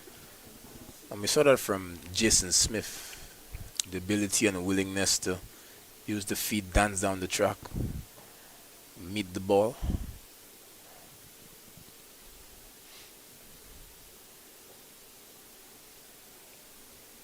And usually in first class cricket in the region, spinners tend to do a holding job, keeping things quiet. And it's been known that batters in the region tend to struggle against spin bowling, but what we've seen from South Africa, a willingness to use the feet, employ the sweeps, and all methods to counteract the spin. Almost bowled off the inside edge. Yes, spinners do dominate.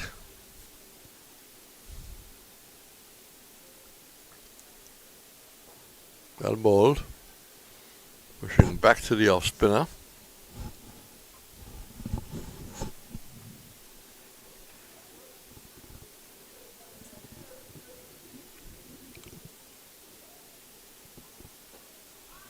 I mean, right, it's early days. Oh, well done by Atenes. Exceptional And fielding. Anderson showing appreciation. That's right, exceptional fielding there from the quick-footed Afanis. Whereas I was just mentioning to you that for some reason it looks as if Anderson had a better hold on the batters in terms of keeping things quiet. And just as I was thinking that, Kishile answers with another reverse sweep. Yes, more runs being added. 381. So neither spinner being allowed to settle. Anderson 3.5 overs. Was it the 25? Short and pulled through the unguarded mid-wicket. There's a square leg, but that was just too short. And, you know, the likes of Anderson, if he's going to be called to bowl for West Indies A, for Guyana, and who else, Hi, I'm Rustin Chase, the new West Indies Test captain. It's a great privilege and honor to continue this legacy of West Indies cricket. The team's first assignment under my leadership will be against Australia in the Fuller Energy Men's Home Series, with 3 matches being played in Barbados, Grenada, and then Jamaica. So Maroon fans, please come out and support. We need your energy, we need your vibes. Get your tickets at windiescricket.com. This pair, a reverse sweep which is again successful. Well, Roland Cox is a talented scorer, talented statsman, but I don't believe he's quite recorded the amount of reverse sweeps we've had successfully done by South Africa A, 389 for 3. The new ball, not around the corner, but a new ball will be available this afternoon. 70.1. Imlat starting after tea with a spin attack.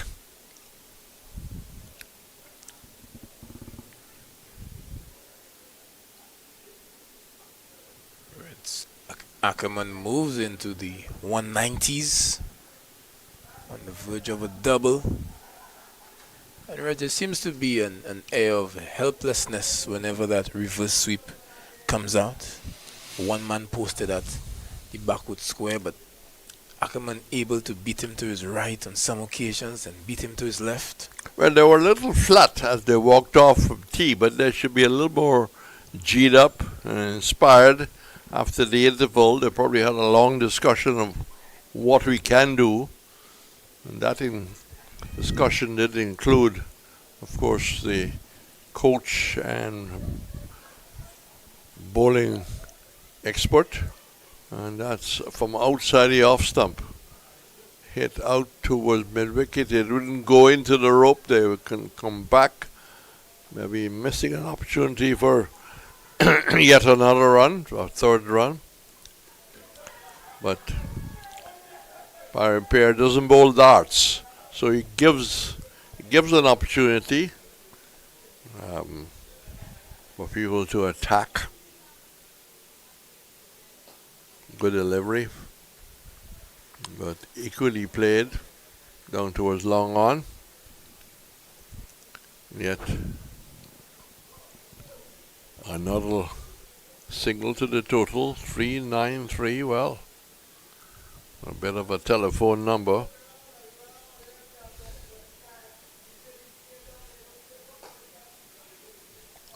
Fair doing his best to try and stop the signal. Bit of a cartwheel, but such is the scoring ability of South Africa A. Over completed 394 for 3, and Imlach right now without an answer. Yes, he's turned to the spinners. They've been attacked. The batters have been quite tactical in the attacking intent, unfurled some reverse sweeps, regulation sweeps, have been swift in terms of rocking back to punish deliveries. Is this Hodge? It looks to be Hodge taking his mark. Yeah. We questioned when he would have been introduced. Does have some bowling under his belt at the international level. Has picked up some wickets. Ben Stokes being one of them. You've got the stats in front of you. Maybe we can look at Hodge. He's done a lot of bowling for the Windwards and for the many teams he's played for. Left-arm orthodox. Don't believe the South Africans would have seen him before. But these days, with the amount of coverage of cricket at all levels, there's a lot of information on players before you actually see them in the flesh. No slip.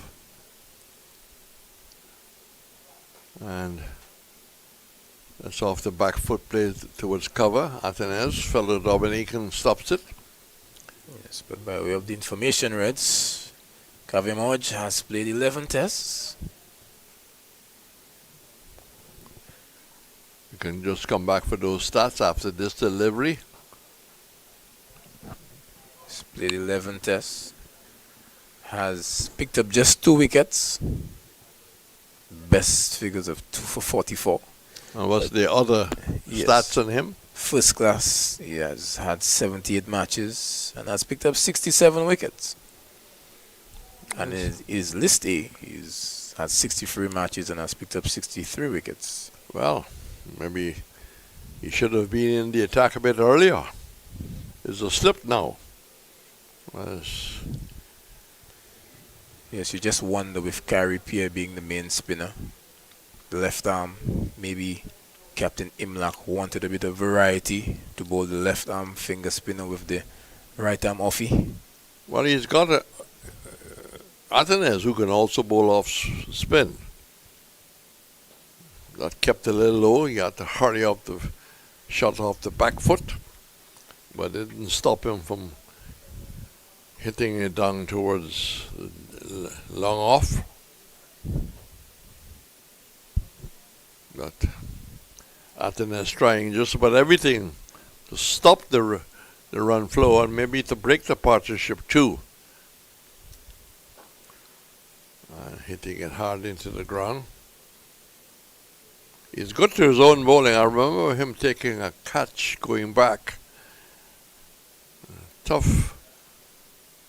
This is cricketer, Hodge. That's in the air. And that clears no, it doesn't clear the rope. So umpire Reefer signaling 4. Short and pulling the left leg back, getting nicely in the position as he moves up to 42, getting a little faster after a slow start, Kosheli. Yes, I think that he has answered you from the com box when you said that he was a bit slow in terms of what we saw from him in the ODIs. He really made the investment of time, settle and assess conditions, and now it just seems that he's ready to unleash. The South Africans coming out with a clear intent to take the attack to the spinners, not allowing any of them to settle. The fast bowlers have had a lot of work in their legs, but with the way that things are going, the run rate now at 5.57, the fast bowlers would most likely have to come back on earlier than they and Imlach would have liked. Pierre is out of the attack, and if faster bowlers are in fact coming back, whether there'll be a change from that end, we'll have to wait and see. But we are back with Lane, 14 overs, none for 72. Let's cut away nicely. This will, good stop by the Carey Pierre coming from the third man. Had to hustle, had to get down. Attacked the ball very nicely. But one more to the total, so 403 as the 400 total. So they need 97 to full the suggestion and become a reality that Claudius Emalian was suggesting. Ackerman 197.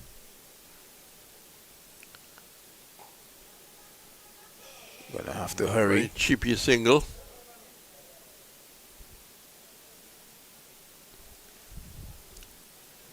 Another single, Ackerman on to 198, inching closer to a massive landmark.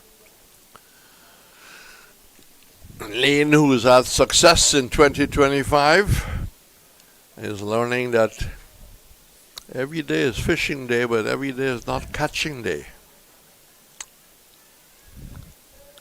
He would like at least to have something in the last column. 14.2 overs, none for 75. What feel he's got to the new of the two batsmen, surely 42. He's got a slip and a gully. In fact, he got 2 slips at the gully. So Imlach attacking him. And he goes back and plays that hard into the ground. Quite a long time we haven't seen two slips of the gully. Quite right. But who knows? You had mentioned about the new ball. We've had 72.5 overs. Could it be that Lane just getting a warm-up before Imlak takes that cherry? Good take down the leg side.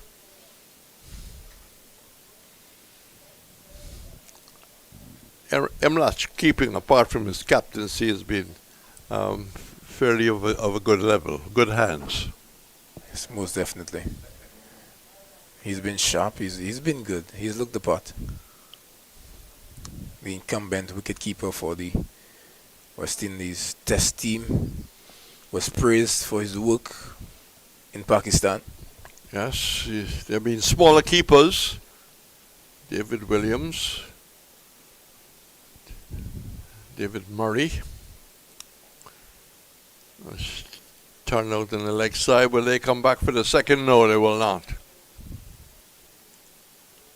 One of the tallest West Indies keepers probably was Michael Finley, who was the first player from the OECS.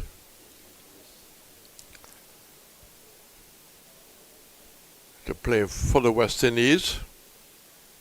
Went to Australia as backup to Jackie Hendricks and debuted against New Zealand.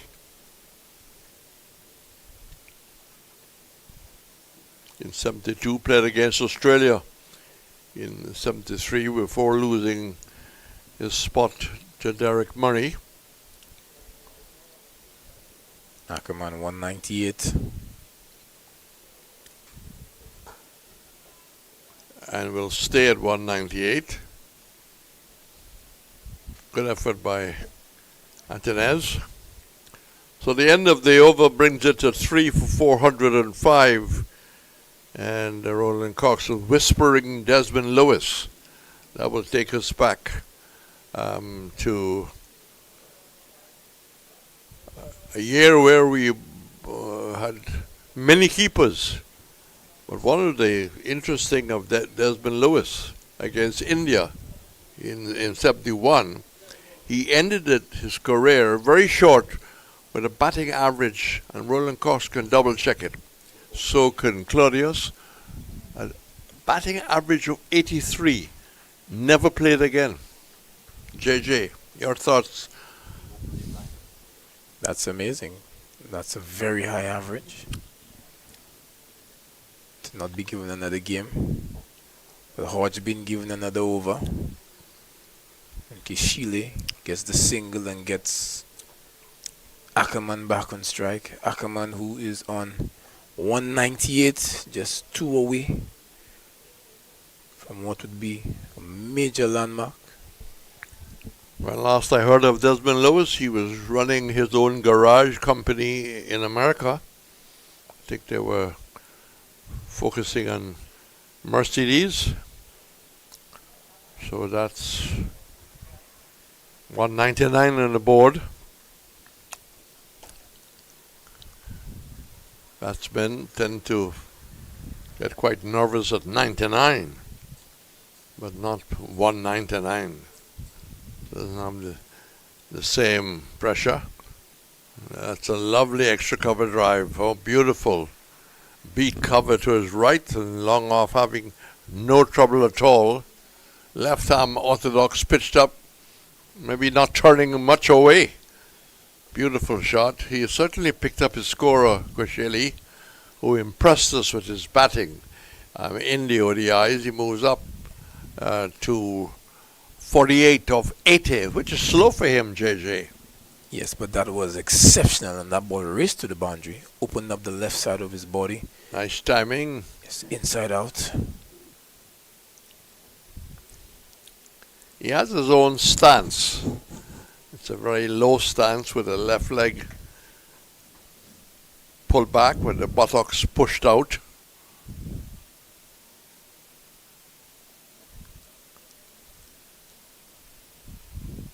For 11. for 3. Partnership now to 154. Touch from around the wicket. That's clipped and nicely stopped by Thomas, who got down on his knees, and even some of the ground staffers are applauding. Obviously they're keen watchers of the game. So the overs completed, 3 for 411. We've had 74 overs bowled, and Hodge in a short spell, 2 overs, none for 13. Will Anderson, not Anderson, but in fact Lane continue. Then a Slim Jim mops his brow on a very warm Monday afternoon. Lane have the opportunity to spoil the party. Can you get him out on the 199? You will keep him on 199 as that work down to a very wide third slip. Lane very thoughtful as he walks back.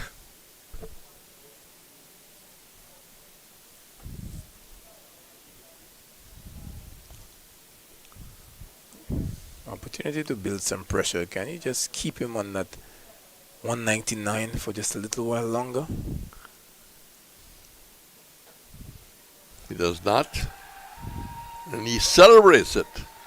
So the entire South African balcony. Helmet off, bat in the air, and we'll get well, Kosheli applauding first before he hugs his partner. South African brothers at the Darren Sammy, 412 for 3, and the young, 29-year-old has got 200 on the board. He'll want to take a picture of that, have it on his wall. So we've seen something special at a special venue at the Darren Sammy. A double century from Captain Ackerman. An innings of class, composure, and complete control. We'll get all the details from Roland Cox, but we can certainly say at this stage 200 of 162 balls. The numbers of boundaries have certainly improved since the tea interval. Lane walking somewhat slowly back. It's a lovely afternoon for cricket.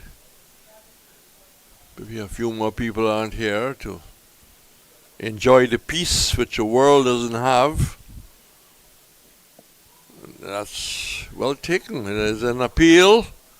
He's been given out. Given out. Good catch down the leg side. And I think for a moment he waited for the umpire to signal. So Lane has got something in the fourth corner. Excellent work by Imlach down the leg side, as you can see, JJ. Let's see. Possible inside edge. Yes, a good catch, low down. Got the right hand underneath that one. We had mentioned that Imlach's his glove work behind the stump has been exceptional, and had an opportunity to prove that. And Johan Lane, we were just calling for him to spoil the party. Certainly spoiled that party for Kishile, stopping him before he got to a significant milestone, half century. But a well-played 48. Yes, the lead now 172. Lane 1 for 77 off 15.4. But have every right to be happy with the fact that he's got something in the fourth area of any kind of an analysis. Thomas 1 for 80, Lane 1 for 77, Shield 1 for 69. Ali Mohammed 1 for 72. Pair none for 63. Anderson none for 29 and Hodge none for 13. So that's the story of the bowling. And that tells you that 412 for 4 is a reason why those figures are very expensive. So Lane shining away as if you just want to get a little more sheen on one side of the ball to help it to swing, to help it to move away. The Lane comes in and bowls Pretorius, who we're having his first look. I suppose people like Claudius and JJ who watched the IPL might have seen him yes, in India. I would have seen him actually in South Africa's T20 tournament. Dangerous young batter. Saw him get 100. Very powerful young man. Has impressed a lot of the senior players with his stroke play. One of the many left-handers in this South Africa side. Driving, thinking of a single, then realizing it was going too quickly down towards Minoff, who attacked the ball nicely. So success in a sense. Success has not often come today. 412 for 4. Overnight there was 68 without loss and 172 at lunch. 354 for 3. It's been a hard day for West Indies A. Certainly has been. Captain Ackerman is dominating. We've had another change in the bowling, but before that, full of energy series is coming up. Australia is coming up to the region, and this leg here of the tour, crucial opportunity for many of our players to stake a claim. We've had another bowling change at the Players Pavilion end. See that Kevlon Anderson is back, possibly because 2 left-handers are at the wicket. And he's got a solitary slip, but doesn't have the leg to keep the batsman quiet. Single easily taken.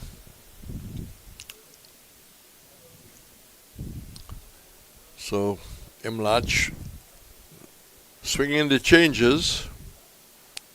Hodge, no Anderson. It was Anderson, then Hodge, and back to Anderson.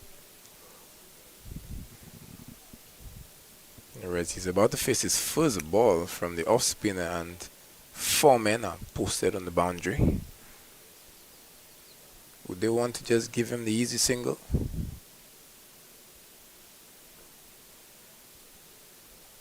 And he gets it, whips it out to square leg, gets the run.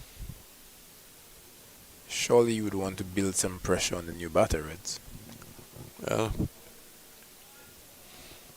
Pretorius was looking for the second run, but Ackerman was not interested. He's interested in a single as he forces that off the back foot. I think the new ball is just around the corner, and Imlach have to decide who he'll keep fresh. That's pushed quickly to mid-on, and mid-on maybe not as quick off lane, as quick off the mark as he should be. For 16 for 4 around the wicket.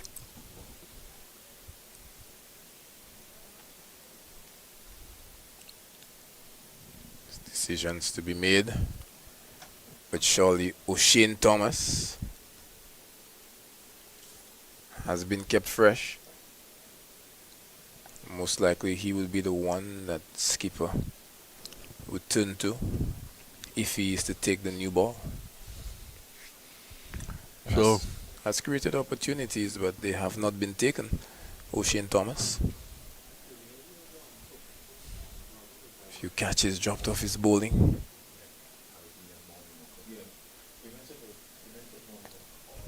Pretorius 2, Ackerman 202, 416 for 4. And Pretorius, no doubt a young man with talent, picked up by the IPL, 19 years of age. And South Africa displaying a lot of talent on this A tour. We feel a number of them will go on to play at the highest level for South Africa, but they'll have to wait a while. Wayward delivery.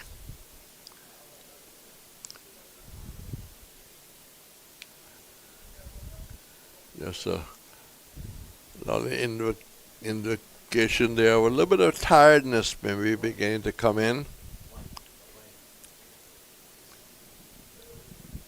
Yes, rest will have to wait. South Africa well stocked at the international level. Very quick bowlers with proven records. Rabada, Anrik Nokia, Ngidi. Well stopped. Coming around the wicket now to the left-hander, who is bigger in frame than his captain. So a long journey. Where he left from we don't know. Could be Mumbai to London, London to St. Lucia. And now at the Darren Sammy and playing a little check drive. Ball rushing down towards the mid-off. I remember Raw Lewis coming out to replace Ramnarayan in South Africa. Flew all the way to South Africa and maybe without sleep played the morning of the game he arrived. Well, that's using on the feet there. 4 more runs to the total. Pretorius already showing his talent, moves to 6. JJ. Well, from ball 1 he advanced down the track of the fast bowler, but just have a look at that. That is something special. All the exuberance of youth, the fearlessness, charging at the fast bowler, the precision, the timing, everything was just right about that shot. Playing it in a different direction, and the line is different. Tumbling save, and stopping the boundary, but not stopping 2. That's a good response from the fast bowler, but typical. After being driven quite sweetly, bangs the ball in. And Kavem Hodge doing some good work on the boundary. Very important to make your contribution in the field. No orthodox first slip, more of like a wide second slip. Played off the pads. A bit aerial reds. Some cries of catch. Well, there's no short men on. But this is a well-known cricket name, Pretorius. One plays, no family relation, I did check with the South African manager. But the Pretorius that plays for the Amazon Warriors, no relation. He has served them well.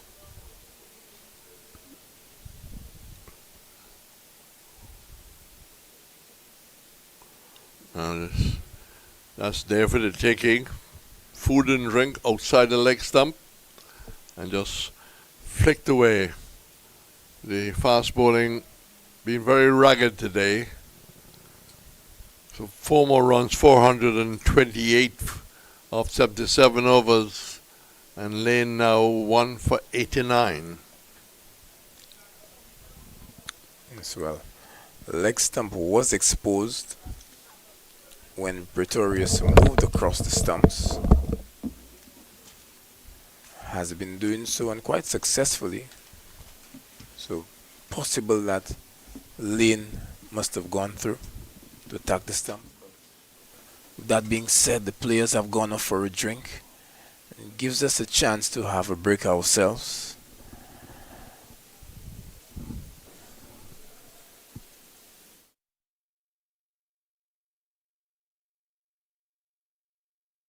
South Africa A, 428 for 4.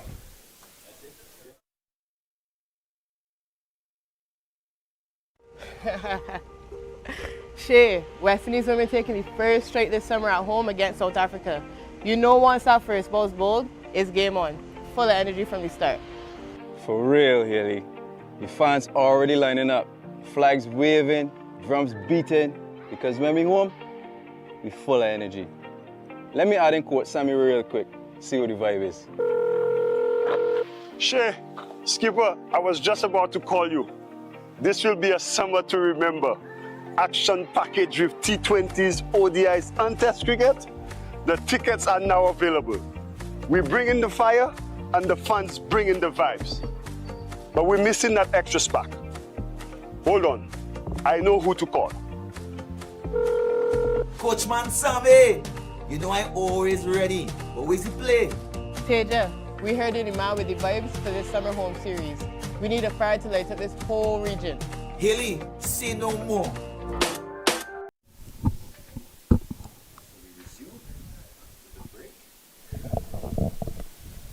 428 for 4. Lead 188 as Pretorius clips it away to the short mid-on. There's no run, so he's 9.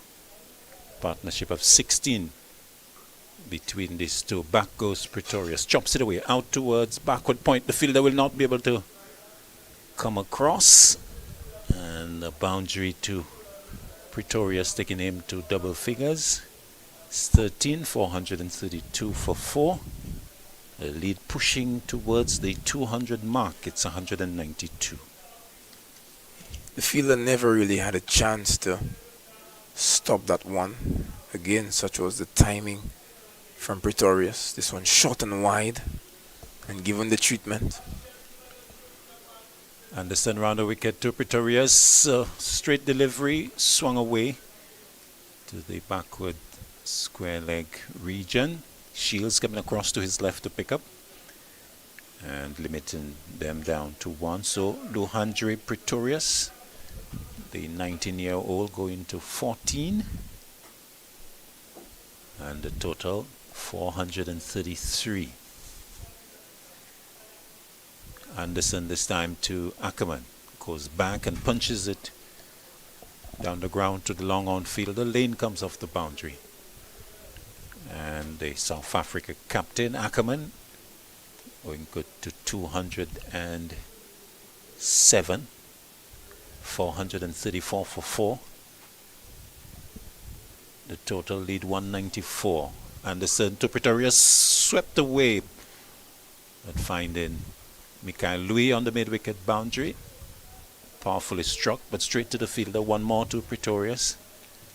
Good sound coming from the bat. He goes to 15, 435 for 4. We are in the 78th over. Big question for Emlak is whether he's going to take the second new ball. Back goes Ackerman, not quite in control with the ball bouncing. Thinking of the second, they'll go for it. Return coming to Emlak, but Ackerman is arriving safely with a couple at the end of the Anderson over. 437 for 8, 70, correction, for 4. 78 overs completed. Ackerman 209, 15 to Pretorius. We make it 2 overs from the new ball. You think that Emlak is going to take it? I think in an ideal situation, he should take that new ball, but fast bowlers have had a lot of overs in their legs. Johan Lane, I think he would represent the best candidate to hold that new ball, but he has had 17 overs already in innings. Ali Mohammed, it's almost as if at one point he was being bowled to the ground. Been given so many overs on the trot, has bowled 20. Not sure if he has enough in the tank to give you something. Well, on the basis of your argument, the two who are in line for the new ball in terms of freshness of legs will come back after this delivery. Forward goes Pretorius. O'Shane Thomas, 11 overs. O.J. Shields, 11 overs. But they've been quite expensive with economies of 7.27 and 6 for 18. So, JJ, would you go for the fact that those two have not had a lot of work in the legs, only 11 overs? I think it would have to be done that way. And the fact that he's bowling right now, Shields, he's bowling the 79th. You'd rather suspect that this would almost be like a warm-up over before the big audition of that new ball. Shields to Pretorius, clipped away through square leg. They'll think of the second but not come for it. I think Pretorius saw a little danger there. Sending Ackerman back. 16. Pretorius goes to 438 for 4. So just checking on Roland Cox. How many overs is that in the current spell by O.J. Shields? This is his 12th over. This is the first over of a new spell? Yes.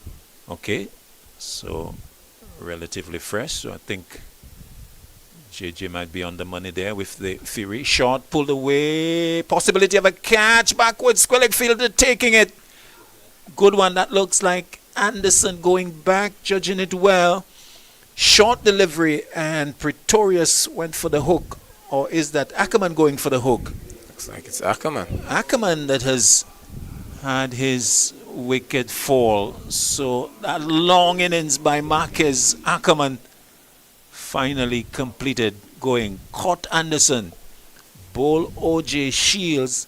As we look at it, short delivery, got inside of it, swiveling, but not keeping it down.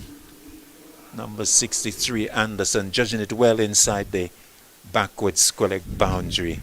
And finally, the back of Marquez Ackerman to resounding applause from his teammates. 209, 170 balls, 32 fours, 2 sixes, strike rate of 122.9. So number 56, a real good innings. Shields getting the wicket, and finally the West Indies A, they see the back of Marquez Ackerman, his highest score in first class cricket.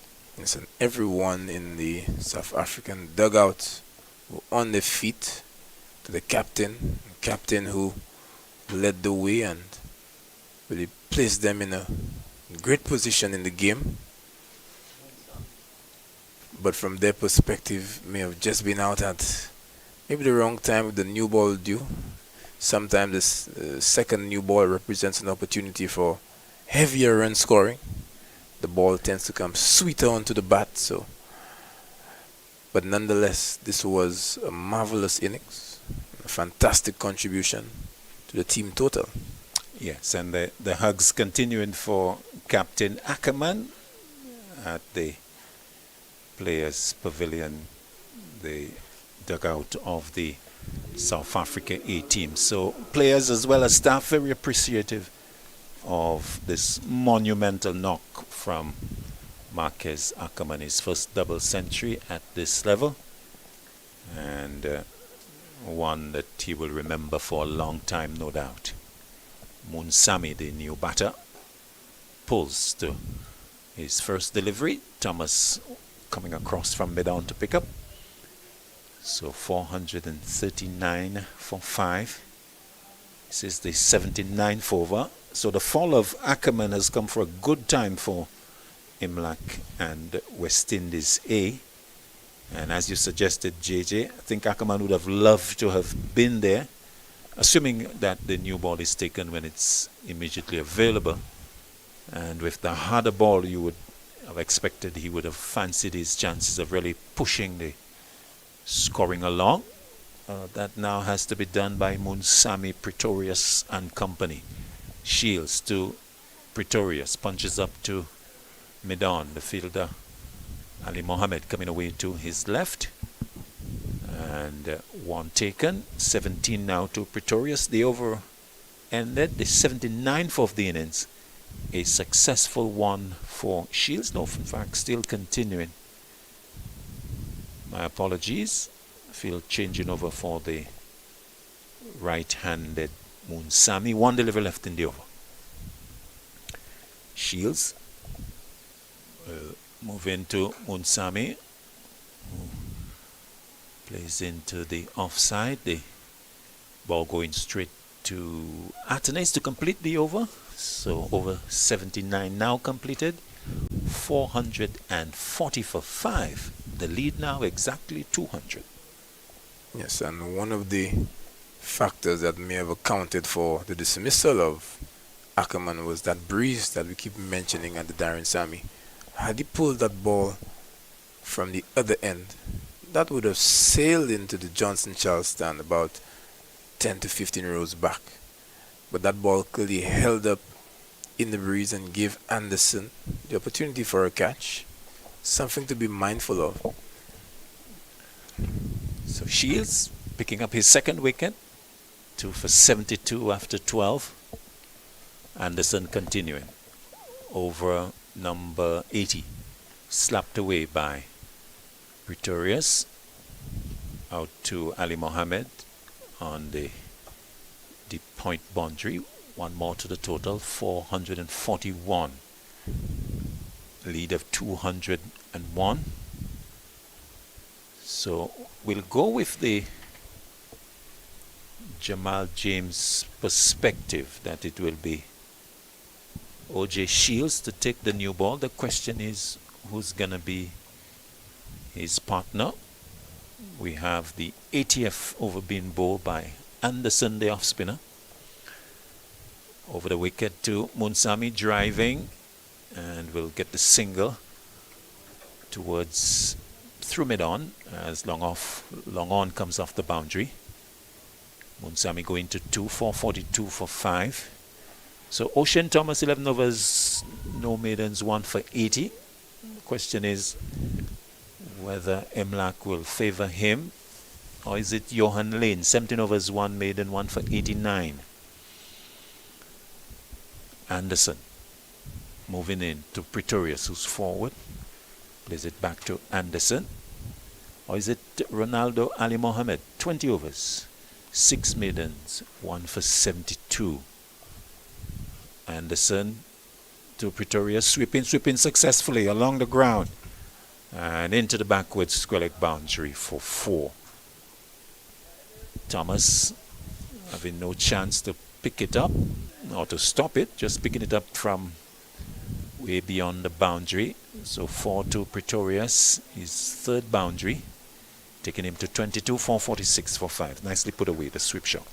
It certainly was, and I remember yesterday, when Ackerman came in and I heard the sound of his bat, I was just thinking that there were ominous signs for West Indies A. Anderson to Pretorius, who clips it away on drive. Long on. Fielder. Lane coming off the boundary. And they take one. Run number 23 for Lohandre Pretorius. Rivaldo Munsami is in strike, driving along nicely. It's time to Lane, who has come to a mid-off position but can't stop the single as the over is completed. The 80th of the innings. South Africa A 448 for 5. A lead of 208. And new ball due. Are they taking it? Hi, I'm Rustin Chase, the new West Indies Test captain. It's a great privilege and honor to continue this legacy of West Indies cricket. The team's first assignment under my leadership will be against Australia. in the Full of Energy Men's Home Series, with 3 matches being played in Barbados, Grenada, and then Jamaica. So Maroon fans, please come out and support. We need your energy, we need your votes. Get your tickets.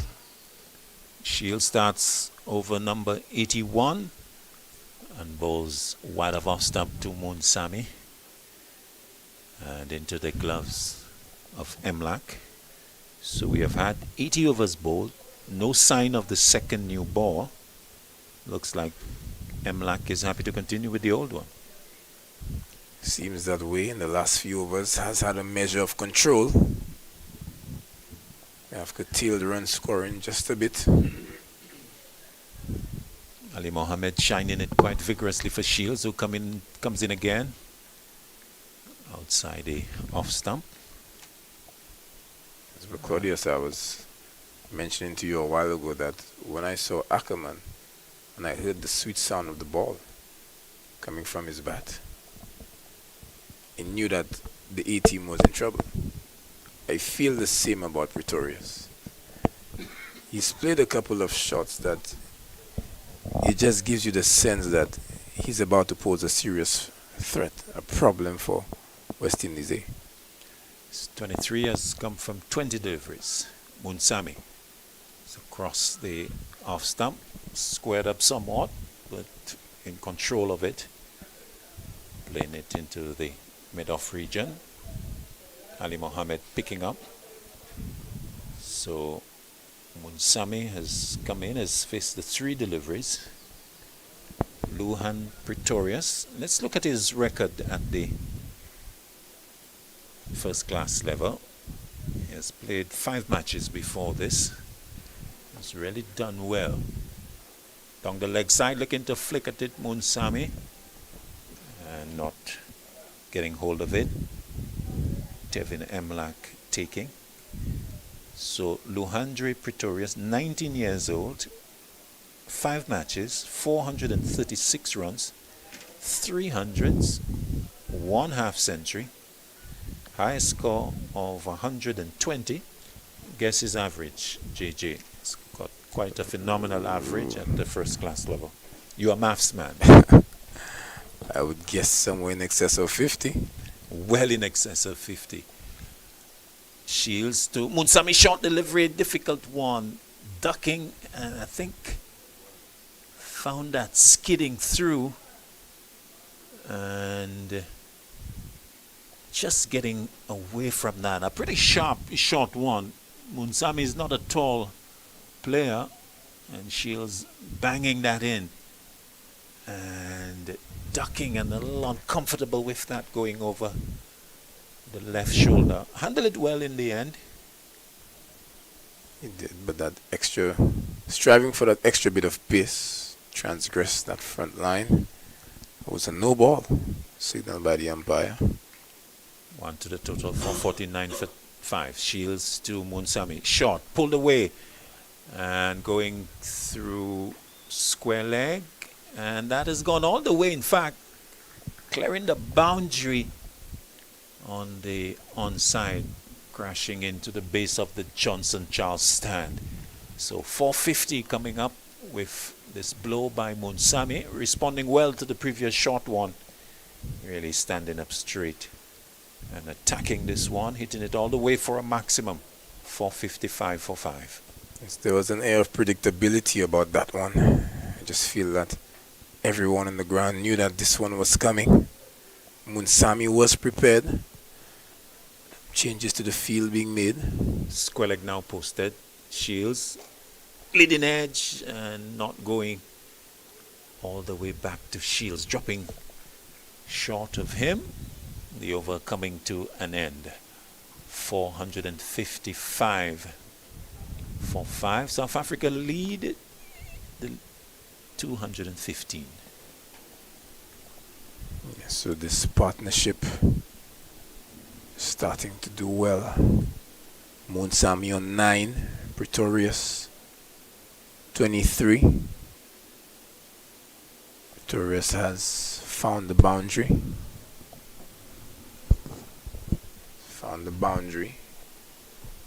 few occasions. It was a memorable shot when he advanced down the track to Yuan Lane.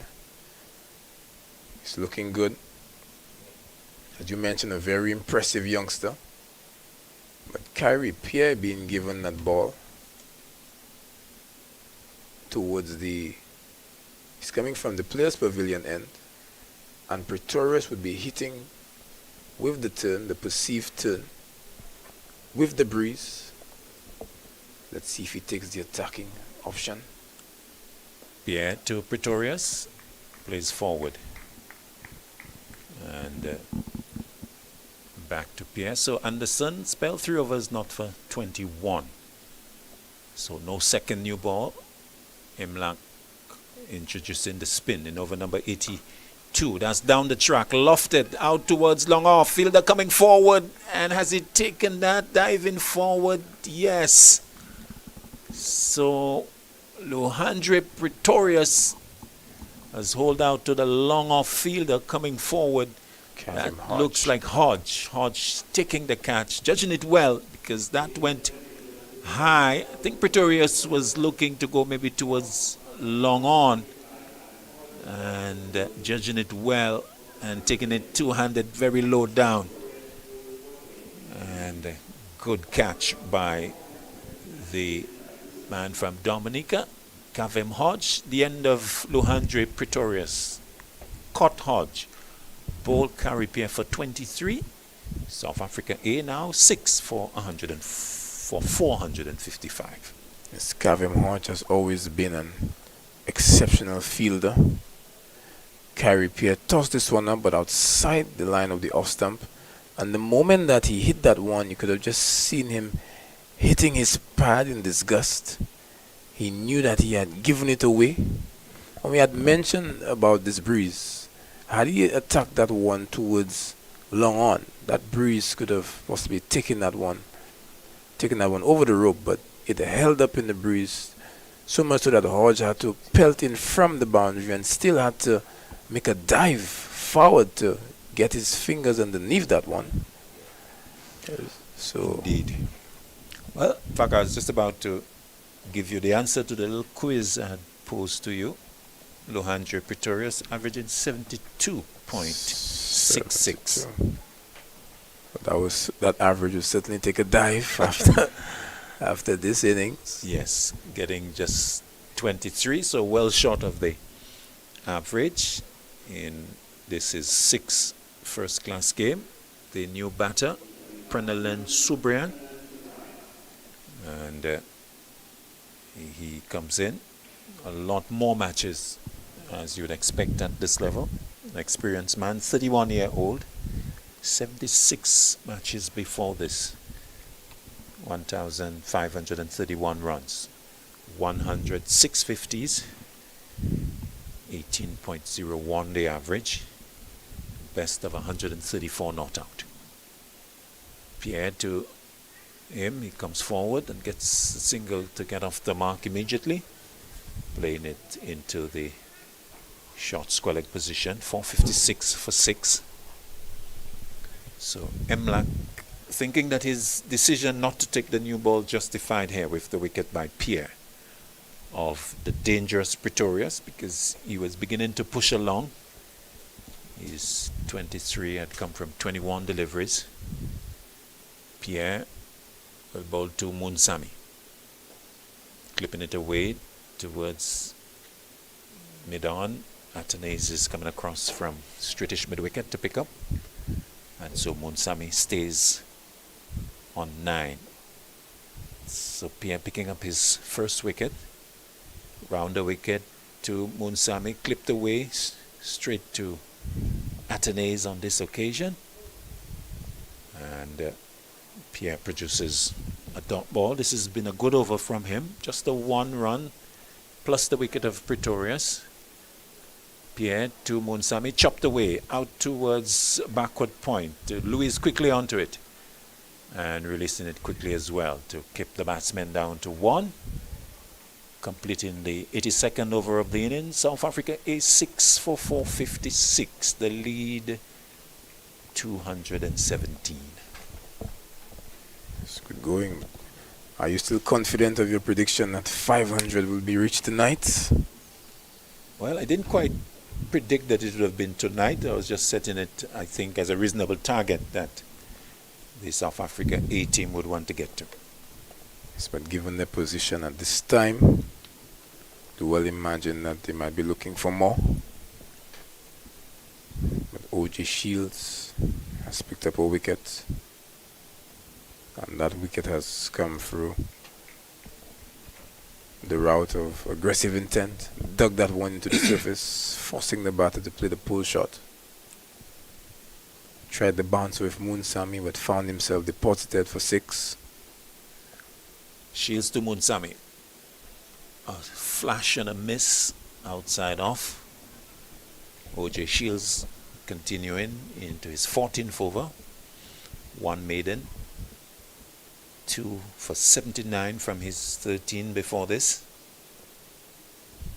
And South Africa A would want to push along as we head towards the 5 o'clock hour locally.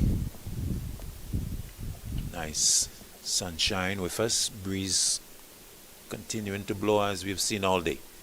Short, difficult one, but played well in the end, keeping it down away from the gully fielder. And Shields has done well in this spell, picking up the wicket of Ackerman and bowling in better areas than we have seen him throughout the day. This is the 3rd over of his spell, this latest spell, 3rd over. Off the back foot inside edge onto the pad. And I think he bowled him, Claudius, but the umpire signaled a no ball. oh, because in fact, look at that on the monitor again. So that's why we saw the show of frustration from Shields. Going back, inside edge, yes, into the stumps. But I think the call of no ball would have been heard. And Shields having himself to blame there for overstepping. It's a problem that has plagued the West Indies A throughout the innings. Make that 15 no balls overall.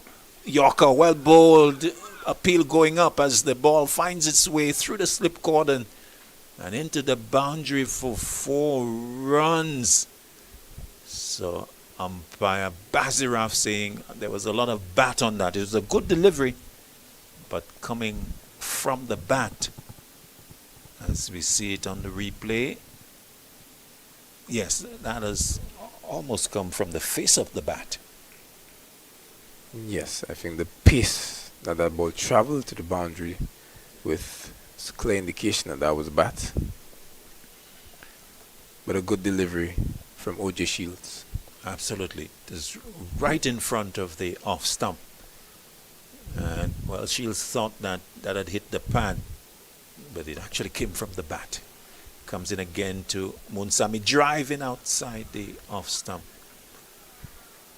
And missing into the gloves of Emlak. 462, 4-6 it remains. A bit of salt in the wound. Hit the stump. 40 had his man. No ball. And in the very next delivery, the ball headed to the boundary. 13.4 overs. Has gone for 84. So, 4th spell by OJ Shields. This is the 3rd over of it. Outside the off stump, a big appeal coming back. But umpire Basirov walks away. The single taken, so no signal from him.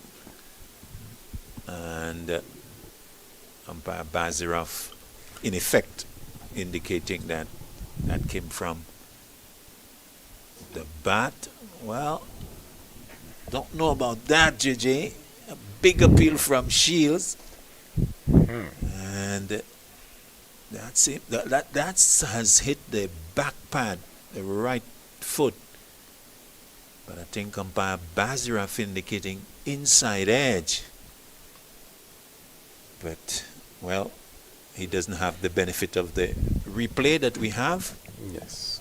So Subrian faces up to the next delivery from Shields into the pad and played up to mid-on for the single. The end of a frustrating over for O.J. Shields, who thought that on a few occasions he could have had success. At the end of it, the 83rd of the innings, 462-63 for 6. And Shields not a really happy camper at the end of the over. It's really bowling with a lot of heart, putting in a lot of effort. Really getting used to the grind of this level of cricket. Has just had 15 matches. So still young in his first class career, albeit he's 29 years old. Pierre starts in the over. Off the back foot goes Munsami, finds the gap, and we'll go into the boundary at backward point for 4. Short and hitting it away from the slip and bidding the man inside the circle. Used in the one-day game on away to the boundary for 4. He goes to 19 for 67 for 6.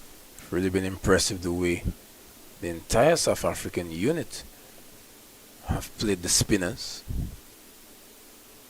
They all seem quite competent against slow bowling.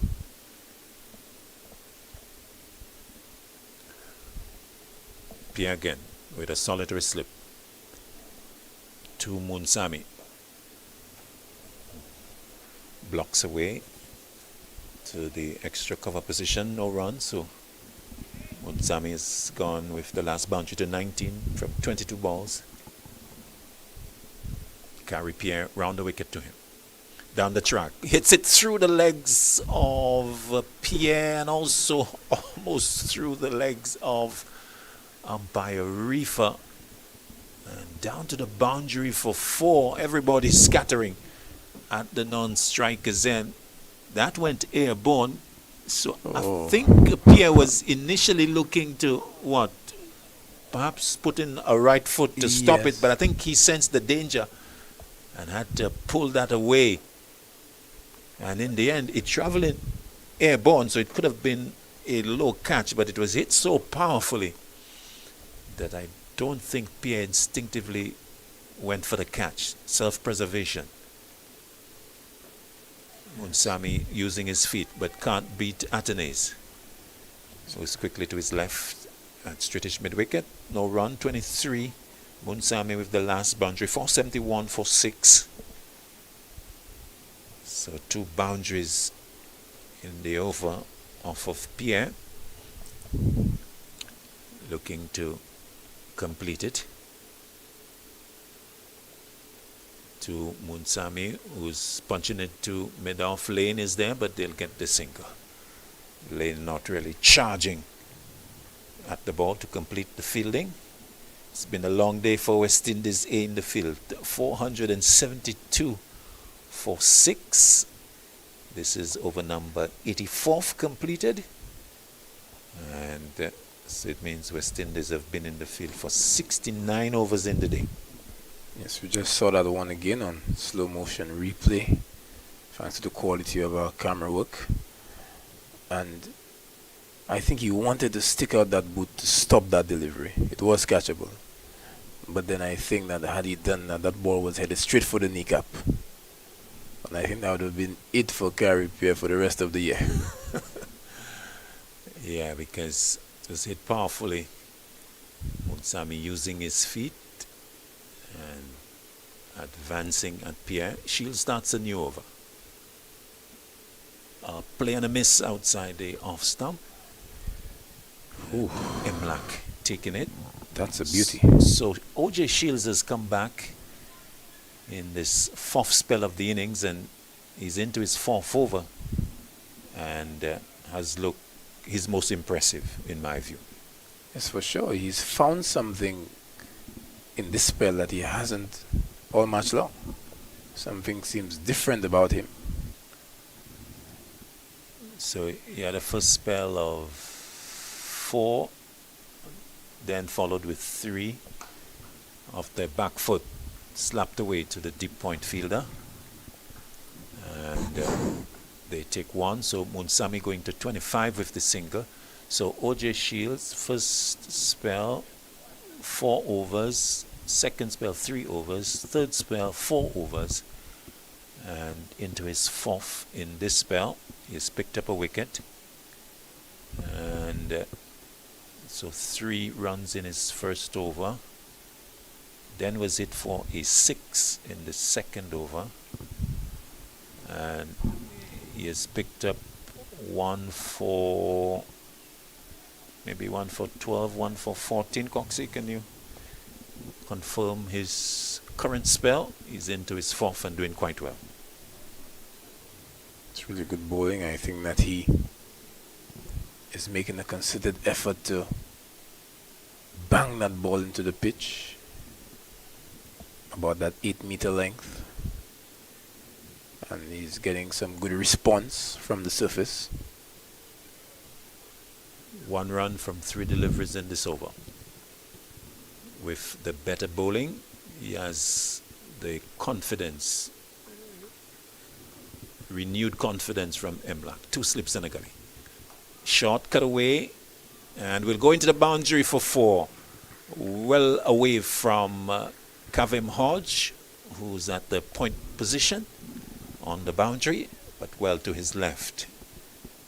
Prenelin Subrian getting good hold of that and hitting it away for his first boundary. He goes to 5 for 77 for 6. Nicely put away. Yes, on a few occasions he's gotten some extra bounce from the pitch, but not on this occasion. Batter equal to the task. Got a chance to free his arms and cut loose. And saw this one race to the boundary. Imlach just moving that fielder backward point a bit finer. The lead 237. Shields, 2 deliveries left in the over. To Subrian, goes back in defense and playing along the pitch. Partnership 22 between these two. This is the 85th over.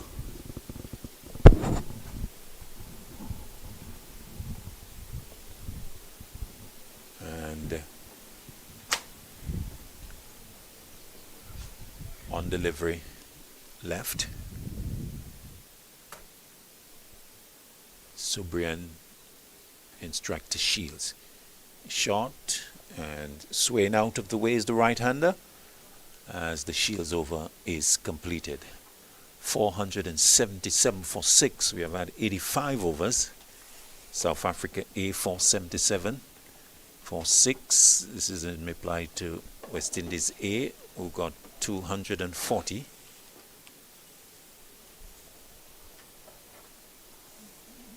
Fuller Energy cricket action coming up from June all the way to August. West Indies women in Barbados. West Indies men versus Australia, June to July. Barbados, Grenada, Jamaica, St. Kitts. And West Indies v Pakistan, July 31st to August 12th, Florida. Carrie Pierre, 477 for 6. He'll come in for over number 6. Over number 86, correction. JJ gets a well-deserved break, and we're back with Reds. There's Pierre moving in. Off the back foot goes Munsami, chopping it away, and will beat the man at the point boundary to his left for 4. So another boundary to South Africa A. Another one to Munsami, his 4th. He goes to 29. 481 for 6. The boundaries continuing to flow for South Africa A. Yes, and I don't think we have really seen the Carrie Pierre we know. He's a lot more tighter and accurate and harder to get away. Below par, I think. Pierre to Munsami, who pushes up to the mid-off position. There's no run. to be fair, there's not been a lot of spin for him, and so he has not maybe posed the sort of difficulty to the batters that he would have liked. Down the track, using his feet is Munsami, but can't beat Atenes at the straightish mid-wicket position. Long off, long on, deep square leg and deep backward square leg. Forward goes Munsami, drive into the edge of the circle, and fielder picking up. Looks like substitute fielder looking to sweep, as that's down the leg side, not getting hold of it. And Emlak coming across to field. Yes, in fact, Kemal Savory on the field doing the fielding at extra cover. Pierre moving in, bowls to Munsami, driving to Savory, and they substitute. The over completed the 86th of the innings, 481 for 6. The lead 241, correction. Just back to Carry Pair, I do support your view that it's not a kind of track that a spinner is going to get much purses, much turn, maybe a little bit of bunks. But I think the disappointment for anyone who has seen Carry Pair over the years is the length. The length has been much too short. And therefore he has allowed the players to go back, use the depth of the crease against him, and punch a number of boundaries. Pierre has considered 10 fours, and the 6 Ackerman took a liking to him. Would have faced a number of deliveries in compiling that double hundred. 209 Marquez Ackerman got, the South Africa A captain. Bowling change, Ocean Thomas being brought back. He's been lightly used. This is just his 12th over. Of course, he's been expensive, so maybe that's why that Emlak has been a little shy to bring in the big Jamaican. 11 overs, no maidens, 1 for 80. Yes, that's a fair comment. In the first spell, Emlak didn't pull him out when he was expected. He gave him those extra couple of overs just for his confidence. What it means is that he's relatively fresh. Comes in, bowls outside the off-stump, driven out towards deep point. They think of the second, but they'll have to go back. Subrian was interested in it. Munsami thought the better, sending him back. So Subrian goes to 6 for 82 for 6. Munsami on 29 will come into strike. So Thomas, who has had the problem of no balls, has been brought back for this spell. 2 slips and a gully in support. Short cut away to backward point for 4. Loose delivery and giving the room, the width, and being pounced upon by Munsami. The square cut going quickly to the boundary, taking him to 33 for 86 for 6. Not a good comeback from Thomas. No. Again, short, wide. But I was just thinking, had this been the third day, the third afternoon, you probably would have seen a declaration. Well, to put it in context, it's the lead is 246. Short and helped away, this time over the slip cordon, and another boundary, shorter and even wider, and put away by Munsami. This is like taking candy from a baby, as Munsami goes to 37, 490 for 6. And Thomas, in the comeback spell, has not really hit the sort of areas that Imlak would have been looking for. To 490 for 6. The lead pushing towards 250. Short again, cut away. This time Hodge will be able to pick it up. It's gone straight to him.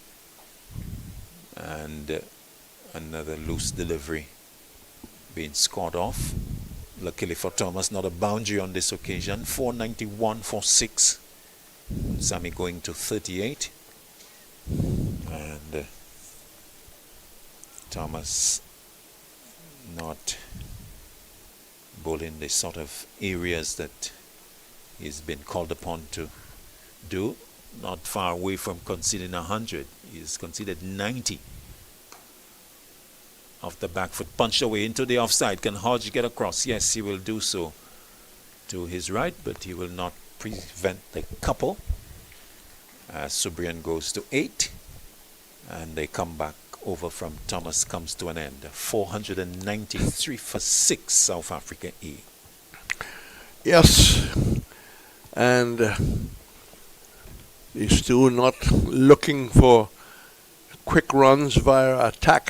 They're just piling the salt into the wounds, and we can expect, if they bat into the close, maybe a declaration tomorrow.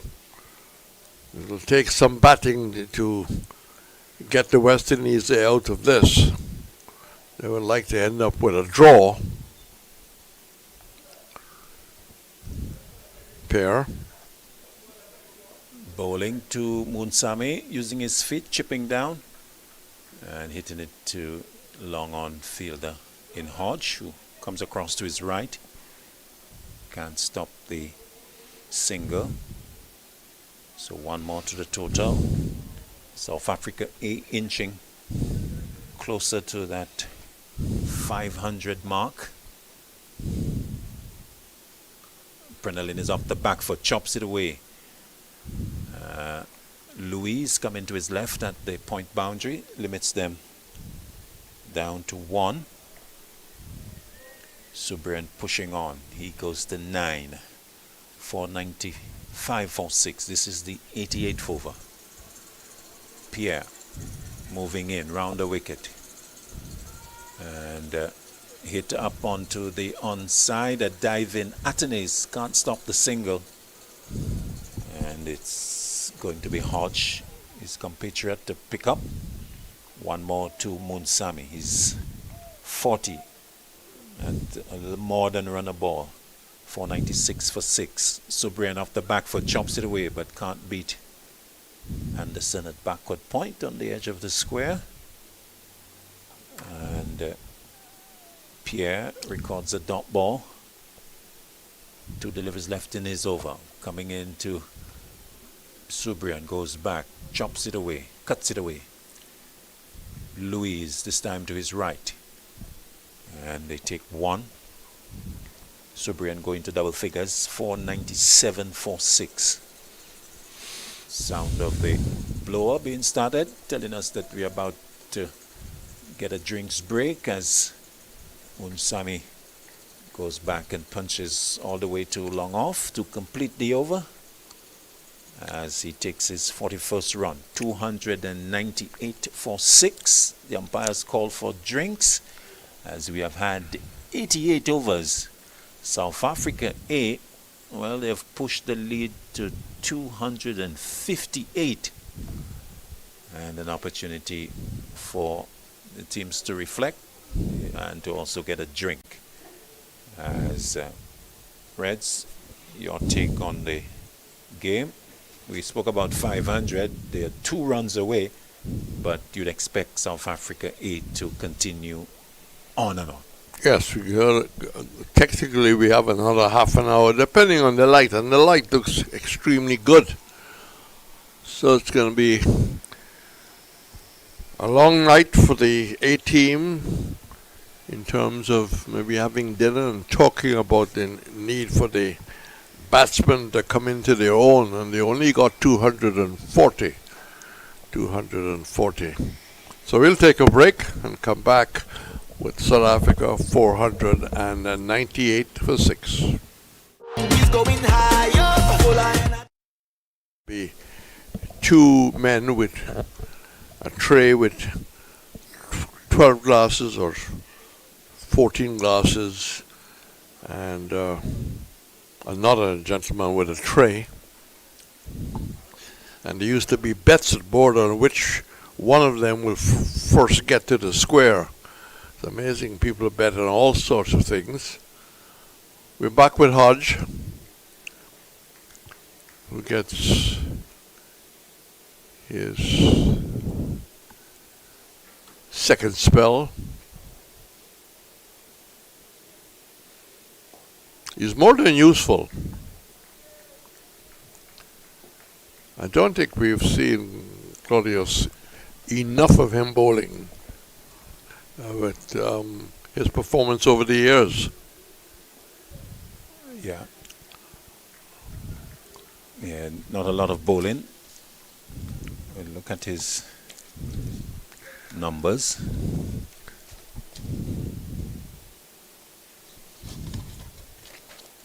This is just his second over in the game.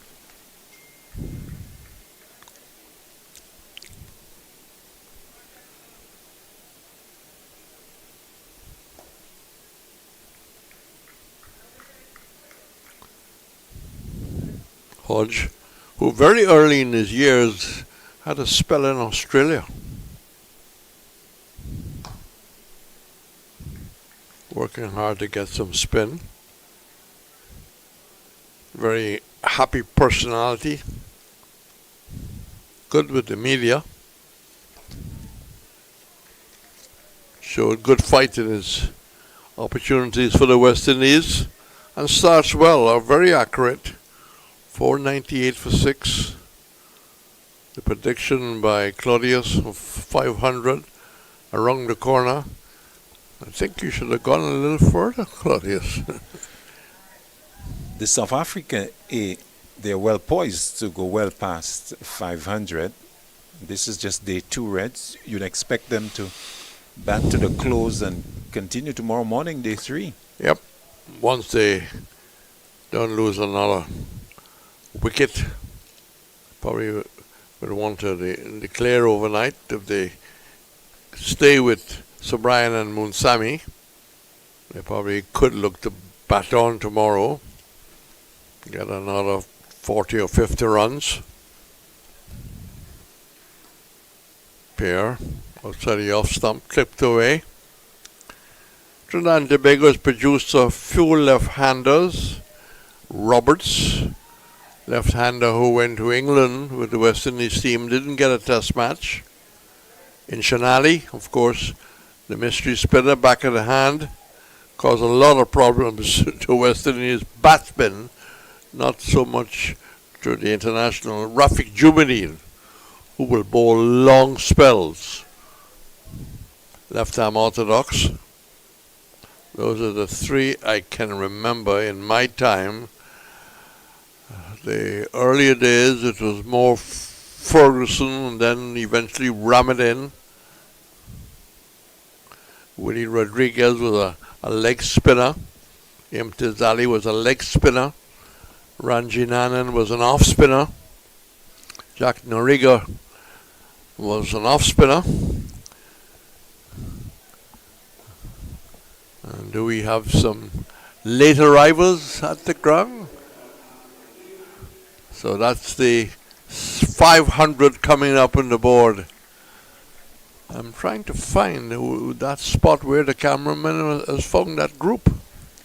Somewhere in the Johnson Charles stand. Well, that's easy to say. It can hold 5,000. Yes. Oh yes, they were far right. In the Castry stand. Yes, in front of the Cricket Association box. Yes, Yeah. carrying the name of the capital city. Yeah. Named after French.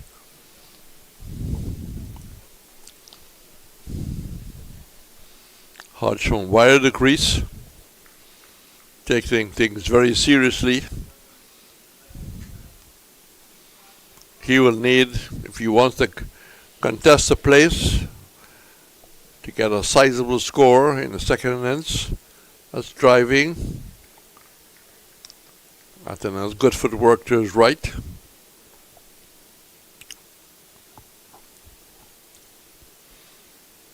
Hodge wheels away.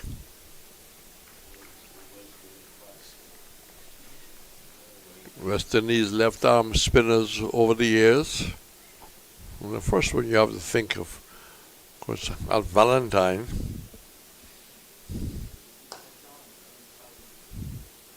Just clip past the bowler.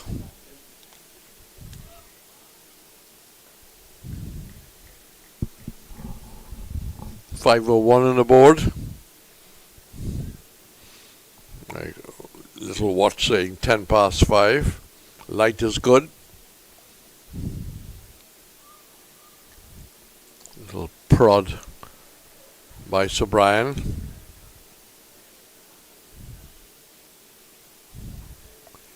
Single ends the over. 91 overs gone. 502 for 6. The scoreboard is showing 15 overs left. Last evening, they won. We finished at 6 p.m. local time. So, it'll be interesting to see how much we play for. I suppose it probably would depend on the light. 502 for 6. This is a big total facing West Indies A. Pair.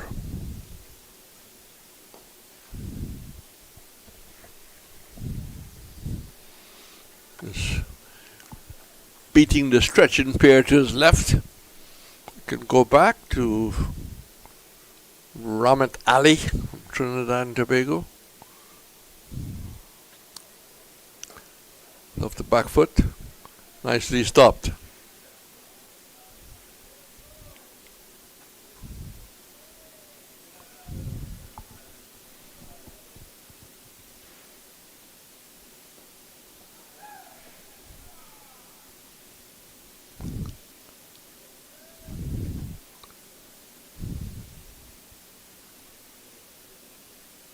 Pair 1 for 86. He's in a 17 over.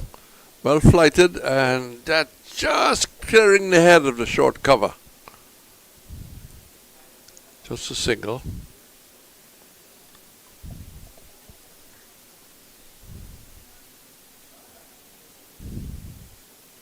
Then go to hand. Seem to have come off the right hand. It's got a touch, but not able to hold on. Yeah.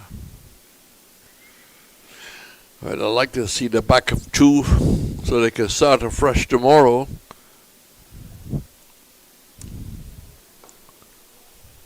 Well done. Well, feeling well to his own bowling. He's a good cricketer pair. And after 92 overs, 504 for 6, you got some information you want to share? Well, just following up on what you were talking about. Slow left armers from Trinidad and Tobago.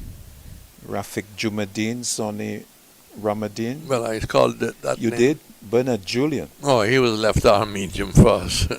Well, both spinners I was were. talking about the spinners really. Yeah, frontline spinners. I was talking about Carrie Peer and talking about other left-handers. But keep going. It's interesting. Ellis Achong, Victor Pascal. Not sure. Achong was before my time. And he was the one that the Chinaman was named after. After getting an Englishman out in a test match, somebody said, what happened? He says, the Englishman says in the dressing room, that damn Chinaman. And I actually had the pleasure of meeting him, because Dave Lammy took me, the late Dave Lammy, a real gentleman, took me to his home somewhere in Port of Spain. And I think I also met his daughter, who ran the boutique up at the old Piarco airport, and her husband was the statistician that Roland Cox will know, Pee Wee Wong, who is in partner with that book. So all of a sudden you just touched a little nerve there. Yes. Um,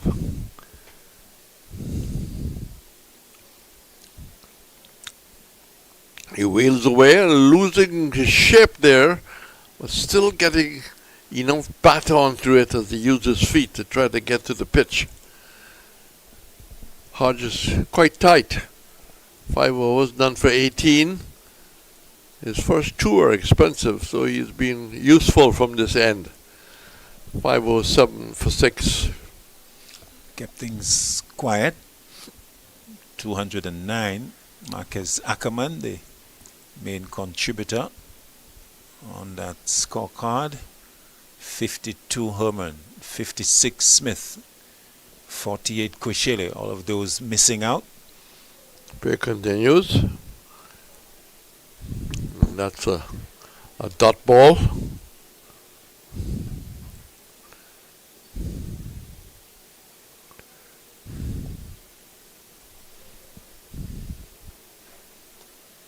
Well done. Backward point. But was traveling very quickly. Tell a little story about dot ball when time allows.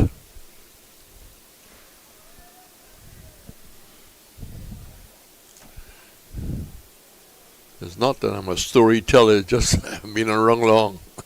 That's the best way I can answer.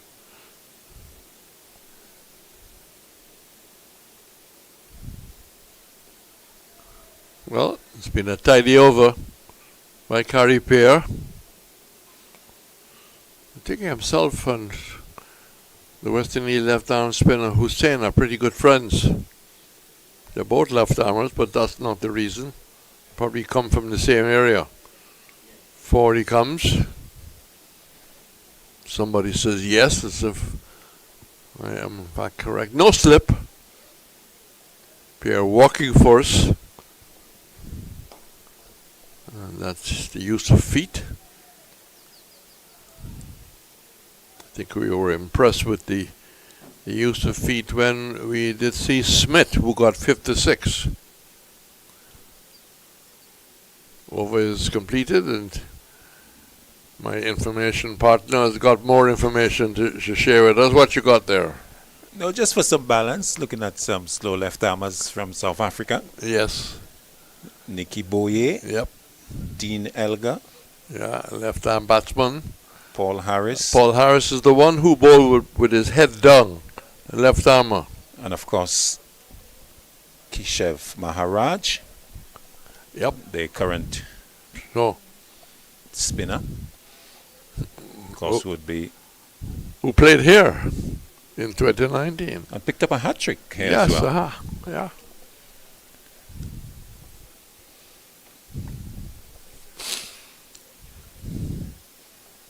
Hodge wheeling away.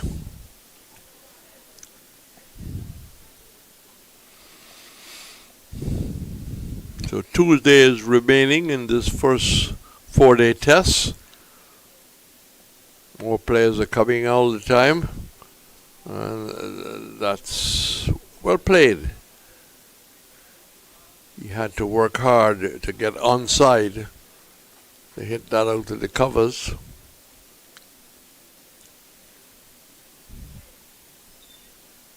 Back to the dot ball story in a while. And maybe more stories off the phone of Claudius. Good afternoon to the 360 team in Antigua. Hard working day for them. There are 3 matches in the shorter format, Leewers tournament. Hodge well bowled. Hasn't been a bad spell. Maybe he should have come into the attack earlier. Yeah, good economy, good control, keeping things relatively quiet. Hodge again keeps the batsman quiet as the over is completed. End of that over, 509 for 6. The first time I heard of dot ball, in the early days of television in Antigua, there was an English scorer, very friendly English scorer.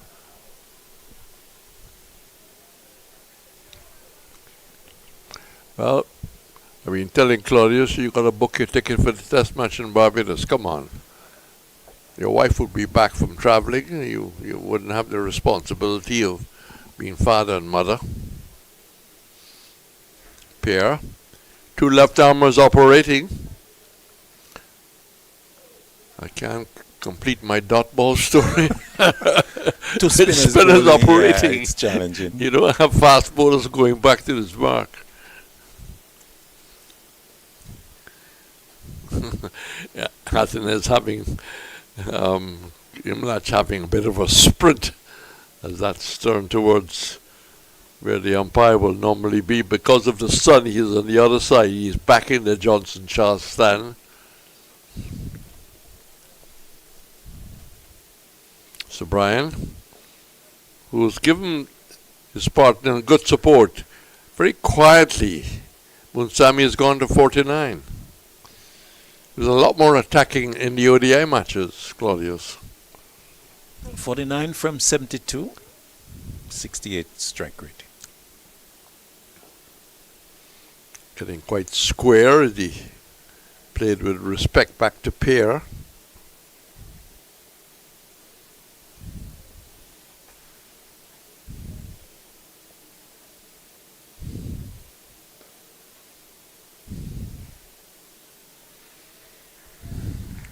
Effort there by Medwicket to try and put it back at Inez, but that's 50 to Moonsami. I grew up with a Moonsami, Sonny Moonsami from Berbice, attacking right-hander. He came out of that crap Kanai and Company, but died in a car accident. That's a little inside-out shot. Score mounting all the time. The lead continues to build. The partnership now reaching 58. It's the end of the over and back to dot ball. I said the early days, Claudius, of television. Just quickly, Munsami 50, 75 balls, 6 fours, 1 6. Okay. That was important. Early days of television in Antigua. And it's the first time I heard a scorer after there was no run off a ball, and she said dot ball. She was saying this just to prop up the commentators, and I caught the hang of it after a while. Dot ball. Dot ball has given West Indies batsmen some trouble. That's a dot ball, not any trouble there. So Brian, 16. So Brian. Those who stand and wait also serve. Bowls off spin. That's clipped away out towards cover. It will get more, and just the signal I'd initially thought about. More wrong towards extra cover. So he's played his part in this partnership. Now he moves to 20. It's 62. Nicely put away by the right-hander. Full toss, one of the few loose ones that Hodges bowled and put away for 4. Oh, he's tickled it down towards fine leg. They take 1, they come back for the 2nd. So in this late afternoon sun, as the stand shadows of the Johnson Charles stand and the pylons get right across the board.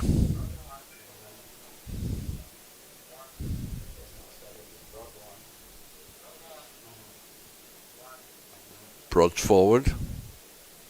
And this late afternoon, it reminds me of India. I don't know why. It's kind of a golden sunset. Slip in for Hodge. Well stopped. Good cricketer. Worked very hard as a young man in Dominica, and shortly after, early in his career, got a trip to Australia. So 5-19 for 6. 5-19 for 6. 6 Yeah. runs. 6 runs coming from the over from Hodge. As we get towards the end of day 2, South Africa A in command. 514 for 6. just about 25 past 5. Pair taking the outer part of the bat. It also reminds me of a poem when I was a very young lad, and this afternoon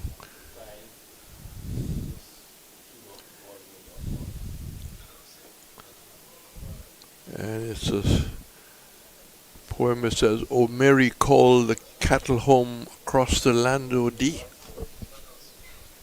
You didn't know I had a bit of poetry in me.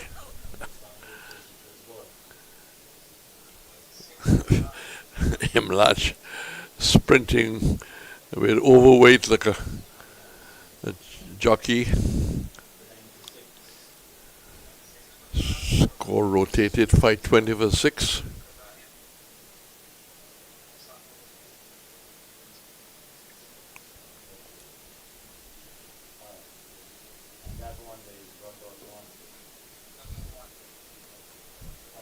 Was taking their time in picking up singles,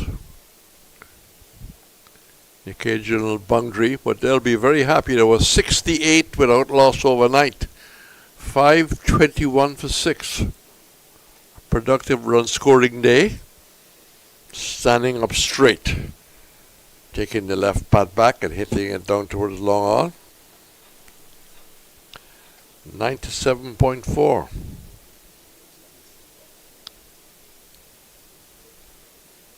We might have spin for the rest of the day. But Atenez could maybe bring back his fast bowlers and force the umpires to call it off. The scoreboard is showing at the end of the over 7 left. So we have at 98, or is that 8 left? 98 in the innings so far. Scoreboard showing 8 remaining. About 35 minutes to the time that we closed off on day 1. So I think we may be able to get these, particularly if the spinners remain on. Pierre and Hodge being used in combination. And the West Indies A just looking to complete those overs, and South Africa K looking to get as many as possible. Hodge 7 for 25 starts over number 8.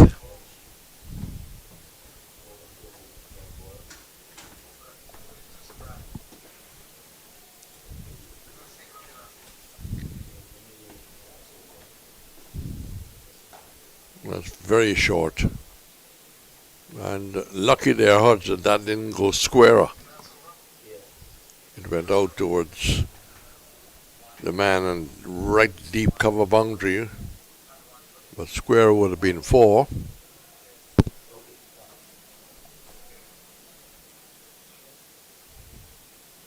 Just lapped around. Will it go over the rope? It does. No, just inside. No, it did cross. It's just that his body language didn't say, I give up. He kept running. Yes, down the leg side and just paddled around. Very fine. Laying at the backward square leg position. Too far to come across the stump. By Bassarat signal the boundary. And that's almost the top edge. Going along the ground to slip.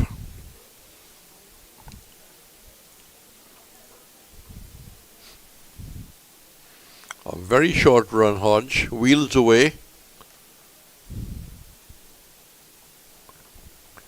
Keeping things as tight as possible. But whether if the final score, it'd be a long, hard third day for the West Indies. And they'll have to really bat well on the third day and still have wickets in hand at the end of the third day, Claudius. Pressure on them. The lead is huge. 300, 200 and 271 now. And already it's requiring the West Indies A to bat a lot better than they did in the first innings. Yes. And, well, that will take some doing, but they have the ability to do so. Gary Pierre continuing what's been a pretty long day for him.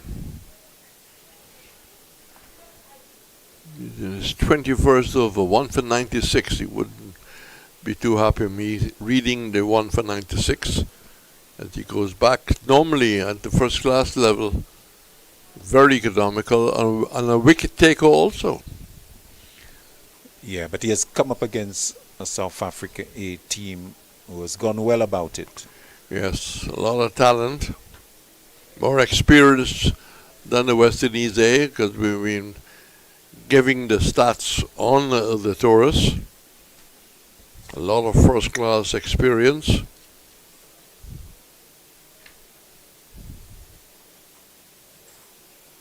Pair bowls pushed onto his men off. The West Indies women are playing tomorrow. Could you just check your magical phone?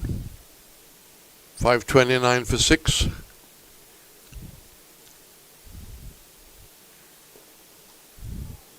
That's it out towards extra cover and diving effort.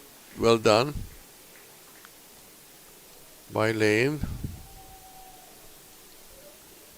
5:29 for 6. We really need a release from Cricket West Indies on the fitness or the improvement of Henry and Dottin. It'll be great to hear that they may be going to South Africa after the England tour. That'd be good news, but we haven't heard about the injury. I saw when Dottin pulled up in the practice run, but I'm not too sure what's the injury to the all-rounder Henry. 5:31 for 6. We're beginning to maybe just lose the light for a moment. West Indies versus England, men tomorrow. Men tomorrow. I know West Indies are playing. And we mentioned earlier that Rutherford has been pulled in to go down via, of course, coming out of India to play at the Oval. A ground normally, before the price of tickets became so high, a West Indies ground that had a lot of West Indians in the 60s. I remember the 63 test that the West Indies won there. There was a hard, large West Indies crowd. But that's changed, the price of tickets. And of course, a lot of tickets now in England pre-sold. And you need the paisa. You need the moolah. Okay, you can throw in the patu word now for money. Laja. Laja, yeah. Good tight defensive spell here by Hodge. 8.5 overs, none for 31. But he's put some check on the scoring. That's third away, 1. Only be 1 down towards the backward square. As the total inching up. Umpires looking at each other, or Bassarat trying to get the... Hi, I'm Rustin Chase, the new West Indies Test captain. It's a great privilege and honor to continue this legacy of West Indies cricket. The team's first assignment under my leadership will be against Australia in the Fuller Energy Men's Home Series, with 3 matches being played in Barbados, Grenada, and then Jamaica. So Maroon fans, please come out and support. We need your energy, we need your vibes. Full of energy, presenting the new West Indies captain, Rolls Chase, who's been out of cricket for the last couple of years, but got an uphill task to lead the West Indies against one of the strongest teams in the world when they start in Barbados. And that's nicely played, using the hands nicely, out towards the backward point area. Picked up by Hodge, who maybe is looking forward to being selected against Australia. It's a question maybe. I'm an armchair selector. Braffett, I have no inside information. Braffett, Louis, John Campbell, doing his best to get to the pitch there. He eventually got there. A little awkward as he pushed it down to his long arm. I think those are the three contenders. Braffett, yeah. Louis, yeah. You say Campbell, we'll have to wait and see. Yep. Indication they're playing Campbell in both of the 2 4-day matches. And Braffett in the second one? Yep. To be led by Warrican, having maybe his first real role as captain. I mean, probably his captain. He went to school in Barbados after coming from St. Vincent via the BVI where his father worked. But as far as we know, no previous real competitive captain experience. But somebody might email me and said he led somebody in the BCA competition. You can't remember everything. We're getting to the close on day 2. 3 of us left, according to the scoreboard. And the light's still good. We still have Hodge wheeling away and gets a defensive push back to the bowler. It comes along the run as if we are in a bowling alley. And all of a sudden, aggression in the closing moments. That was pitched up and hit through extra cover. Cover coming across, just came across to pick it up. So a flurry of runs towards the end of the second day. 540 for 6. 3 overs left. 300 lead. Yep.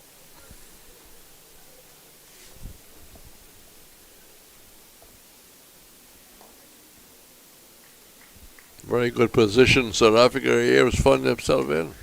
Absolutely. Yeah. And the pressure is on West Indies A going forward.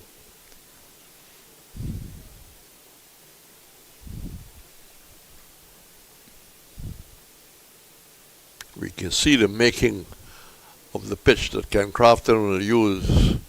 Got a lot of grass in it. All that would not stay.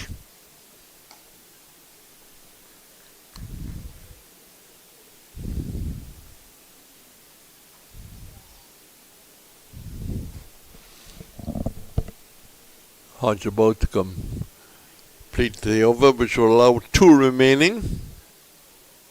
That's a little fancy shot down towards covers. He got onto the front foot. Got his own style. Own style Mutami moves up to 65. One of many people who we feel will go on to play for South Africa at the highest level. A lot of talent in this pool of players. So we're nearing the end of the second day's play. 2 overs left in the day. 542. So the lead has gone beyond 300, 302. And these 2 Reds, they have already put on 87. And doing excellent work for South Africa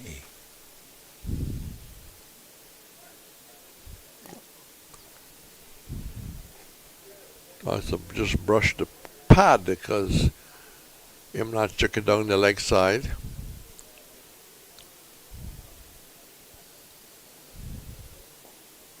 Faster delivery. And when you think they started the day at 68 without loss, and it's 542 for 6, it's been a productive scoring day. Indeed. Almost 500 runs in the day. Yeah.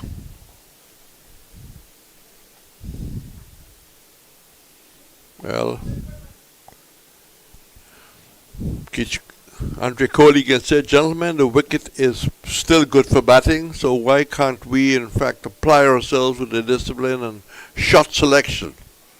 That's turned away, sharp single, return comes in, but hits the batsman. Not that on purpose he ran into the way. Of course, the rule has changed, especially in the shorter format. If you deliberately run and affect the ball from going to which end it's going to, you can be penalized.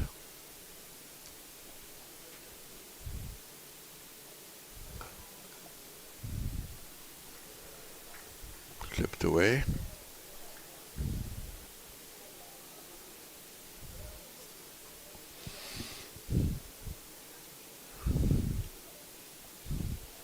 .544 for 6. Add one more.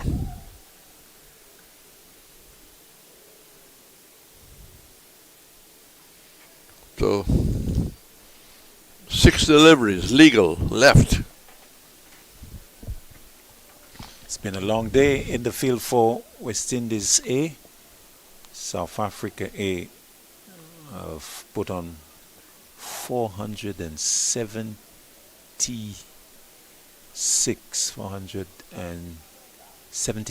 runs in the day, and they have scored at above 5 throughout the day, underlining the dominance that they have had. The slower session was the first session, maybe? In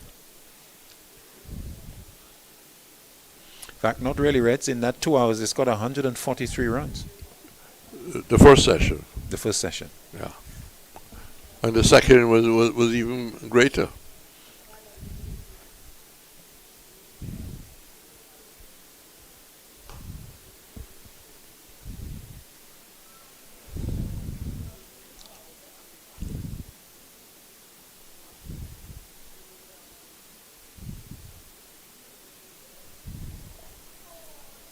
Good containing stuff by Hodge. But earlier, the attacking batsmen in the middle were a different kettle of fish to bowl at.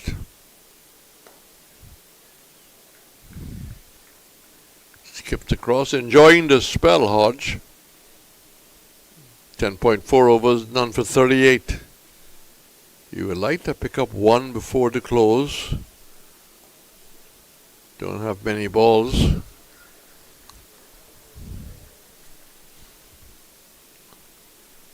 So, what's looked to be 2 deliveries left in the second day.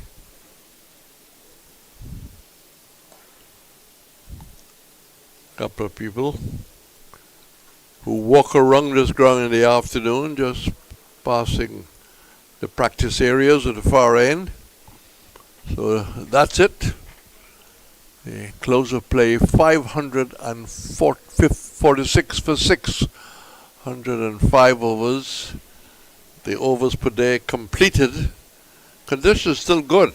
I think the light is better than yesterday afternoon when you closed. Yes, in fact, and we are finishing a little earlier, about 15 minutes earlier. But what a day for South Africa A. Of the 90 overs, they have added 478 runs, Reds. Yeah. At a rate of 5.32. So they have themselves into a very strong position on the back of solid batting by their batters. Of course, leading the way was Marcus Ackerman, their captain, getting a double 100, 209. And the other batters supporting him, 56 from Jason Smith, 52 Herman, and walking off, not out, Rivaldo Munsami, 68, and 31 from Subrian, the two in an unbroken 7-wicket partnership of 91. And it's been South Africa A all day. The West Indies bowlers, the West Indies A bowlers, well, they have toiled right through the game, but not having the type of success that MLAC and the West Indies A management would have been looking for. Yeah, well, we dealt with the batting. We can just deal with the bowling. Thomas, 1 for 92 off 12. On the expensive side, Lane, 17 overs, 1 for 88. She is 2 for 90 off 15. That's on the expensive side. Ali Mohammed, who started well, 1 for 72 off 20 overs. Kari Pair, 23 overs, 1 for 105. Anderson, 7 overs, none for 50. And Haji, 11 overs, none for 39. The end of day 2, the ground staff is in fact now applying the covers in case there's overnight rain. We don't expect any. It's been fairly dry, although overcast, as we've been saying. And the West Indies team with the management just having that cool long session, stretching first, and no doubt any injuries will be dealt with, and then back to the hotel for a team meeting and early to bed. I think there will be a tired group. So that's it for the end of day. 306 team from St. Lucia, wishing you all a very pleasant evening. In South Africa, it's early morning, and please join us tomorrow Eastern Caribbean time at just about 5 to 10. On behalf of everyone, good evening.